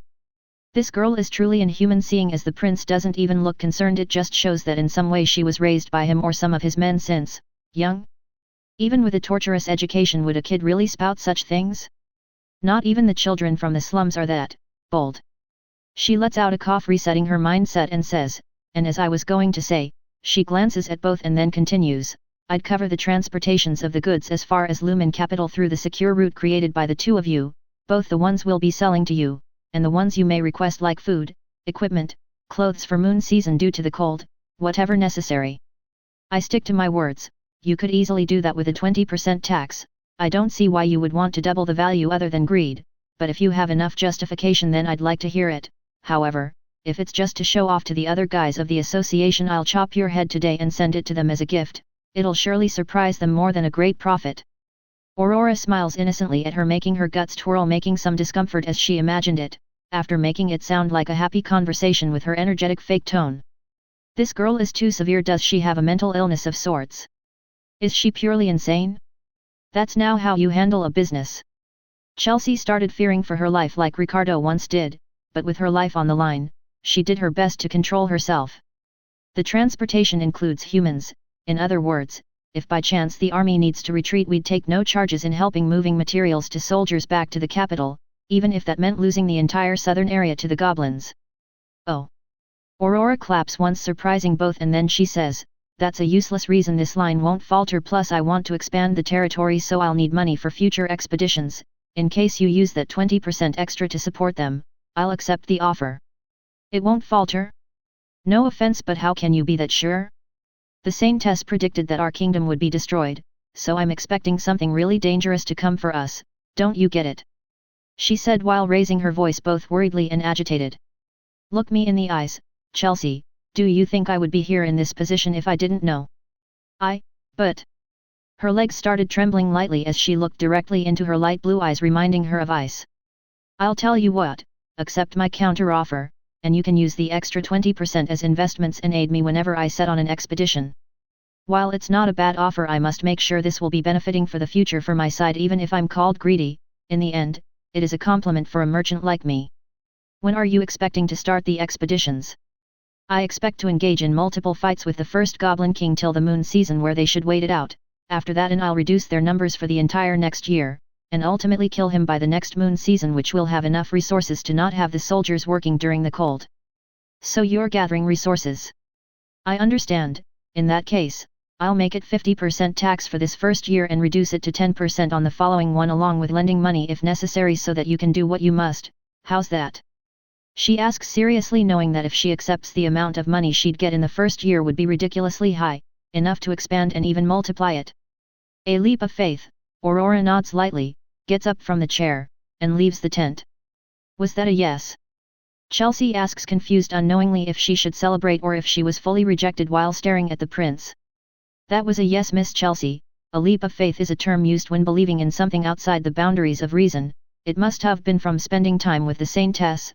She's part of our army, in case you weren't aware, miss, the prince explains while finishing it with a charming smile. Your Highness, that girl, please be honest with me, was she educated since birth from you or perhaps the late king's advisors? Upon hearing such words, the prince frowned and declared, there's nothing that we could possibly teach that girl, she's in a different intellect boundary than us. As he finished talking to her, the right hand and legs finally ceased shaking as she understood the atmosphere and the way of speaking of the girl that was till just now in front of her. Is she not a human then? Perhaps a demon in disguise contracted by your Highness or something. Upon hearing such words, the prince started laughing and then placed his hand in front of his lips, hiding without covering it, and then said, no miss, she is certainly a human, an extremely prodigious one that makes us believe that all humans should be more like her, and follow such an example. But your Highness, she looks way too young to have acquired both war and economical knowledge, and from the way she spoke, who knows what else. It was one of the main points that I discussed with my colleagues. They agreed that it'd be fine if one was a genius at a very specific art, such as war, and even then it wouldn't be to the point of mastering it, as everything related to it causes a gigantic amount of pressure. For example, if I was in her place, I'd be trembling in anxiety every day, and from having met her, she doesn't so much as flinch or shiver. Aurora doesn't even look worried and has this unbeatable, confident aura about her. Like the girl dreads about nothing. Shouldn't a general fear enemies? Having such a feeling would allow us to be more cautious and make wiser moves. Isn't that one of the reasons we humans survived thus far? I don't mind disclosing information about her and war, but is that what you've really came here for? The Crown Prince said in a cold tone, as if he continued the lady would no longer have a way out for her from knowing too much. Your Highness, with all due respect, I understand my place as a merchant, and mean not to be rude. However, knowing who I'm working with, that too is the way of doing business, so I beg of you, please do tell me how that is possible. She made a serious expression and proceeded to bow in front of him. Upon gaining interest and some respect for the woman in front of him, the prince started speaking with a faint smile. Not that long ago, our little general, like I enjoy calling her, she made 2 speeches which I obviously read before she reciting them by memory. The first was to cause awareness towards humanity and to help us gathering soldiers, but the second was to fill them with guilt. Making the humans feel guilt. A surprised expression could be seen on Chelsea's face. Yes, while it is a fact that due to the first speech we gathered more men, it was only after the second one that the human side increased the most in military number. What does that mean exactly? He smiled faintly once more and then said, after calling them lazy and cowards, a tremendous number of men joined my sister and my brother armies along with my own. Those who did not join for a just cause, like the ones who were swayed by her first speech, were manipulated into joining one of the other two. Despite we being in a throne dispute, to that girl's eyes, the only thing those cold blue eyes most likely see, is the path to victory. That is the type of person whom you're dealing with. That's quite an elevated estimation of a child, Your Highness. He laughed lightly and then replied, I certainly do have my own doubts from time to time, especially while feeling anxious back in the capital handling domestic affairs, as there are some people that could cause issues to the front lines, so at least being there as a watchdog of sorts, I can easily protect Aurora back. Yes, there'll always be people who try to get benefits during times of war, myself as a fellow merchant am included, that is quite natural. To those words the prince smiled and added nothing, to which she restarted the conversation, as it was a rare opportunity for her to be speaking with someone from the royal family, and perhaps in the future have done it today could bring more fortune someday. Just to make sure, I'll take it that even the one who wields the title of tactician approved for her, correct? Yes, my friend Lord Ryu, the head of the Blue family, has become an advisor and is currently the leader of the army right wing. Of course, that he'll follow Aurora orders, but if there's none he'll make his own decisions. I believe that's their agreement. What happened to Teacher Mark? He's quite a big shot whenever a war arises. I see you are quite well informed. He's currently handling the teaching of the majors Aurora has chosen, each to lead 1,000 men, making them sub-leaders of sorts. That's different than the way it used to be. My grandfather used to be a soldier and would tell me tales about war, including formations, ranks, and things like that. She finished with a happy smile, reminding herself of him. Surprised a child would be happy to hear such things. Well, at the time I was pretty young and there wasn't much to hear about, so ended up learning what I could with him. It just happened, but even then it makes me realize that from hearing stories to actually wage it as Aurora does. She started laughing a little crazy, as it felt hard to believe, and then once she calmed down she continued, it truly appears hard to accept. For you to have come here in place of Ricardo, I figured you knew where you were placing yourself in. No. He remarked with a perplexed expression. I came here on behalf of the association because the current leader firmly believed that a good deal could not be handled with the girl who scared him. Unable to hold it inside, he laughed, vulnerable to his heart content. I've actually met that man before, but to be honest I didn't expect him to have become such a coward. Age must truly change people. If I may be bold, what changed Ricardo wasn't age but fear caused by the little girl who, despite her size, carries quite the deadly weapon. It is to be expected if she was any less her authority wouldn't be firm among the soldiers, and that could cause a big problem. No point having soldiers that don't follow orders, and a general who isn't respected is also useless. In the end, she is a child, so it's even harder for some adults to respect her. As such reason why I gave her the emblem to help her in the admiration area, even though after seeing how the men handle her with a slight fear in their eyes, it seems it was unnecessary. Isn't causing too much fear also a bad thing? Wouldn't they attempt to murder her or something, like if she abused the power? Perhaps, but since she participated in the annual tournament the respect they have for her is even greater. A lot of them were there watching it, and rumors travel fast, especially inside a deployed army where talking is the best form of passing time during their duties. Oh, what rank did she place for the men to regard her as worthy? 4th. What? She's not only a genius but also strong physically and magically? That's impossible, Your Highness. She shouted, astonished by his words. Ah, worry not. Well, this is a secret, but we used her twin sister in her place. That one is the real deal in magic, and rather fine with the sword. A twin, that's indeed a rarity. What's she called? The green-eyed one, Iris. Iris and Aurora. Is she smart like the general? Green eyes? Different eye colors? That's adorable. I guess her parents must have one of each. To be honest, I don't know, we've never talked that much, but at the very least she's creative and deadly with the way she uses her rare ice element. As for the eyes, from what I know both parents have brown eyes, the mother is blonde and the father has brown hair, so it ended up as a random outcome. Oh my, that is certainly peculiar, wondering if there's anything in the library about eye colors being different. You can always check when you return to Lumen Capital. If you'd like you can even read my library. Such an honor. Am I really allowed to? Yes, consider the permission as you owe me a favor. Ah, well that's fine, favors usually mean we're bound to see each other another time. She makes a lovely expression, smiling joyfully, making the prince correspond with a gentle face. In that case, we shall drink tea at some time in my mansion. His expression changes to a cheeky one with a playful tone, making Chelsea chuckle. Very well, Prince Julius, I'll be looking forward to that invitation, and of course the books. Of course the books are included, he laughs amused with the conversation. A man comes inside the tent and coughs, the two happy faces turn to him and the prince gets up from the chair. It seems my escort has arrived. Have a safe trip back, Your Highness. I'll keep Lady Aurora some company, I'd like to know her better. I'm sure she'll appreciate some company. Have a good day, Miss Chelsea. The men leave and the woman leaves the tent to find Aurora. Chapter 106 General Aurora Arc. Year 5009 after the system day 40 of the sun season later in the afternoon outside of the outpost wall. You seem happy, Merchant Chelsea, Aurora says expressionlessly after noticing her smiling face. Just Chelsea is enough, we'll spend some time together every now and then, even if most economical affairs will be dealt between me and the prince, as you're already full of work in here. Speaking of which, what are you doing here? Certainly the same as you, Aurora smiles lightly at her, confusing her. I'm here to get to know you better. How would that be the same as you? Ah, but Chelsea, in that case, I'm here to get to know myself better as well. I understand, you're trying to bully me. She averts her gaze from the girl, feeling upset inside. Not at all, I'm being sincere towards you. Then I don't understand, what is it you're trying to say? Perhaps showing is the correct definition. Then what is it you'll be showing me? That I have yet to figure out myself. Aurora keeps looking at the area around her, looking at something or someone, confusing Chelsea. I wonder if His Highness didn't pick the wrong person for the job after all. I can't help but find her delusional. There's something approaching from the south, I believe, Aurora said while looking at the guards on top of the wall. The different bells on top of the wall start ringing, making the humans prepare themselves while leaving Chelsea in awe. Is that perhaps a green flag? Chelsea asks herself, noticing it from afar while rotating her body southward. The Goblin Kingdom flag, it appears in the old records from the church, that were lent to me not too long ago.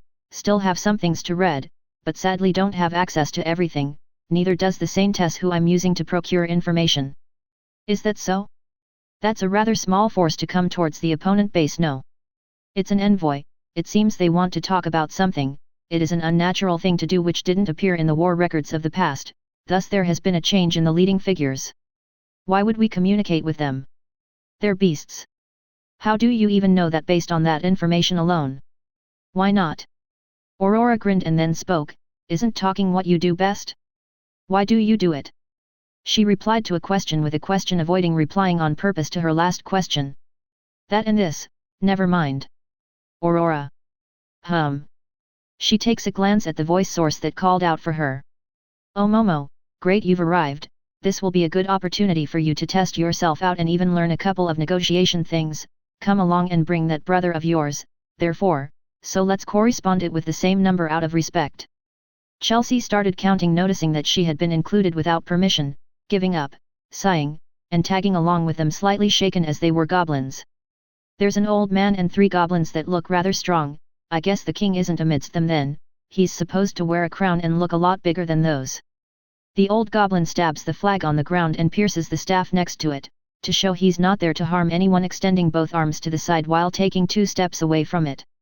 Aurora continuously moved without stopping a single time, as none of her sides had weapons except Ming, who had a fishing rod on his back, to which the goblins didn't seem to mind, as they too used similar versions of it to hunt, not to fight.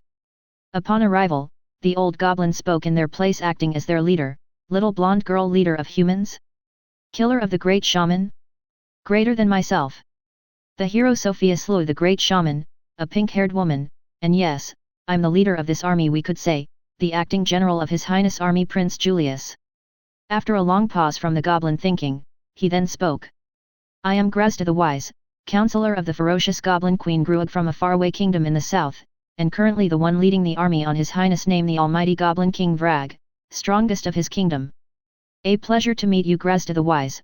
My name is Aurora. Aside from my role as the general, I apologize, but I do not have a great title such as yourself. Aurora made an innocent, childish, and kind expression, bowing lightly towards him out of respect, startling him. While lowered she said, though if I were to consider one, it would without be the title Pandemonium, as the follower of the Babel Witch. She raised solely her face, expanding her dark aura, condensing an incredible amount of mana worth 5,000, causing everyone around her to shake from the magical pressure mixed with the killing intent skill. The shaman proceeded to cover himself in mana, allowing him to resist the shaking, grinning at her, expanding his own mana, making a light aura from his unique light element, and as it stretched towards Aurora to overwhelm it. The girl looked at him making an eerie expression with a devilish smile, doubling the amount used, overpowering the goblin light, making him jump backward as her aura smashed the ground he was in, and then she retracted it, dissipating both of the auras slowly. Monster, how dare you possess such powerful mana? You don't even have an aura like those around you. What are you? A demon? Grazda shouted, not enjoying in the slightest the contest of elements they conducted. Before anyone could notice Aurora's expression, she passed both hands through the face and stared innocently and quietly at the old goblin who was making a fuss. See, Prince. Aurora truly feels like a demon. What kind of human other than the most talented adults, the saintess, and the heroes would exude this much magical pressure? Chelsea thought to herself, still not believing Aurora to be a human. What kind of aura do we humans have? I don't see any. The goblin, feeling superior at least in aura knowledge, started laughing, looking down at us from the earlier contest, and then while pumping his hairy and muscled chest said, so you humans don't know the truth about your goddess. He started laughing harder, making his guards follow through. You sure know a lot. I guess that's where your wise title comes from, Aurora replied expressionlessly, realizing that there were things she didn't know due to the lack of access to them. Of course. Hear of my knowledge, for it is endless. Before the system the many races were born superior and killed the humans easily like ants, but then the goddess Arya felt, as she predicted her loss in the long term, that it wasn't a fair fight, so to avoid that, insisted on the creation of the system made by the four gods who govern this world, and due to that your status should have disgrace and fame. Both parameters give way to a unique aura, but only the one with the most amount is active. As such, I can feel that the man next to you is strong. And he has a white aura from fame. We tortured plenty of humans in the past and held many tests to discover such differences, but you're an exception. I sense neither auras from you, and this sensing is an ability of the beast races by the goddess Luna, even though it doesn't always help us much, since we've found people with a lot of aura that were weak. Thank you for the amazing explanation, Grata the Wise. Now that the introductions are done, and obviously I'm the only human capable of such talents on this side, she shouted while pointing the thumb at herself, feel blessed, for I am one who leads, not one who fights due to having a very sickly body, possibly the reason you feel no aura coming from me. It is true, I didn't receive reports which indicated such an ill aura participating in the earlier fight, but even if you do, the Goblin King, once he recovers, he will still have no trouble in the slightest finishing you off.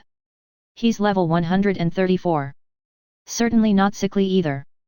The old goblin started laughing, attempting to provoke Aurora. Recover so the curse of the past hero hasn't faded off yet, meaning if I were to invade your kingdom now, it would be fairly easy. She raised her voice, provoking him in return. Don't look down on us goblins, he roared at her fiercely. If we were to rally all together with 1 million soldiers, I'm sure you wouldn't escape alive. Taking on the bait, he starts making angry but reasonable remarks.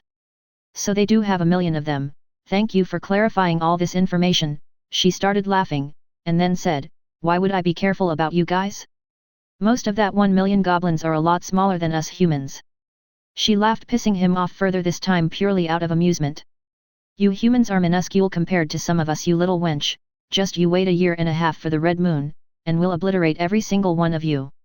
That's not how you beg for truces with someone else, Grata the Wise, Aurora chuckled in his face, making him furious. Begging? Ah, fool. Do you think someone as wise as me would come to plea from anyone? From anyone perhaps not, but for your king it wouldn't be a bad act. In fact, if that wasn't the reason for coming this far, then what was? He coughed, going silent in thought. What do I say now? That was the real reason, but I didn't want to make it sound so obvious. I can always tell the king negotiations failed and will fight them defensively. I'm waiting, please don't make me anticipate, I truly despise it. You'd be surprised as to how much I've already been doing it.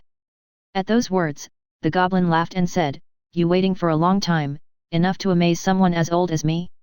That was a funny joke, I commend you for that, perhaps you'll become the jester of that witch of yours. With a big genuine smile, Aurora replies excitedly, that would be rather amazing. To make her laugh every single day, perhaps after I'm done being a general, but sadly you won't be there to see it. Realizing that his provocation failed, the old goblin coughed and proceeded with the negotiations. The king, after what happened, has deemed you a filthy yet worthy opponent. As such, we'll advance our army to war in the day of the red moon and devastate the human lands. Till then, if you wish to sit and wait, you're welcome to. If not, since we're already at war, feel free to come after us, we'll be waiting. he grinned evilly, making his face full of wrinkles looking even scarier. I might just take such an invitation. Aurora bowed lightly, feeling honored, making the goblin take a few steps forward while laughing, and then lifting the flag together with the staff, leaving. As he was turning around, remembering a conversation he had with the Goblin Lord, he asked, "Were you the one who made our mother, the great goddess Luna, angry? Also, the one who assassinated some goblins a year ago in the forest, killing the son of the Goblin Lord, who was a big-looking warrior level 20 followed by many?" Doing her best to contain the shock she received from that information, Aurora replies calmly, "Yes, I made your goddess angry by making the statues bleed, and no, I didn't kill the goblin son. My name is Aurora after all, don't forget it, as you'll be hearing and saying it a lot from this day onwards." She smiled confidently of her words. I understand, I'll let him know." Unknowingly to Aurora, the information given to Grata on this day would completely cause unforeseen changes in the future. As he was once again turning around, Aurora's voice reached his ears, "Who's stronger, your queen or the Goblin King?" To which he replied without looking back, "Of course, that would be my queen, the greatest warrior of the goblins, capable of overwhelming Giganto." "Giganto? Is he a different king?"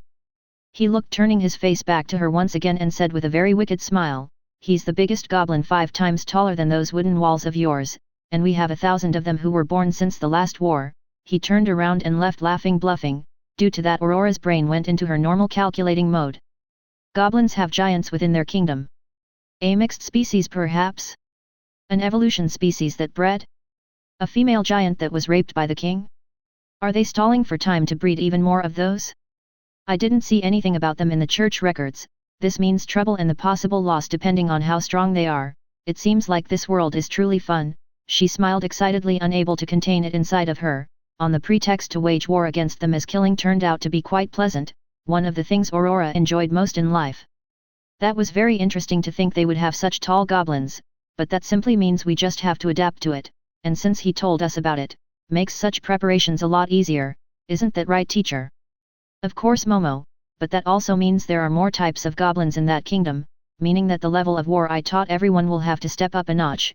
Upon hearing such words, Momo frowned cutely while exasperating. As they walked back to the outpost, Chelsea, who was frightened, spoke, "Are you truly sure we can wage war against such creatures, Aurora? Haven't I already? There's a big chance that I destroyed their cavalry in one go, so if they don't have anything faster than that, then building cavalry in the following year and having it on both wings will be the first ordeal to win this war. Consider that my first request, Merchant Chelsea, and stop fearing everything. You only live once after all," the girl replied coldly while not even looking at the woman who gripped her fists, taking the words to heart.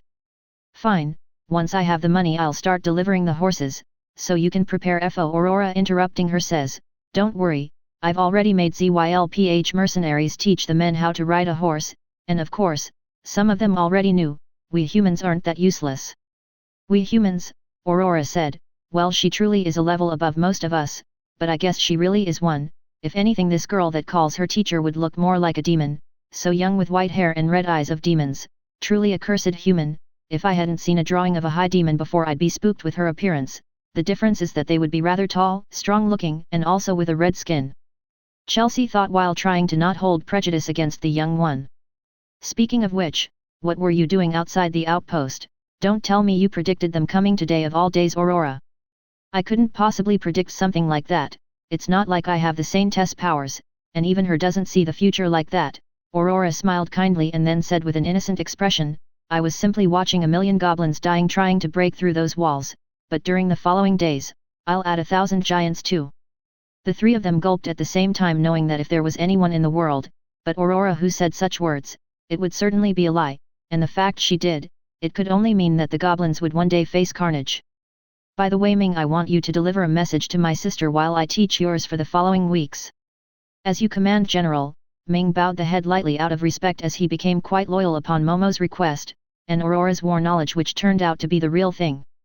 "Good, I'll write a letter inside my tent. Come. I'll be going off to the Lumen capital now, Aurora. I have a lot of affairs to handle."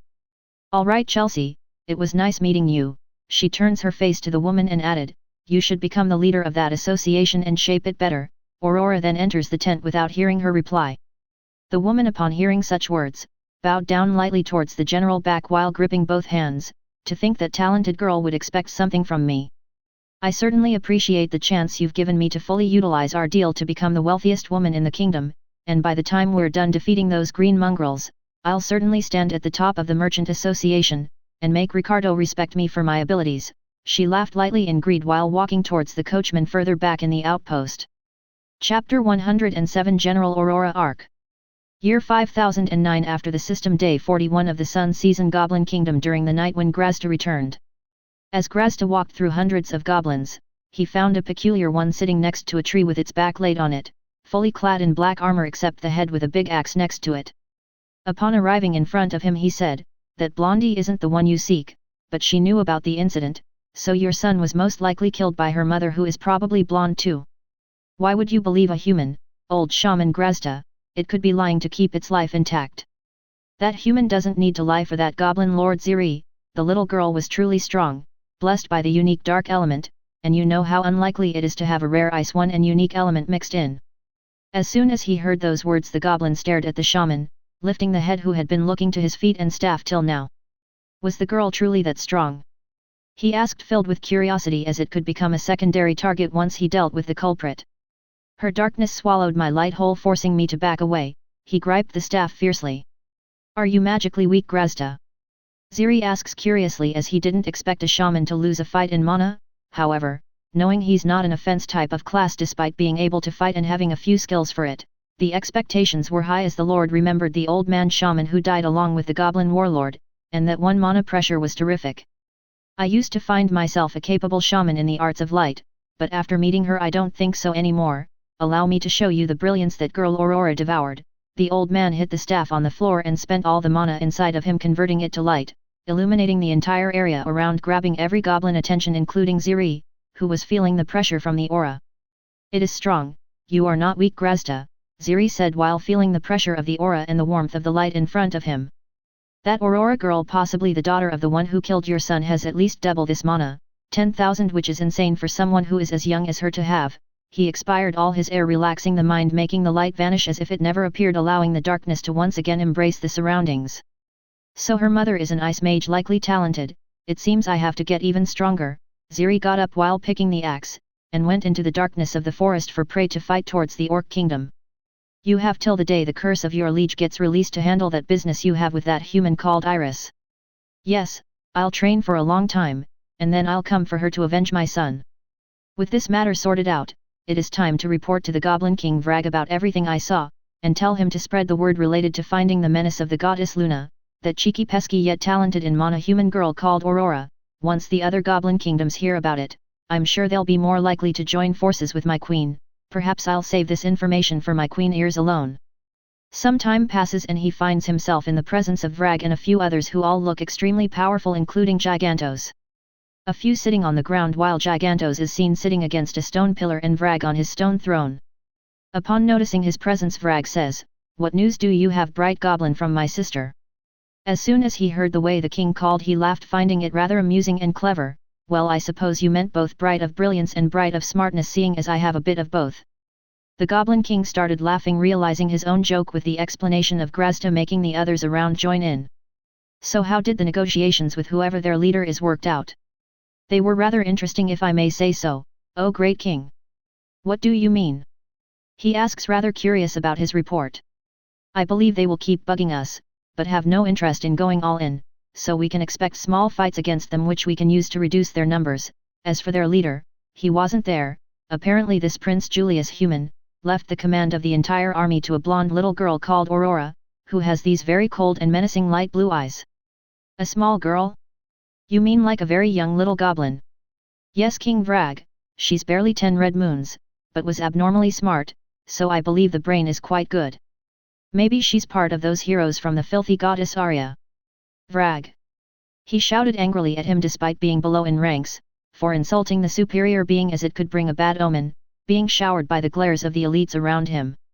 "Fine, I get it, but if it wasn't for her keeping summoning those things, the humans would have long lost. The longer we take to conquer them, the stronger the other kingdoms around the rest of the world will grow in size and strength." "You're certainly not wrong on that, King Vrag. For now, I'll do what I can to increase our defenses, and fend the attacks off as we wait for the curse to finally disappear." "Good, you can use anyone you see fit and order them around. It'll be a battle against time for our sure victory to pay off, as the hero who cursed me is dead. He smiled in an evil way, satisfied for having lived so long, enough to deliver revenge even if a passive one.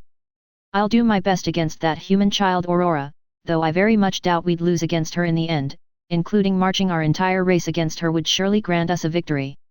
Giganto wants to eat humans, tiny bodies good dieting. He started laughing loudly while slapping lightly the big green belly.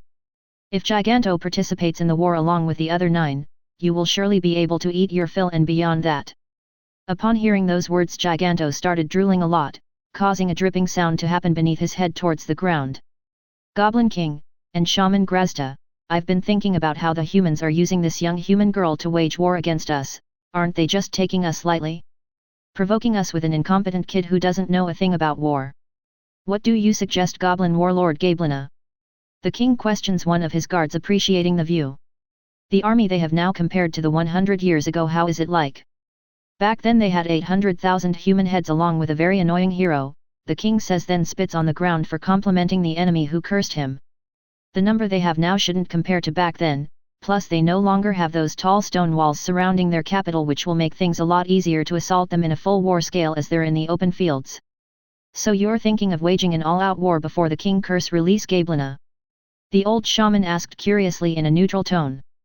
Yes, I feel like they wouldn't be expecting such a surprise attack, and unlike them, we naturally have the night vision skill, so surely we would have a greater advantage than them. The king started laughing madly, and then once the laughter stopped he spoke. What do you think, old goblin? That does not sound like a bad plan all in all. However, if we were to fail, how would we recover from such an attack? Well, since you also find it good, then that'll be up to you to make sure we don't fail. The king started laughing, making the shaman nervous. You better not blame me if it doesn't work. In fact, I should think on how to make it work, and how to escape if it doesn't, but first, the right thing to do is... I don't think that's a good tactic, King Vrag. I'd advise sticking to defense instead to avoid losing our army to the enemy forces while you recover. He sighs softly, feeling upset deep inside at the randomness of this idea. Hey, we're not weak and surely not cowards either. Gablina shouted while getting up, making her big pair of boobs being held with a small piece of clothing bounce rather aggressively, making the king feel lustful, and speaking loudly without taking his eyes from the female chest. Yes, that's right, we can surely do it. Ugh. With a dissatisfied expression, the shaman bowed, giving up, and left to plan everything the way the king commanded, as he had to ultimately follow orders, whatever they might be. If this kingdom perishes due to a big pair of boobs, I'll be truly disappointed. Not like I can't understand the reasoning behind it, and despite everything, a surprise attack is a very bold and aggressive tactic that could easily grant us a quick victory, but even then it's far too risky. Upon taking a glance at the night sky, reminding himself of the darkness of the girl's aura, he thought further to himself. I wonder how to surprise that little girl who acted rather confident. Perhaps such confidence will be her downfall. Year 5009, after the system day 60 of the sun season, during the morning in the tent of Aurora. With a cute smile, the teacher said, "Now Momo, if they dive in the middle of our army, what's the correct tactic to go for?" The young girl, enjoying learning, replies, "We must pincer them from both sides to cage the army, leaving only their rear open so they can escape, turning their backs to us, becoming easier targets." Aurora patted her hair as praise. "Good girl, you're becoming better fast. Soon you'll turn into the best general of humanity, but it is fine if our own retreats slightly so they're forced to go even deeper. Don't forget it, since it could increase the survival rate of more men." She smiled proudly at such a compliment and then said, "I'd love to learn how to counter a surprise attack next, Teacher Aurora." "How come?" she asks, rather curious from the sudden request. "My skill is whispering to me that we may receive one in the far future." A big smile appeared on Aurora's expression as she realized that teaching her and making use of this girl had just now paid off. "Did your skill also tell you the numbers of the enemies?" "No, it's generally only what may or may not happen, and it has to exist an evil intention towards me. So in this case, since I'm part of the army, I was able to receive information that I wouldn't otherwise, but even then I don't know when it'll happen, and the intention might change, as it is not a prophetic type of skill like the Saintess one." In other words, that meeting with the goblin shaman was a distraction and a bluff. They made us think they didn't want to fight, but in reality, to prepare such a surprise attack against this many men, they would need their entire army to come forth, but that would be too noisy, so they wouldn't be able to wear armor to become light. An evil grin surged into Aurora's expression, causing Momo to panic slightly. "If I were to attack you with 1,000,000 armorless goblins during the night, how would you fight back, student Momo?" Relaxing from her question, as the killing intent wasn't directed at her, she started thinking with all the knowledge received and taught by the teachers so far, and after a while, she comes up with a plan. If it was me, I would prepare a few traps alerting us of their approach. Maybe some wires connected to some bells could be loud enough, which would give time for the troops to gather at the wall, for 1 or 2, perhaps 3 volleys of arrows, since they'd come in a big wave altogether most likely. Then finally we'd defend the top of the walls and wait for the gate to breach, which might not take that long depending on their strength. Sounds like a fun plan, Momo, worthy of losing a great part of the army, but nonetheless would work to some extent, possibly granting us a victory. She chuckled happily, knowing that Momo was learning fast but still had a long way to go as she wasn't being creative enough. How would you do it, General Aurora? Momo asks with a smile and a curious expression, wanting to further deepen her knowledge in the art of war. They are ultimately beasts, so that's what we'll use against them, by making one more gate, tricking them to wanting to open all of them, so they're able to pour in more troops in one go, and on our side, inside the outpost, we'll make a gigantic trap. I'll then stand in the middle of them, covering both gates with my element, making them fall for it. You mean like a deep and large pitfall similar to the one used against the goblin raiders? Yes, just this time around in a trickier way, as they won't be able to see anything till it's too late, and with the excitement of having opened the gate they'll most likely fall into their deaths or even be pushed by their own allies, since if they don't move, the archers and mages on top of the wall will bring them to their deaths. What if they go around the outpost walls, as they are not extended endlessly? That would put them between our army wings and the other 2 armies. That's easily the worst case scenario for them. If they try, it'll most likely be a front assault during the night while we are all mostly asleep and tired. I guess that even without the whispering of my skill, you already anticipated such an attack to some extent, haven't you, General? Was it that obvious? Aurora smiled kindly to her and got up, grabbing a white paper from a different table, returning shortly close to Momo. Then she started drawing in it. Those lines, I guess they're the wall. Yes, the wall has a few holes at the top where we'll pour down poison, paralyzing, and oil among other liquids, and then use fire mages to ignite them so they explode, and spread it through the air, reaching more enemies. Something I took inspiration from my little sister Iris. That will surely delay their approach to the gate. I'm surprised the humans from back then only used big stones and arrows when the enemies attempted to climb their walls. Well, I'm here to take the humans to a higher height of war, be it attacking or defending. Upon hearing that, Momo nodded lightly in accordance. If it's true they have giants, how will we be handling them? If they have 1,000 of them, we won't. We'll shoot arrows and magic and then retreat to the capital walls. In those it will be an easier fight. If it's less than 100 of them, the men will focus all their power to bring them down, and when they fall we'll be sure to win, as the healers will be able to support the soldiers against the normal goblins. Even if we get outnumbered, they won't have room to use that advantage inside the walls, especially since they might not even get past the gates. Wouldn't a giant use himself to become a bridge, perhaps? He could also make a big hole on the wall. Don't worry. These 2 holes will spend the entire moon season making them. Even a giant will have trouble coming out of it unharmed, and if a hole is made we'll have to kill the giant and repair it with earth and nature mages. That does sound deep. If a giant were to fall, it would possibly fill the entire hole on his own. At least 15 meters, since the river isn't that far away there's a chance water runs below it, in which case, if we end up finding water in those 2 holes, we'll gather thunder mages and poison types to enhance the trap. Poison mixed with water, I understand. But why the thunder element? Water is a good conductor to thunder, like how wood is a good material for fire to propagate in. It would make their bodies go numb. If that's how it works, then it could be even better than pitfalls. Staring at Momo while thinking about her talent and potential she could achieve in some years under her teaching. This girl will surely pose a threat to me in the future if she grows too much, but that also means she'll become my greatest asset. As long as humans are on my side, everything will stay fine. Don't you agree, teacher? Momo asks with a kind and curious expression, since Aurora had been quiet for a while now, thinking. Yes, of course, watching the goblins drowning sounds fun too, but sadly they would use the floating bodies as stepstones, so a pitfall is overall a better idea. Oh. I understand. Then in that case we'll have to dig those holes wide and deep. If something happens where I'll be forced to wage war against this kid, she will have to die or be brainwashed by Iris, before Momo outgrows me thanks to her photographic memory, which is equivalent to mine. But most importantly that whisper of her that allows escaping danger, and of course my own teachings. They smile happily at one another as they keep on planning their defense for the rest of the day, eventually joining it with the rest of the leaders. Chapter 108, General Aurora Arc.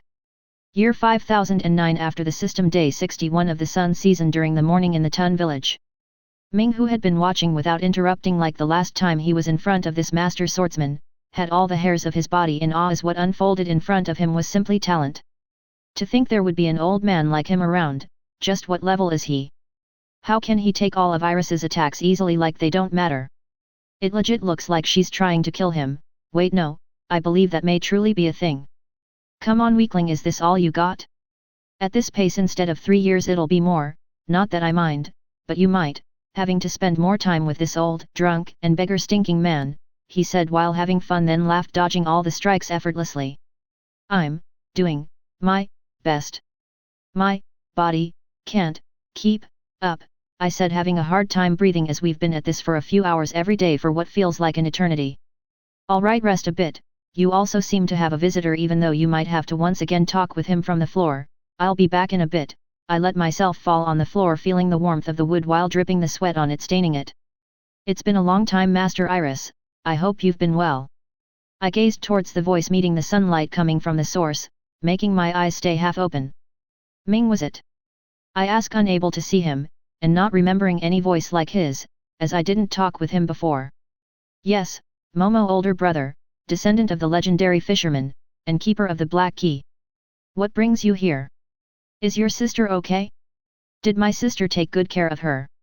Yes, everything went as you mentioned, even though I didn't expect her to have that much talent.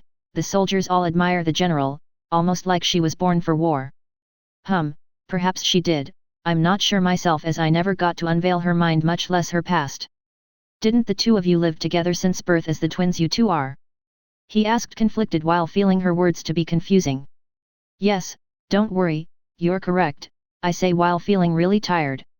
All right, I have a letter from Aurora. He takes it out of a hole inside a hidden pocket under the coat. I take a deep breath, then use my leftover energies to sit crossing the legs in front of me while grabbing the letter from the extended arm Ming. I proceed to rip the blue seal on it and takes the paper out, reading it slowly. Hello, my little witch, I hope you're becoming stronger. I've been reducing their numbers fairly well as time goes by. I'm estimating them to do a surprise attack very soon, which will be the initial grand blow on their losses. I'll be saving the soul power I can sneak from the corpses and send it to your way once you need it, as extending the area we can travel inside the mirror world has no benefits so far since we're both busy. From the information I gathered from the church and recently from a wise goblin, it appears that the party experience is received in an area-oriented space. So if we're close by to someone of at least rank 1 and above being killed, we'll get some experience. The older the soul, the less we get. If someone dies naturally, we don't get any. It's truly incredible just how much the church experimented with humans, but I don't have access to a lot of things, one of them being the fact that due to having a lot of fame and disgrace implies that the beast races can sense how much we have. It also appears that it is a thing they do not own, so with that different races have systems of their own. In other words, you who have that big amount will surely reward you. In fact, the last piece of information I found in the records from the church was quite shocking. Thanks to the goddess' actions in implementing the system, she had to pay a toll. To be fair, it was an unexpected one. The penalty received for the human race to be part of the new fund system was to have their levels capped, requiring fame and disgraceful amount to be able to break through them. In other words, it is recorded that the highest human reached was level 80 of rank 4 class. To go higher, the class would require to be level 5, and each one only increases it by 20. I do not know how much you'll need, so once you're done with training with Ray in 3 or more years, get back to farming titles, be they fame or disgrace, both will help to unlock more of them. Leveling up with the help of the other witches should be possible afterward once you awaken, so getting a strong base is a must. I'll delay the war enough to exhaust the goblins and the possible extras the 3 other kingdoms may send, allowing the humans to become stronger. Otherwise, when we fight an even stronger race, we won't last. Currently to the south, there are 4 goblin, 1 orc, and 1 kobold kingdom. I miss you, little sister Iris. May we meet soon, in a few years. Also don't forget adorable witch. Once she finished her first ordeal to research for you all the class skills, make sure you think about what you'd like to do first. Live a happy life while leaving the gruesome side to me. Also, the Goblin King is level 134 and is not the strongest goblin. There are even giant goblins. Not sure how tall since I haven't seen one yet. Tears filled with happiness joined the salty ones on the floor. Why would I do my best to become stronger if not to help you, silly Aurora? Though I will make a potion shop after the training is over since my parents wanted me to. I can even run it with the adorable witch. It could be fun. and a good chance to make money while leveling up my alchemy skill.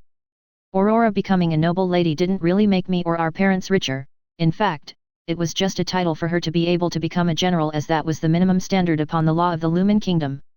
Parents have been working their entire lives, so I'd like to give them a break from it. With my dark alchemy I might become rich, especially with the new law where the disgraceful classes are allowed to live anywhere they want, the fanatics aren't as dangerous, and everyone now looks at the goddess Arya with better eyes. Pretty weird how she allowed that in the first place, unless the goddess had some restrictions like the toll she paid for giving a bit more fairness to the human race. In fact, why is there a division of fame and disgrace? Couldn't it be called points or something and accumulate with doing good and bad things? Too bad there is some information that isn't appraisable, especially when it belongs to a god, unless it is a physical thing like the magic in those ruins. Ming, tell her I might take longer than expected with my training. My talent for it is good, but I'm not exceptional like Sylvia, and my age is also a problem. My body can't keep up, and I can't magically grow up faster either, so perhaps an extra 2 years. Once I'm done I'll open a potion shop. Once I'm rich enough, I'll go back to adventuring and get my rank to the max. Those two will be my goals once the training is over. And send a hug to Aurora and Momo for me, will you? Of course, Master Iris. Ray entered while he heard the way Ming addressed me and started laughing, saying, "You're still too young to be a master swordsman, my dear student, but at this pace, it's a matter of time. I'll make sure of it before this body gives up on me, and won't allow you to run away till I engrave everything I know." "Thank you for taking good care of her, Sword Master Ray. I'll be taking my leave now." "See you soon, Ming," I smile kindly at him. "Have a safe trip, kid," he said with a grin, about to sip on some alcohol as today's daily dose of training was over. Ming closes the door to the dojo softly and leaves. "Don't worry about it, Teacher Ray, while it is true it will take time. I'll make sure you don't die on me before I get to master everything you teach me, even if I have to turn you into a monster to do so. A skeleton me would be funny, wouldn't it?" We laugh together, imagining the idea, which makes me remind of how I almost died to one before. "Hey, Ray." I look at him as he takes a sip, carefully grabbing his attention. "What's up, Blondie? Need another haircut?" "No. Leave my hair alone before my mother finds out. She would be depressed seeing it like this. It's a good thing my parents didn't come to the annual tournament." "Is that why you used a wig last time you visited her?" He started laughing, taking another sip. "Yes. I miss my hair. Even if it grows strangely fast, it will still take quite a while. The wonders of having a good stamina. It also aids the body in many ways, not just health." "Really now? I haven't paid much attention to the different parameters, as I have a good quantity on all of them, but despite their amount, I can't use them to their extent due to body limitations, except perhaps wisdom." "A wise child is still a child, little Iris. At best you can use your mana since you have a lot of wisdom. Monsters who have a lot of stamina but low wisdom can't use it." "I'm able to reduce my health for wisdom. How come they can't?" "Because wisdom isn't only the max capacity of mana, it is the knowledge of mana too. The ability to use a certain amount comes from its value as well as other things like rationalizing with the intelligence you have, but even if you have high wisdom and intelligence, the numbers aren't real or even significant. It is limited by the race we own, even though humans are pretty smart to be able to make such good alcohol." He takes a sip, laughing, carefully grabbing the bottle. "Would there be any race worth changing to, I wonder? Once I'm done with my regret, I'll want to live in peace. But if you have a long-term wish that you can't achieve as a human, then perhaps look into the different races this world has, and choose any that lasts a bit more in what comes to age, if there's any." I expected the teacher to mind me changing from the human race to something else. "Well, your aura is abnormal. Either you change it on your own or something else will." "My aura? You can perceive something like that?" "I'm able to perceive mana or elemental aura, but since I'm not using either." "Yes, that's correct. I'm not entirely human either. How do you think I've gotten so strong and old? Even though I can feel my death approaching and my body dying every day." "If you're not a human, then what are you?" "A human, just not 100% one. Eating soul stones was the only way I found back then to raise my level cap and get enough fame too." "I understand. When the time comes, Iris, I'm sure you know what to do." "I understand, teacher." I lower my head in respect towards him while hiding the sadness I feel as he takes yet another sip. "I will give you the best burial I can along with your swords as promised for teaching me everything." "Good girl." Feeling a little tipsy while using it to hide the pain of his old body, numbing it, he lays down and falls asleep resting. Chapter 109, General Aurora Arc. Year 5009. After the system, day 62 of the Sun Season, Southeast Outpost. Inside the tent of the generals. Shit, we're getting further and further behind Aurora's achievements. If this keeps on, my brother will become the king. Can't you two think of better strategies? We were even able to raise the number of our army, in part thanks to that slave of Julius. Prince Marty voiced rather upset as the situation for them had been rather bad, killing goblins and orcs every so often, but never in a great quantity, always outnumbering them, awarding the humans with easy wins. Not to forget that the soldiers we got aren't educated enough to do anything worthwhile, they are disobedient and don't respect the order we input. It has been a pain in the ass since they all think they're some special shits, the head of the Red Rose family Francis declared, rather frustrated. They would do a lot better if actual enemies dared to put their lives in danger. We've been wasting resources and it doesn't come at a cheap price. I hate to admit it, but we must have followed the information General Aurora shared with us, the head of the Black Rose family declared, regretting it deeply. It's all due to that do-it who is too young to even be a whore, even less to be in the post where she's it. How the hell is Aurora able to lead such a huge army on her own? Marty slammed the table angrily, making some papers fly randomly, mostly to the ground. She has the backing of Ryu, the old man Mark, along with Zylph and Alfred. Perhaps one of them is instructing her with the necessary knowledge to do so. It wouldn't make sense otherwise, seeing as she's so young, Charles said after analyzing some of the information they had on them. From our spies' reports, the tactics they used don't belong to any book, not even Ryu innovation ways. Those traps, luring and tricking the enemies as if they're walking in the palms of her hand, could only be done by a tactician. Her style is absolutely irregular and yet extremely effective, an old king advisor Bernard mentioned with having some war experience. What do you suggest, newcomer? Marty asked with a menacing tone, as he would do anything to best his siblings. Well, we still have time to do what the girl asked us to do while learning with her, waiting for a chance to outdo her. I believe that's the reason your sister Liliana accepted to teamwork with them, the old man Bernard said calmly, used to dealing with the old king who had quite an attitude when he was younger. In a way, son and father were pretty much the shape of each other, perhaps younger version of the late ruler. Fuck. He slammed the table again with more strength, causing the ink to fall, dyeing a bit of the table and the ground in black. Another option would be to wage war against the orcs, but I don't advise that. If anything, finding a way to make use of them against the 4 goblin kingdoms would in a long term be more beneficial, and after defeating them, we could backstab them, getting both territories, Charles said calmly while scratching the curly black beard underneath the chin. That could align with the latest letter and request from Aurora.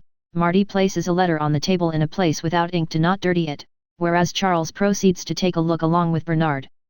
After both taking a while to read the information given by Aurora, they start sweating almost at the same time. 1,000 Goblin Giants. Level 114 Goblin King? A Goblin Lord was born? Just what in the hell is this insane report? Apparently a Goblin envoy dropped by Julius' outpost to discuss terms. It seems their loss made them respect Aurora as a worthy opponent, I suppose, Marty said in a cold tone, rather disgusted by the name, and even more so every time it was referred. She also tortured goblins and dogged information from them. There's 4 kingdoms and at least this one at the center. In the middle of the rest is the likely piece of terrain that could facilitate human expansion, since it would stretch out supply line and give us a territorial advantage, but it could easily be destroyed by the other 5 if they so decided. In other words, she wants an alliance with those who are not goblins to avoid that. To achieve that, we'll have to play quite the dirty task. Bernard added, feeling rather interested in the girl. I'll leave this plain to the head of the Green Rose family, as their family can sneak on some orcs without being seen. Afterward I'll ask some assassins to do the rest. Understood, Prince Marty. As for the supplies, how should we go about them? Just do whatever the girl suggested and tell the men to spend every time on it, so we're able to catch up to them. Understood. Also, if I may suggest a way to tackle the disobedience of the soldiers, I'd start delivering punishments to them like your father once did. 10 whips should do the trick, and make a fellow soldier do it to one another. That way they'll see each other as rivals and will enforce order among each other, as everyone will be wary. That does sound interesting. Alright, let's attempt that for now. I'll make a squad of soldiers to enforce the law around, and if they attempt to abuse the power they'll receive double the punishment. As you command, Prince. Say, newcomer, what would you suggest related to that Aurora girl? There's certainly a way to outdo her in some way, no? That would depend on the freedom your highness allows this one to think. Well, in that case, I'll give you infinite freedom under my royal name. The old man smiles lightly and starts whispering some ideas to him. Year 5009, after the system day 64 of the Sun season, southeast outpost inside the tent of the princess. It has been quite an auspicious debut towards this thing they call war. You're certainly doing a great job at it. Princess Liliana. Oh my, thank you, Angelica, it has been quite fun with all the people seeking my hand, both men and women alike. It seems to be part of the royalty really do make peasants and nobles alike stupid.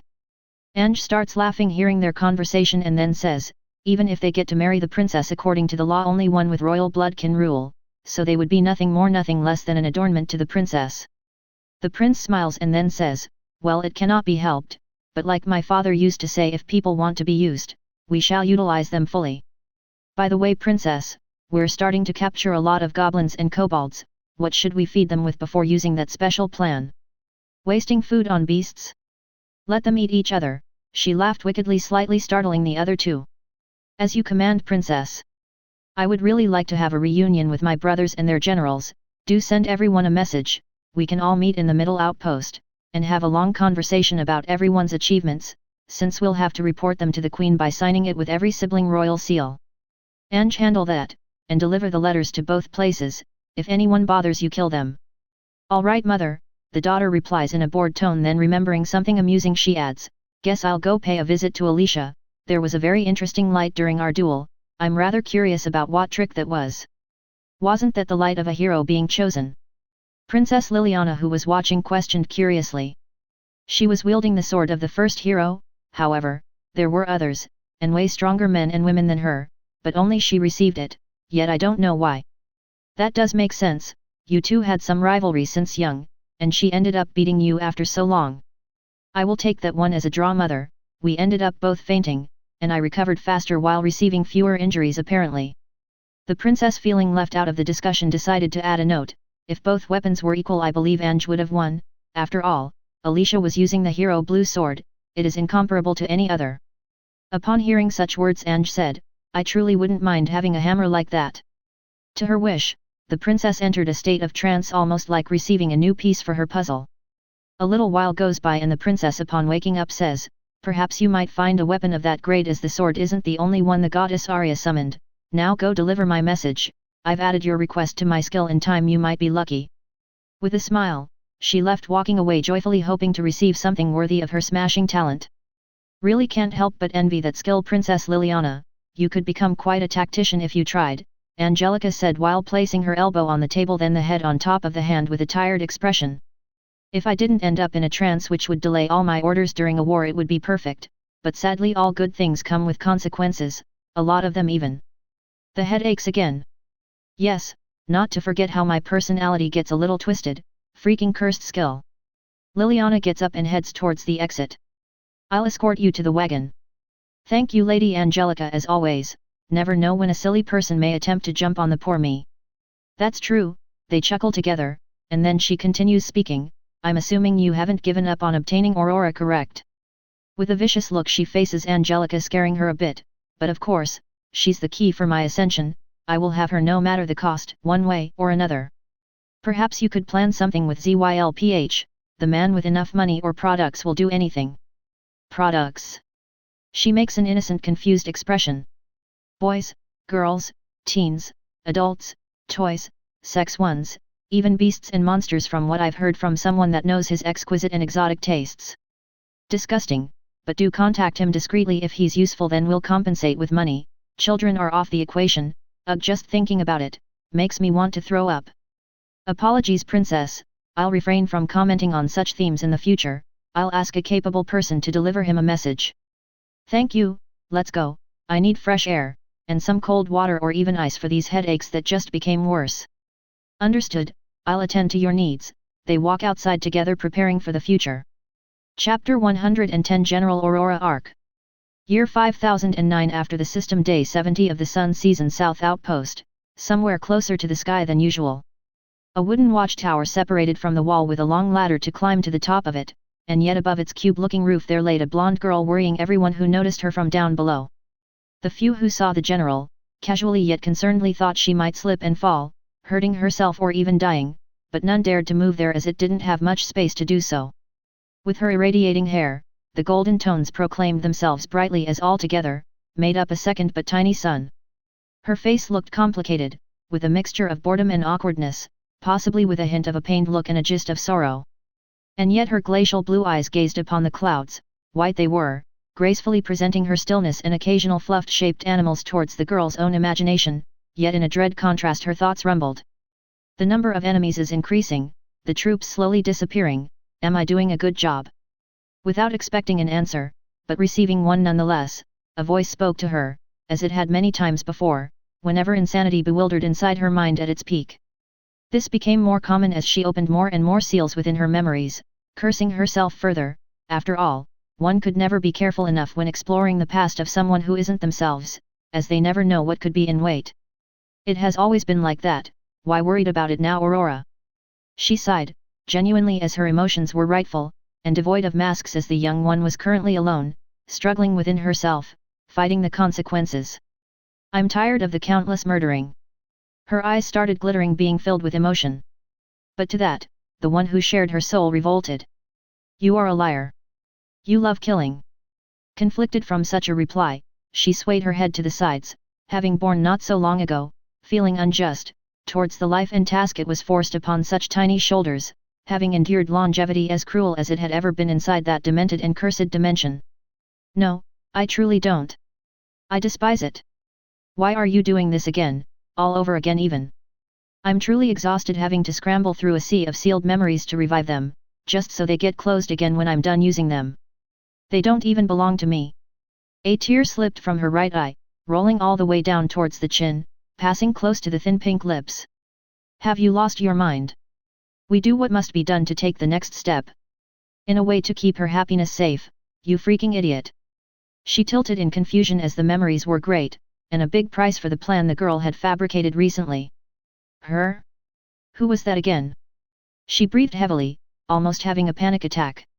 Did you forget about Iris, the girl who saved us from that hell? The one place where you were born?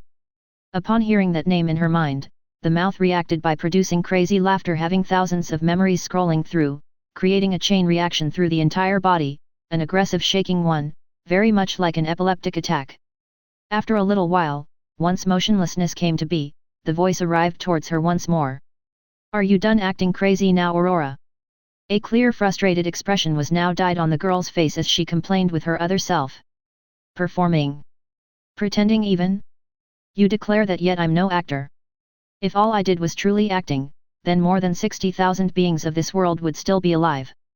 Tears kept on pouring as she resented herself from taking such actions, having sinned, and killed aplenty. A mass instigator, in the path to becoming Artana's princess of genocide. They were a necessary sacrifice. You know that better than anyone. After all, it's not the first time this soul stains itself with death. As true as the words came to be, their familiarity ringed closer to some of the memories she unlocked previously, that now her own knowledge kept as a side price. Covenant as it had been in times, the one asleep, her true self, kept on struggling to awaken, meticulously in wait, pouring one line among another, and another, developing a web so complex and wide that both of them were surely to fall for. The destruction. The blood. Ah, how easily they died. I can't help it any longer. She chuckled. Madly, lustfully, dementedly, and saddened, a strange recipe of chaotic emotions, creaking every piece of her damned heart and cursed soul. Well, Aurora, the normal you, was considered insane by others, perhaps even now the same would be, if your task wasn't being their general. The laughter stopped, and the hint of resentment was now completely gone, back to the void of her brain, along with all the memories inside the Pandora box that shouldn't be opened carelessly, as some could very well have a greater weight than normally known. Yet you called me crazy when I was feeling sorrowful for my sins. Don't you find that to be rather contradicting, since that is the common sense of these pesky humans? To that the voice refuted, speaking of hidden times, of a past and forgotten realm. This is not that other world. Sins aren't judged by a god. If anything, they are praised by such an entity, rewarding you with the best thing possible your hands could possibly grasp, the thing we sought when the one we must not refer to was decaying from age. The strange personality chuckled, giving some breath for Aurora to continue. Approved by the god of chaos and the evil one was it? What a farce! Though having the tome of the pandemonium is indeed a variable that didn't happen in the past lives. Although I no longer can't devour other people's power, by consuming them in my true form. When we ate that goblin woman, whatever we acquired went somewhere else. Confused, she was, till the voice rebuked an odd statement, as her knowledge of this world was currently divided by two entities. Didn't it go within you, inside me the grimoire? Her mouth opened, but words didn't come out, having reached a realization deep into herself. Wait, you're right, perhaps nothing is lost in that regard, but since we are in a different world, my true form power might still be working in a peculiar way. With a more approving approach the voice added. Now we're talking Aurora. Depending on the skills you will get from the class, whatever you eat might enhance them, so you should devour everything. It chuckled maniacally, causing echoes to spread within the girl's mind. To both, the words and the laughter, her hands trembled along with the horrifying experiences of the past. I'm scared, won't the gods realize it? They may want to seal me again for the third time, or even destroy me. Very much like a black hole that could destroy a heavenly being realm, sealing it was one of the most viable options. There's nothing you can do about them once more. You are weak unlike before, and even when power flowed through your body you still failed miserably. Shut up! She yelled at herself angrily, rolling her body slightly, looking down on the faraway ground, sneaking to the few soldiers below from the roof while the stomach remained facing downwards. You shut up! You fake, weak and soft version of the Almighty One. Stop being a baby. Gods or not, that's not something you ever had the chance or power to fight, since you came to be, and yet you wish to devour them? Just how complacent and devoid of realism can you be? A new world, a new life? Aren't you having a déjà vu? Nothing ever changes, you stupid and spoiled brat. You are Aurora, the death bringer. The path you walk will either bring destruction to this world or salvation to those around like Iris. I believe you know which is the best option to go, no? Not like I care about her, but I know you love that new little sister of yours.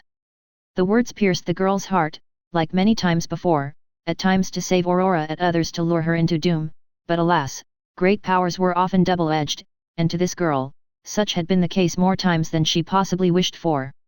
Ah, right. There is that priceless little girl, a variable that didn't exist before either in the equation. The one who saved me from being engulfed by the darkness inside the mirror. She inhaled deeply, feeling remorse and pain from her everlasting days. Yes, exactly, you shouldn't betray your savior. Her cheek turned, allowing it to rest on the hardwood on the top of the cabin. I guess I do owe her this life, don't I? She grasped one hand onto the other, resting her cheek on the left arm, which was softer.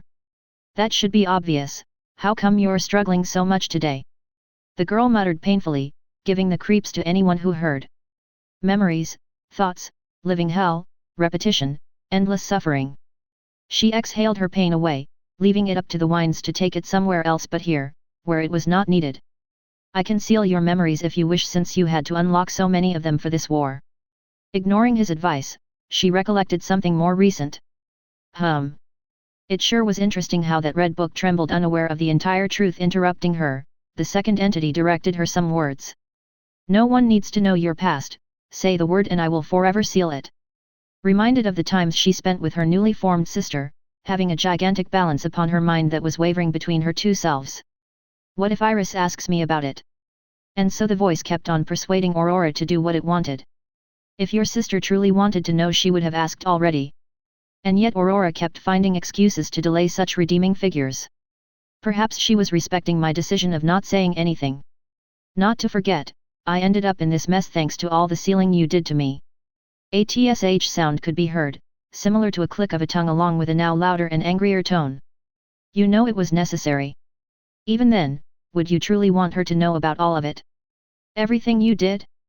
The entirety of sins which made you, who you truly are. Would you even show her your true form?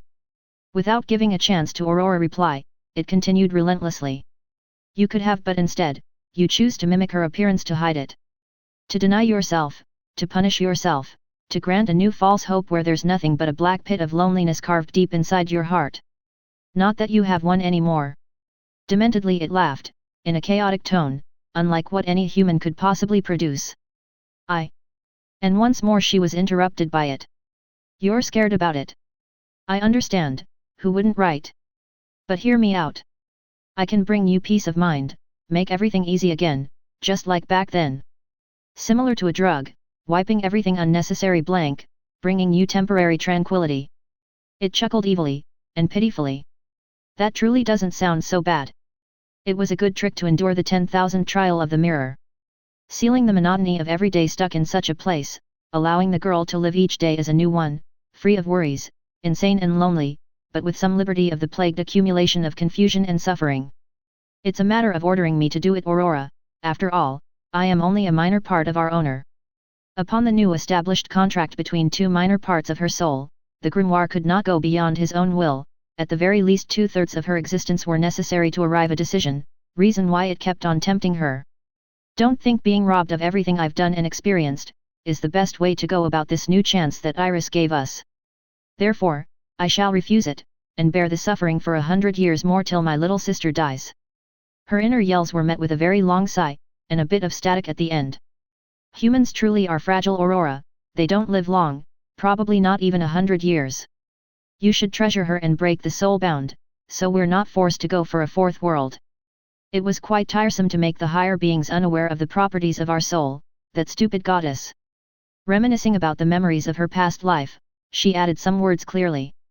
Yes, those humans truly were powerless back then during my peak, and even now, it feels like nothing truly changed, aside from her existing for my sake, and me going back to powerlessness. Having given up on persuading Aurora, it spoke in a different perspective.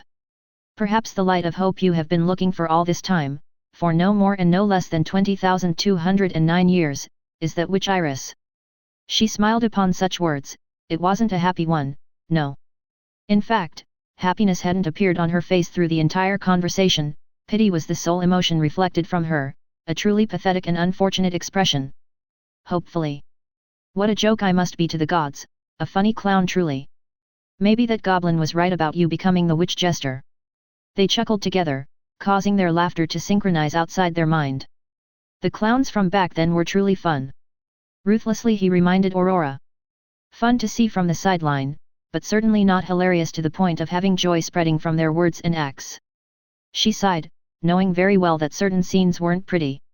Indeed, they didn't know how to help others laugh, only how to make them cry, beg, and despair. That in itself is an art. The famous quiet performance.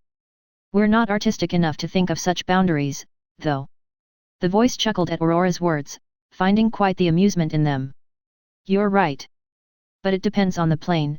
If the perspective is not about assassinating, if it ends up being related to war instead, then we are perfect. I am unequaled.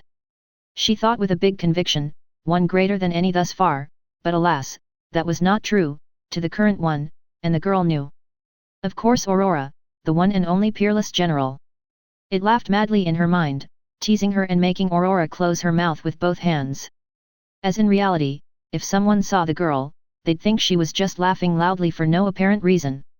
Once the glee stopped, she regained temporary sanity, placing both hands on the wood underneath the body, getting up, convicted of the most act that Aurora was yet to realize. Enough playing around. I will not allow the gods to defeat our soul a third time with their schemes, and I'll find a way for Iris to not die, even if it costs this life. Sounds like the real you won't be resting anymore. It began crying, regretting saying such phrasing. Correct, we shall do what must be done, awakening her from the slumber and allow the named one, the real general who holds the memories of the first two worlds to take it from here. The tearing went on, affecting her real expression, not just an inner one, causing her eyes to turn red and tears to fall. And with an amiable tone the other voice spoke out of pity, but this time not towards the girl.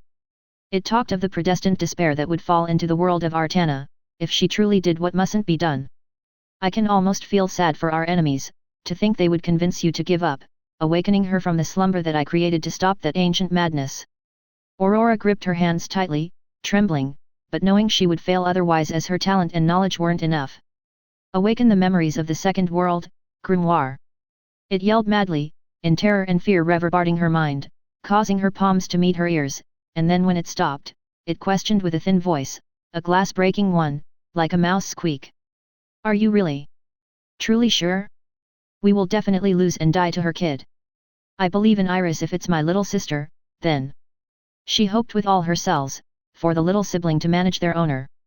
Unable to go against the contract as every order required two parts of her existence to proceed, and the one asleep was at Aurora's side in this theme. As you command peace of the named one. I'll release all that I can. The ones from the first world before your sister world are impossible, the seal is too strong. Doesn't matter, once she awakens, the seal most likely won't last. Tears kept falling through her beautiful blue clear eyes, knowing everything was coming to an end. With a shivering voice it declared, regretfully but sympathizing with this created vessel. Well, it has been a pleasure to have kept you company this far, even though you will perish with me, here goes and farewell part of my master. May we meet again my dear grimoire named E. A cluster of memories filled her non-existent brain, interrupting her from any thoughts. Had she been human, Aurora would have instantly become completely demented from all of its horrors. Ah!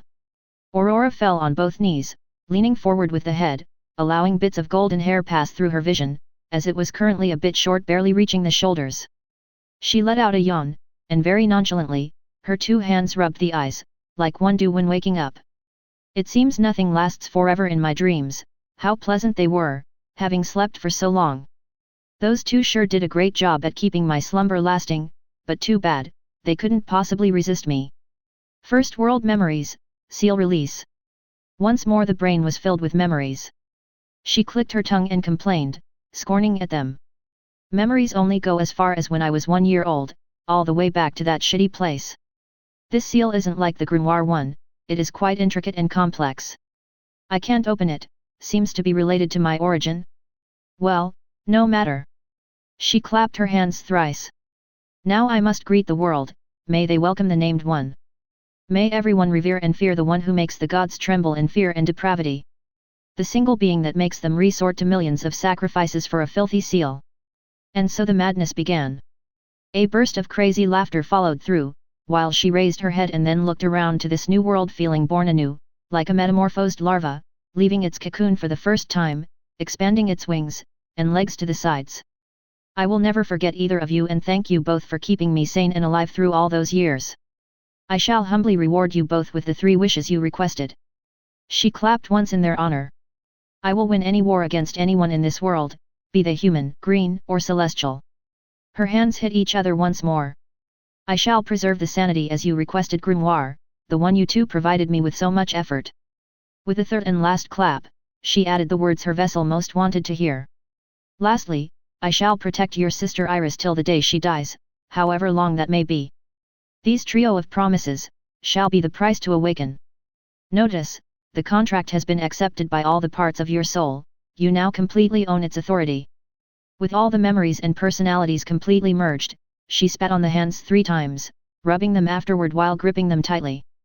Now then, time to destroy the Green's kingdom, and then bring the gods down from their thrones, grimoire summoning. Notice, a grimoire can't use a grimoire. Ah, so this is the way the gods found to seal one of my powers?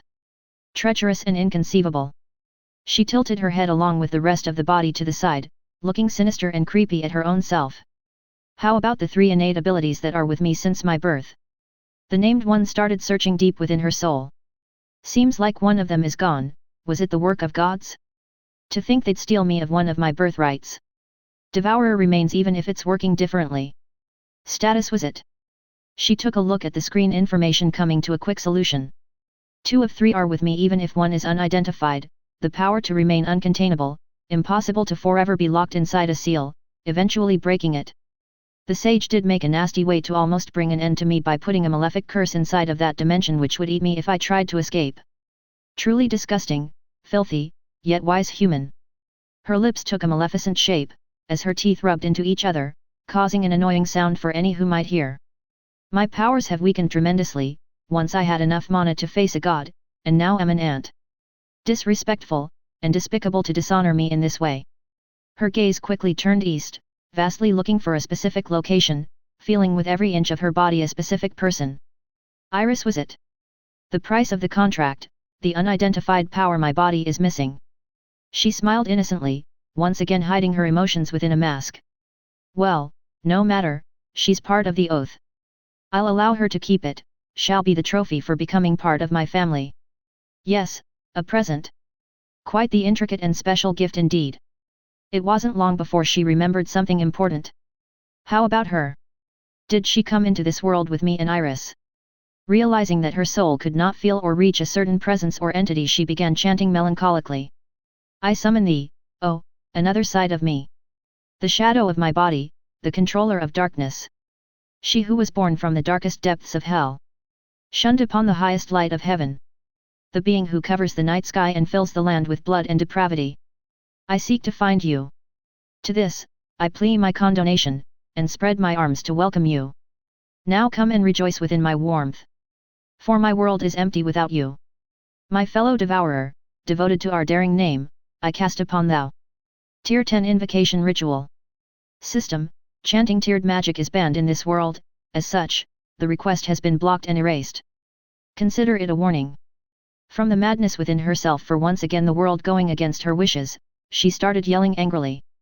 You dare warn me? Me? Just you wait, system and the gods of this world. Pray that I don't regain my old powers. For this time around you will not last. Her fist raised towards the sky, clenching it hardly. The girl then descended inside the watchtower wooden cabin. The named one then punched the bell angrily, making it ring, alerting the soldiers of enemies that are coming. At least, that's what it would normally be used for. That felt good.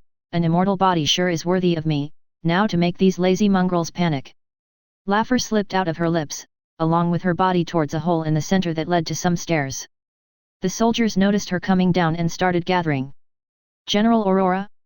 Did you see some goblins up there? I've alerted the squadron leaders and the majors, the soldiers are preparing. Sweat could be noted, dripping through his forehead, along with nervousness and anxiety. No greens were coming.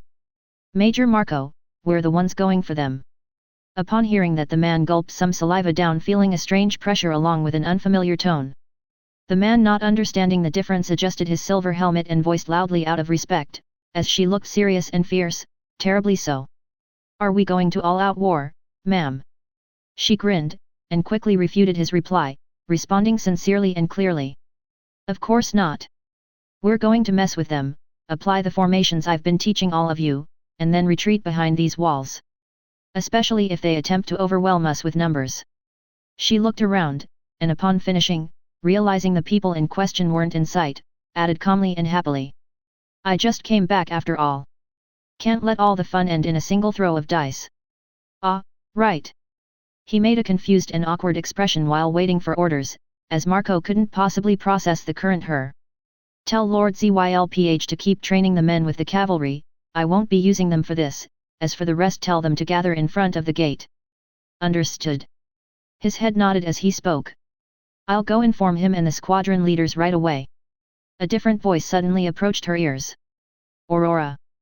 The girl looked at the source of the voice to her right side, finding Major Rondo. I heard enemies are approaching, how many? He asked while gasping for some air from all the running. You'll know in a few hours after we mess with them. An unfamiliar grin passed faintly from her lips, not going unnoticed by the man in front. This major, who spent the most time compared to all the others of the same rank learning with Aurora. With caution, he promptly advised, realizing they weren't under attack. There are easier ways to prepare the army than pulling the rope to ring the bell, General. To that, her body curved behind a bit, almost looking like she stared down on him. I didn't pull any rope, I punched the bell. She smirked briefly. Now come, we have some preparations to do while the men get ready.